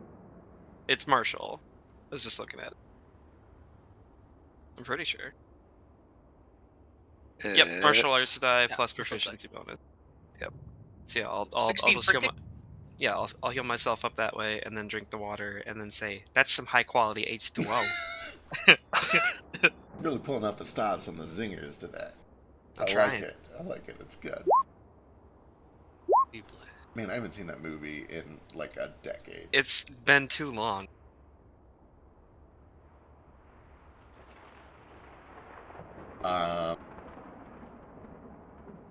Everything is kind of quiet in here now. You can occasionally hear the rattling of the magical chains from the feruling just outside. But after a breather, and it's just the sound of the storm outside of here, and the dripping of water in here. Meta, it's a little after 12. We can keep going for a second and end on a cliffhanger whenever you guys find something interesting. Or we can just wrap it up here and pick up next week. It's kind of up to you guys. How's everyone feeling? I got a dip either way, but Yes, you guys I'll feel probably free go, to keep so going We're without already me. missing Ace, so we might want to dip for next Say time. if you guys want to keep playing until you find a cliffhanger, then call it. But I'm gonna call it. All right, we're going to pick it up here next week then. Can I have a list of the material cool. components? I'm scooping them back up. Yeah, I'll grab you a list of everything that you found in here, and I'll also get you cards, presuming that you take a little time to identify the sword and the shield. Yeah, I was gonna say if we're I can hanging around probably to do a heal, I little want work. that. Yeah. Also, the blindfold. You said there's some material there that's sturdier than the other. It doesn't appear to be magical or anything. It's just like there was an embroidered eye in the center of it, and that kind of hangs in the air, mostly for dramatic effect. Oh, for dramatic effect, yeah, that makes sense. Is Alright, Mr. so- White proficient in shields?